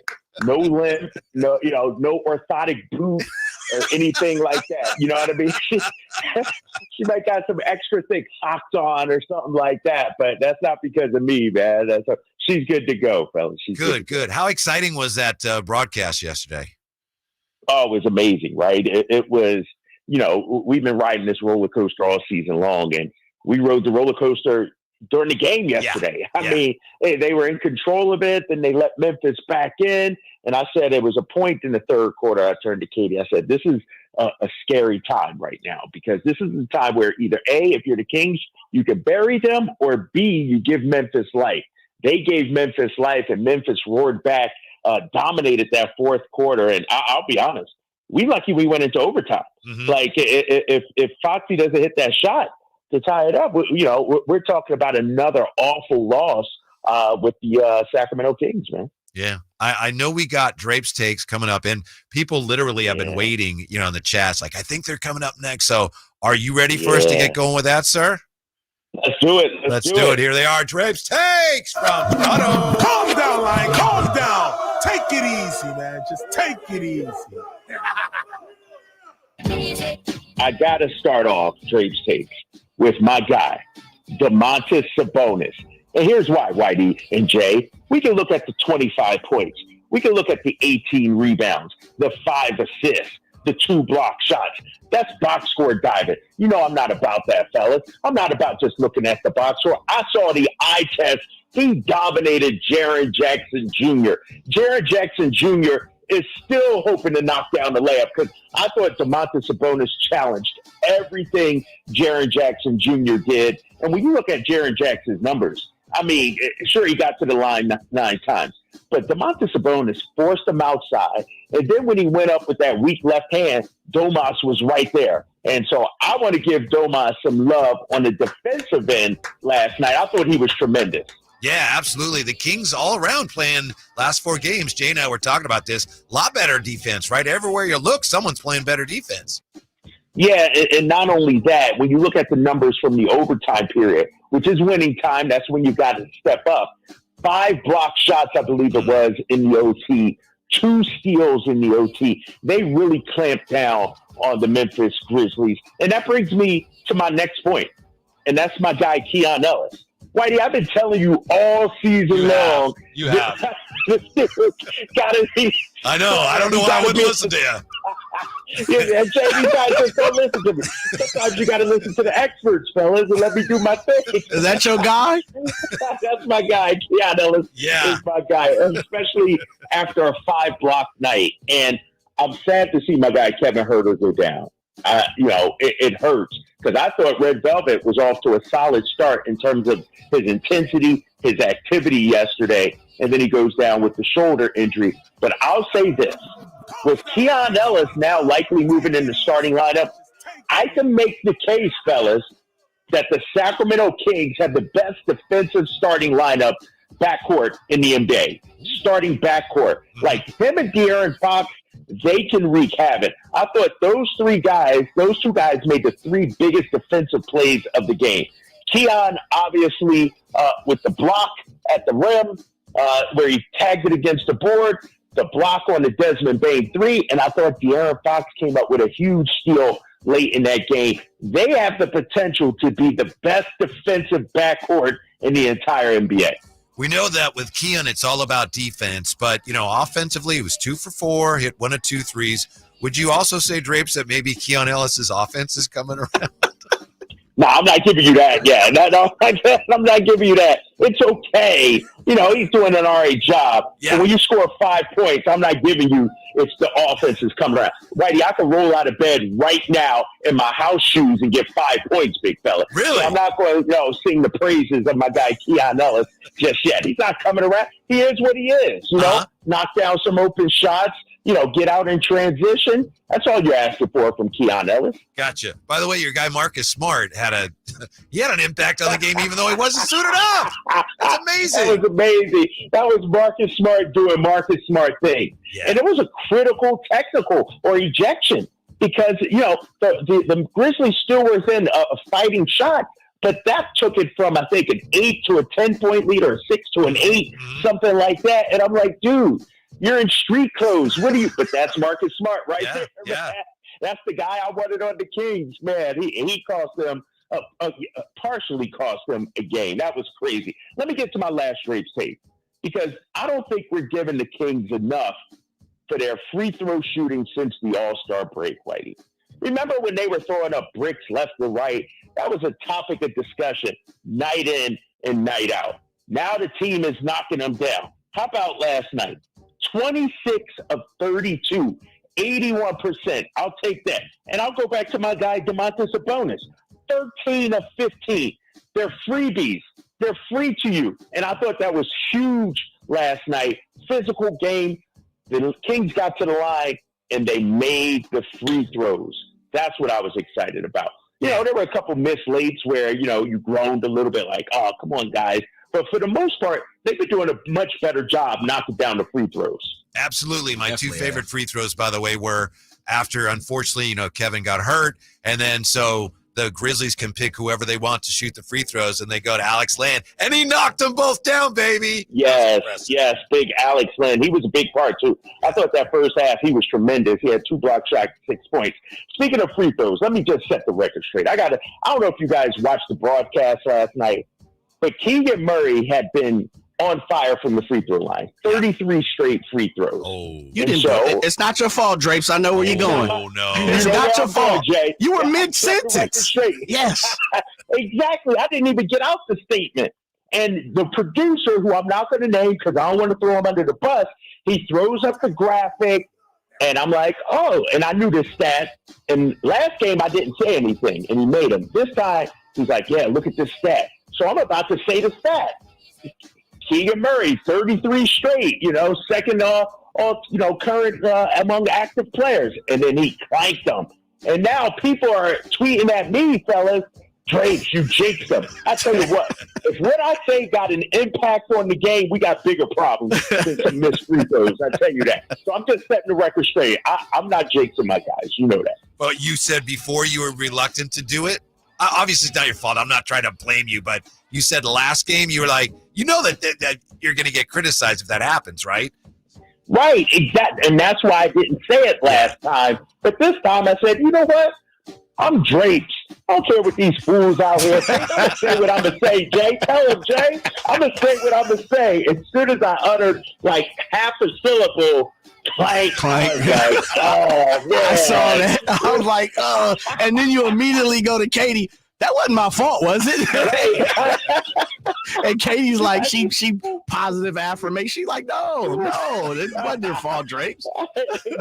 Because I knew what was coming. I knew that smoke was coming. I'm like, oh, they're going to get after me over that. So it was not my fault, ladies and gentlemen. Keegan just got to be better from the free throw line. That's all it is. He just got to knock him down. Real quick, too, Drapes, because, and this is something I definitely wanted to ask. When you're in that position, were you just thinking about saying, like, Keegan has a streak going on and that's it? Like, have you ever just thought about keeping it so generic so you don't take the heat? Yeah, I yes, 100%, Jay. But last night, in that moment, I said, you know what? I'm going to just say it. And because I have faith in my guy, I was like, Keegan ain't going to let me down. He's throwing, he's playing well. He's going to knock these down. As soon as I said it, he threw up the brick. I was like, oh, bro, you let me down. But yes, it's something you think about. You know what I mean? Yeah. And you try. I think last game I sort of massaged it. I said, he's been knocking down his free throws at a high rate lately, or something like that, but not actually saying it. But last night I was going to say it, man. I was going up for that slam dunk, that layup, and he just like, nope, Drapes, not today. And it killed me, man. So that's Drapes Takes, fellas. It's brought to you by Alsco Uniforms. Discover why it pays to keep clean with Alsco Uniforms. Drapes, I got a question for you. Obviously we did the show there, so I was there last night. I saw you after the game. So I didn't get to hear you guys. I'm wondering, and I wish we had got to hear him, and we don't have him today, your calls on the dunks. Which of the Malik dunks was your favorite? And how did you call him last night? There were the two massive. Well, he had three actually. Yeah. I think that the Keon block to the Fox alley-oop to Malik Monk was my favorite. Yeah. Because it's like you see that block shot and you get so high, and then you realize, oh snap, a dunk. I got to get even higher. So it was like. And that's the play, I believe, where I stomped on Katie's foot. Oh. And so, so that has to be my favorite. Did you jump? Like, did you feel yourself getting out of the seat like that? Oh, 100%, dude. I stood up, like I shot up, and I'm fist pumping. I'm telling you, man, you guys got to keep it out. I'm fist pumping. I'm high-fiving fans behind me and everything. And so I got a little too excited on that. Poor Katie. And when I sat down, because I didn't even know what happened, when I sat down, I looked over and she had like a tear coming down her eye because I had stomped on her foot. And I'm like, what's wrong? She's like, you stomped on my foot. And I'm like, no way. We're going to start calling you Kyle Drapes Green. That's it. Yeah.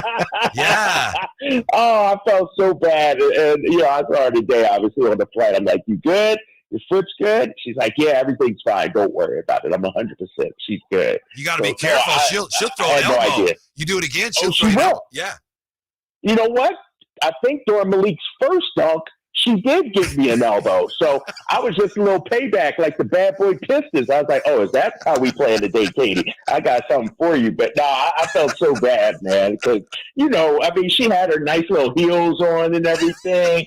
And I shot up like a cannon, bro. I'm telling you. And I had no idea if it was even there, man. Before we let you go, Drapes, because I know the Toronto night is calling you, a quick synopsis just today for tomorrow? No, man, this is the game I'm worried about, actually, fellas. Because the Memphis game, they were already without everybody. And we've known that. We've seen them without everybody before. This game, this is our first time playing Toronto. No Scotty Barnes, no RJ Barrett. This Toronto team is severely shorthanded. No Emmanuel Quickly tomorrow. And so, to me, this is the test. Coming off a big win against Memphis. First night of a back-to-back. You got Washington tomorrow. These two next games are the ones where I want to see the Kings resting Fox in the fourth quarter. I want to see, Colby Jones out there. Slauson get some minutes. If I'm a bench player for the Kings, if I'm a role player for the Kings, I'm like, fellas, when am I going to get my time? You know what I mean? These close games, I'm not seeing the court. And so I think these two next games, man, we got to handle our business. Toronto, they've lost 7 in a row, severely shorthanded. Let's handle our business tomorrow. Hey, real quick, if we could, I know you got to go. I wonder how you would answer this question. Somebody on Twitter asked, it was Mr. McFunk. He said, like the win, welcome the win. We needed the win, but why did they need Herculean OT effort to beat this injury-riddled Memphis squad at home? Why do you and Drapes need to give us answers? Bring it. My short answer was they didn't make threes. They turned the ball over too much, and Memphis played well. And it's great. They won, so we don't have to worry about it. But how would you answer that question? Why did the Kings struggle as much as they did with that team? Well, first of all, Memphis does have NBA players. Like Jaren Jackson Jr., Desmond Bane. They'll start on any team in the entire NBA. Yeah. And so they're two solid players. And G.G. Jackson, he got throwing. And what you see with the Sacramento Kings, fellas, is the same pattern over and over again. Anytime you give an NBA player just an ounce of confidence, they trying to cook. Mm-hmm. And so G.G. Jackson hit 1-3. Then he hit 2, and then by that time, it's too late. And now you got to scrap, and you got to fight. And one thing about the Kings, I don't know what's up with them, but some of them turnovers in just inopportune times, it's almost the game speeds up for them too much, And they're chickens with their heads cut off. And I'm like, what are we doing? And fortunately, they corrected themselves in overtime. But you're right. I thought the turnovers in the fourth quarter, I thought the confidence that you gave to Memphis, early in that third quarter really, helped them out the rest of the game. Like I said, watching the game and calling the game, I thought there was a period in the third quarter, the Kings had a nice little healthy lead, 10 points at half, but Memphis quickly cut it to 3, I think it was. And I'm like, see, now you've given them confidence, and now it's hard to turn off. Great stuff, Drapes. Appreciate it very much. And then you and me tomorrow, right? You're on tomorrow before you do your broadcast. Yeah. Yes. Well, we got an hour show tomorrow, right? I think so, yeah. So, rest up. I know. I'm going to get my beauty sleep, drink my milk, my warm milk, watch some Murder, She Wrote. Quiet night for me tonight, fellas. All right. Thank you, Drapes. Look forward to it. Appreciate it. Have a good night. All right, guys. Thanks. Yeah. There he is from Toronto. So, yeah, tomorrow we'll have an abbreviated show before game night, and then the Kings and the Raptors. When we come back here, Draymond Green, and Jay just mentioned Draymond Green, just referenced him. Draymond Green, you won't believe this. He just said something really stupid. And we'll look at that when we come back. Drive Guys, Sactown Sports. Has Monty put together a roster that can help make a deep playoff run this season? Just trying to give coach options, give him guys that can help us win in a variety of areas. Obviously, our top guys are going to play every game, but there's going to be other times, whether it's injuries, matchups, we've got to have, some variety on the bench for coach to point to and say, go in there and help us win. Tune into every Kings game this season on Sactown Sports and SactownSports.com. The smarter way to clean your floors. It's time to make the swap. Swiffer Power Mop. Introducing the new Swiffer Power Mop, the all-in-one tool that gives you a mop and bucket clean in half the time. The solution's built right in, so no heavy bucket, and the pad has hundreds of scrubbing strips to get deep into grout. Don't mop harder, mop smarter. Swiffer Power Mop! Swiffer Power Mop! Hey, pet parents. With Progressive's collision coverage, you get extra protection for your cat or dog, because there's nothing worse than seeing your pet hurt. Like when you see their face after accidentally stepping on their tail, and you say, "I'm so sorry, Mr. Pickles." But as you kiss his nose and rub his little belly welly, you know Mr. Pickles is thinking, "You betrayed me." Anywho, Progressive pays up to $1,000 in vet bills if your pet is injured in an auto accident. Learn more at Progressive.com and watch where you step. Progressive Casualty Insurance Company and Affiliates. Collision coverage subject to policy terms. Not available in all states. Welcome to the March Mania sales event at Kia of Vacaville, Northern California's premier destination for automotive excellence. Get ready for an exhilarating showcase of our 2024 vehicle lineup, where innovation meets the road and customer satisfaction reigns supreme. Step into the future with the all-new Kia Sportage, where cutting-edge design harmonizes with dynamic performance. Explore the outstanding fuel efficiency of the Kia Niro, a hybrid marvel that redefines eco-friendly driving. Experience the unparalleled luxury and versatility of the Kia Telluride, setting new standards for sophistication and practicality. Don't miss out on our impressive selection of eco-friendly Kia hybrid options, tailored for drivers who demand efficiency without compromising on style. And for those seeking the EV9, Kia of Vacaville has it ready for delivery or in stock. Visit us today during March Mania and discover why Kia of Vacaville is the ultimate destination for automotive excellence. Model availability and features may vary. Please visit Kia of Vacaville for more information. All guests come to you from the Folsom Lake Honda hotline. Folsom Lake Honda, your one-stop Honda shop.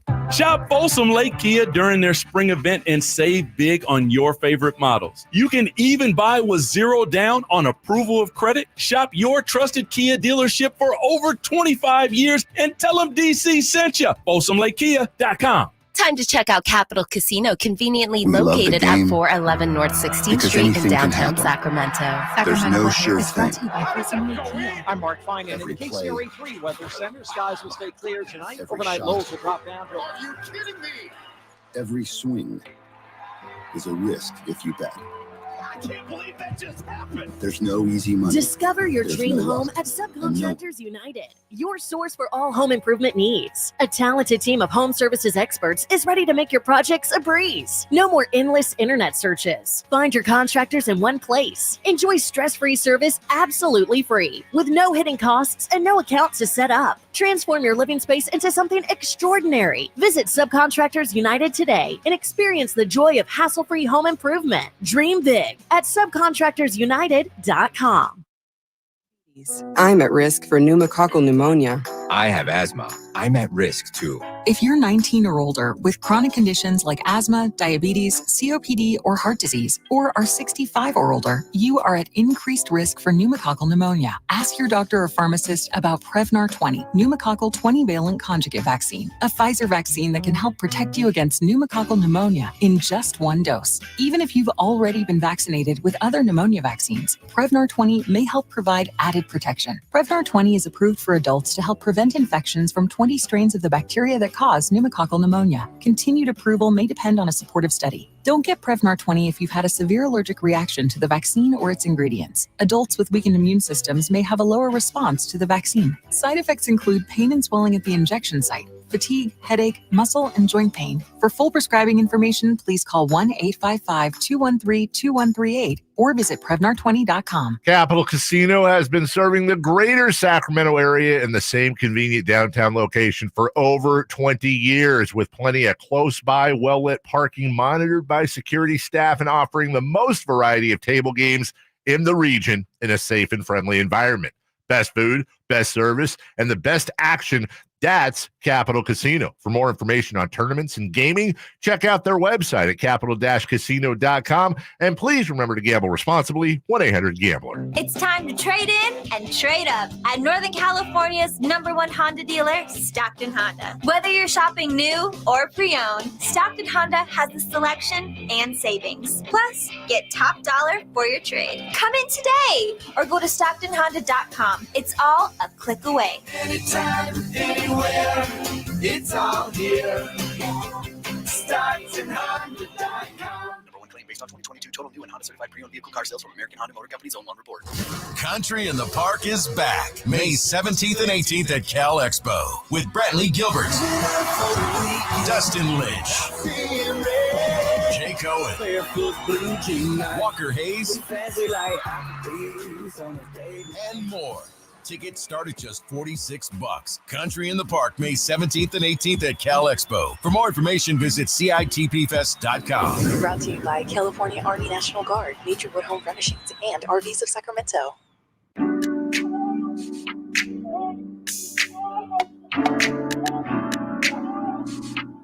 The Drive Guys powering your afternoons Monday through Friday on Sactown Sports. Oh, Draymond Green. Oh, that Draymond Green, huh? You know, Draymond Green and KD were great friends again until Draymond Green went in and did that weird thing where he punched Nurkic. Remember, the internet got suspended, whatever that was, and KD said something like, I just hope he gets the help he needs. So apparently Draymond didn't like that, so now they're at odds again. So Draymond Green says this on his podcast. The world will take this like the wrong way and try to make it something it's not when it's actually a compliment. I said Kyrie Irving is the scorer that the world thinks of. Kevin Durant. It's like, come on, Draymond. Kevin Durant has 11,000 more career points than Kyrie Irving. So it's like, if you got an issue with the guy, deal with that. Talk to him, whatever. You don't do some sort of passive-aggressive thing on your podcast where you say something that doesn't make any sense. It's kind of sad, Jay. That's all. Don't need to spend a lot of time on it. It's just sad. Yeah, it is. And it's typical Draymond. You know, actually, Whitey, I thought you were getting ready to talk about this comment Draymond Green made. I must say I am a little upset that LeBron James is like going on a podcast and he still haven't been on the Draymond Green show. But when it's your own thing, you kind of can't say anything. So I guess I'll live with it for now. Pick the bone with him that I got to pick with him later. Like, Draymond just, you know, I'm actually a proponent of Draymond. I know that this has gotten me flambasted here on this air a few times. Not a popular view necessarily. It's not. I like what Draymond brings to the game because we just talked about it a little earlier during the show, Whitey, is I think Draymond has turned in the goon into a skill. You know, which 15, 20 years ago, there were 20 Draymonds per team, probably. You know, the G League, CBA at the time, the C League, but the Canadian League. But I think he has a place in the league right now. He does some over-the-top stuff. I understand. You know, he says some things that are, as you just talked about, doesn't make sense. Yeah, that's the thing. It's like, that's just wrong. He's a character, though. Mm-hmm. He's a character, and he excites the league. He has people talking. He has us talking about it. And I think he is something that the league needs. I'm not sure they need heavy doses of him, if that makes sense. It's going to be interesting to see how Draymond and his image, if you will, how that ages if, as it appears, the Warriors are kind of sliding towards being, you know, less relevant. And, you know, long ways to go. And they can still get the play in and they got Steph. And I know. But, you know, it was inevitable that at some point that thing's going to unravel. And if it is unraveling now, you know, last year, regular season, they were kind of, they did some, they beat the Kings. But then this year, regular season, they're, so, you know, maybe it's their, you know, the milk has passed its expiration date with them. Absolutely. So what is that going to mean for Draymond going forward? You know, is he going to have to reinvent himself or what's going to happen there? Could be interesting to see. And why, meaning on the basketball court, reinvent itself? Well, it's going to be hard for him to be so super edgy and everything if he's like, dude, you're not even playing anymore. I don't know. I don't know. Yeah. I think Draymond is sharp enough, and I think that's why I asked you that question, is because I think he hasn't reinvented himself, but he has reinvented, or he has created a career outside of basketball. He has done that, no question. And so I think he's already set up. You know, we know he has a contract with TNT to do some things post basketball, his career. We see, you know, this podcast does very well because he says some controversial things. Mm-hmm. I think Draymond is smart enough and sharp enough to know when his time is done on the basketball court, he's gone. Like, and they may all bounce together, you know. Now with Clay kind of going through what he is, you know, we've seen whispers, we've heard things like this may be it for Clay because he's done after this year, doesn't need a contract or whatever it is. But I do think Draymond is sharp enough to probably play out this, contract he just got. And then I think he walks away. I don't really see Draymond playing into his 40s because he doesn't have the body of work to do it. Like, I won't say the skill because he's a professional ball player, but I don't think he has the jump shot. I don't think, some of the things he does great. Father Time is going to bring that down. It's going to slow that down. I'll bet if he wanted to, and I'm with you, I don't think he would want to, but if he wanted to be like a Udonis Haslem type, he could do that, but I just can't see why he would. The one thing about UD is for a long time, the last 3, 4, 5 years before UD is jumped out of Miami, we didn't really hear nothing about that. Right. There's no way Draymond can go 4 or 5 years without being heard. Just being at the end of the bench. What? He'd be like yesterday, Marcus Smart. He had technicals every other game. He'd be the first person to ever be suspended for not playing, because the technicals on the side of the bench. I just truly believe he is sharp enough to know when to get out. Yeah, as long as he can use his head and not let his emotions get the better of him, which looks like maybe now he has, now that he's gotten help. Because one thing I'll really agree with you on strongly is that I do think he's really a bright guy, and I know there's a lot of people go, well, but he's a very bright guy. Yeah, when you do the research. We're blessed to have a little more insight and talk to people. Draymond's not no fool, man. No. Now, he makes stupid mistakes on the court, but off the court, he's very calculated. He's on point in what he does. And don't get it twisted. The fact that we're talking about, what he said podcast-wise, don't get it twisted. We saw during the All-Star game, he jumps around and, him and Chuck were going back and forth. Chuck said he's the ultimate backpack, where Draymond was like, look, check my ring out. And, all these. Draymond knows what he's doing. Yeah. He knows what he's doing. And that's why I say, as much as people don't like what he brings to, the court, the one thing about it is he's smart enough to know that. Yeah. And to me, that's a skill. That's a skill 20 years ago no one would have cared about. We care about somebody being in your face. We care about, the Marcus Smarts, the Dylan Brooks, the Draymond Greens, the Pat Beverleys, the Marcus Morris. We care about those guys. The Bobby Portises, like those guys are getting around because of I'm a goon. I don't mind getting in people's face. I don't mind taking the technical. I don't mind being a rah-rah guy. And I might not be the best on the team, but you can believe you're going to fill me in through another way. And I think Draymond is the ultimate. He's done that throughout his career, like to the best of his ability. I think he has that innate understanding of the importance of controlling the message. Sometimes it's like, well, people aren't going to like this, but that's okay. He knows that. And then, that's been one of the problems is when things go sideways and all of a sudden it's like when he's not controlling the message and he loses control of that, that's when he's gotten into problems. But my point is, I think I agree with you. He's smart enough to know how to do that better than a lot of people ever figure out. Now, what did you think of what Drapes said? You and I are going back and forth on the Kings defense today. And your guy, he's your guy, right? Drapes is your guy. Yeah, Drapes, you're my guy too. Yeah. Well, your guy, Kyle Draper, says the Kings could have the best defensive starting backcourt in the NBA. Yeah, Drapes. How about that? Listen, Drapes, as we've heard over the last week or so, has done a fantastic situation of turning his life around, like in many different ways. Yes. But that air in Toronto's caught him. Something not right. And I told him that off the phone. I was like, dude, did you go out already? And he's like, nah, I've been waiting on you guys. I'm like, dude, the soda that they serving in you're not buying that, huh? No way. Come on now. In 3-4 games, they're going to be can be considered. He said this. They could be considered the best backcourt in the NBA. In 3 games? No way, man. Love him. But I told him off. I said, we got to talk about that tomorrow. There's no way in 3 games we're calling De'Aaron Fox and Keon Ellis. And let me say this, if we are even thinking about this remotely, that just shows you how good Keon Ellis is defensively. And then let me also follow this with this, Whitey. What in the hell has Mike Brown and them been doing then? Why hasn't he played? Yes, that's a good question.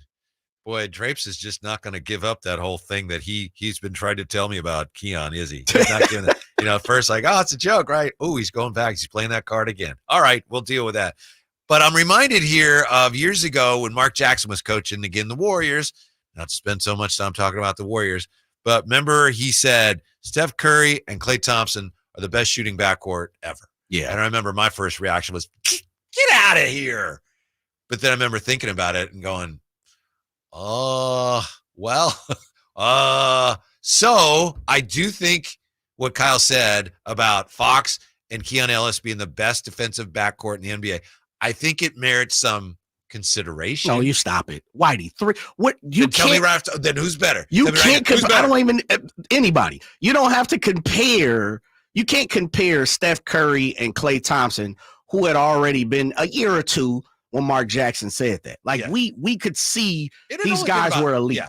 It had been a couple years, but I understand you're talking about, well, this is like 4 or 5 3, 4, games. a handful of games. Right. And that's my point of it is, if this is an elite backcourt, then we got a lot of explaining. We need to hear some explanations from the G1C and the coaching staff and why this is just now happening. That's what Will was saying earlier. Yeah, like that's a problem. Why haven't they played him sooner? Right, absolutely.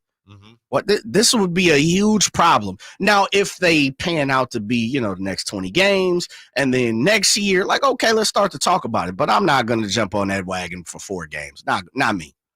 My best guess of the answer is, I'm not saying there's a good answer. Sure. But I always try to figure out, all right, from their standpoint, what would the answer be? We touched on this earlier. You've got a team now that you're trying to actually get into the playoffs and advance with.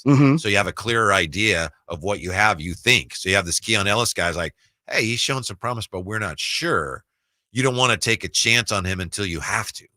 And that's what we said, right? They didn't really start playing him more until they really had to. And it's like, wow, we've got something here. Should they have known they had something? Maybe. Remember, was it he played well and then they came home? Was it the Miami game or the Chicago game? It's like they didn't play him. So there already have been some indications like they should be playing him more. Yeah. That hence some of the disagreements we've been getting into. I think that's a fair question. Yeah. Like, well, why haven't they been playing him more? But better late than never. That's better than they're the best. They can be considered the best defensive backcourt in the league. Like New York has a great backcourt defensively. I'm talking about defensively. Like, I think they play very good defense. I would probably say Phoenix has a decent backcourt when it comes to their defense. Like there's some good defensive teams. I see someone throw out Miami, they're very good defensively, but I mean, without even taking a deep, long look, we can't keep the purple colored glasses on Whitey for 4 games. We gotta be real here. We need to see a little more. And if that's the case, then Keon has upped the level so high that it is a problem that he was not playing. I don't think anyone has a problem that Keon wasn't playing for a while. Best defensive backcourt of all time: Ron Harper, Michael Jordan, Nate McMillan, Gary Payton. Yeah, I don't think we're anywhere. Yeah, okay. I was going to say, I'm going to put that away. I thought you was going Ron Harper, Keon Ellis. I see where you go. No. I just glanced at that. That's all I could find out. Dale Ellis, IT, and Joe Dumars. Dale Ellis and GP. You going that way? I think the fact that a member of the team's broadcast team would even bring it up is progress. A few years ago, I don't care who you were, if you work for the team, you wouldn't have said, that's the best defensive backcourt. Hey, Beto and whoever, that's the best defensive backcourt in the NBA. So it's progress. Okay, I'll take that. Yeah. I'll respect that. All right, we're back with you tomorrow. Thank you, Jay. Appreciate it very much. Thank you for being with us. We're back tomorrow, an abbreviated show, getting you ready for the Kings and the Raptors. And stick around because Golf to Go tees off next right here on Sactown Sports. Sacramento weather is brought to you by Folsom Lake Kia. I'm Mark Finan in the KCRA 3 Weather Center. Skies will stay clear tonight. Overnight lows will drop down to about 50. Tomorrow will be a mostly sunny day with light winds. Look for highs in the low to mid 70s. Get the latest forecast on the KCRA News and the KCRA 3 app. Flooring is your game. We'll help you win it. Because at LL Flooring, all we do is floors. You want decor? Try. You want plumbing? LL Flooring has been helping pros knock it out of the park for over 30 years. Visit one of our 400 nationwide warehouses for one-on-one service, extensive inventory, and exclusive pro pricing. Get the pro treatment you deserve. Enroll today, online or in-store. LL Flooring, every step covered. Ever since we got Xfinity, We have Wi-Fi all over the house, even in my hiding spots. Ha! Found ya. How? That's wall-to-wall Wi-Fi from Xfinity. Now through March 21st, get started with 200 megabit internet for $25 a month for 2 years with no annual contract and get Wi-Fi equipment included. Go to Xfinity.com, call 1-800-XFINITY or visit a store today. Requires paperless bill and auto-pay with stored bank account. Restrictions apply. Taxes and fees extra. After promo, regular rates apply to internet service and Wi-Fi equipment. Actual speeds vary. We love the game because anything can happen. There's no sure thing. How did that go in? Every play, Oh my goodness! every shot, Are you kidding me? every swing is a risk if you bet. I can't believe that just happened. There's no easy money. There's no luck. And no one wins all the time. If you bet, bet responsibly and always set a limit. Learn more at responsibleplay.org.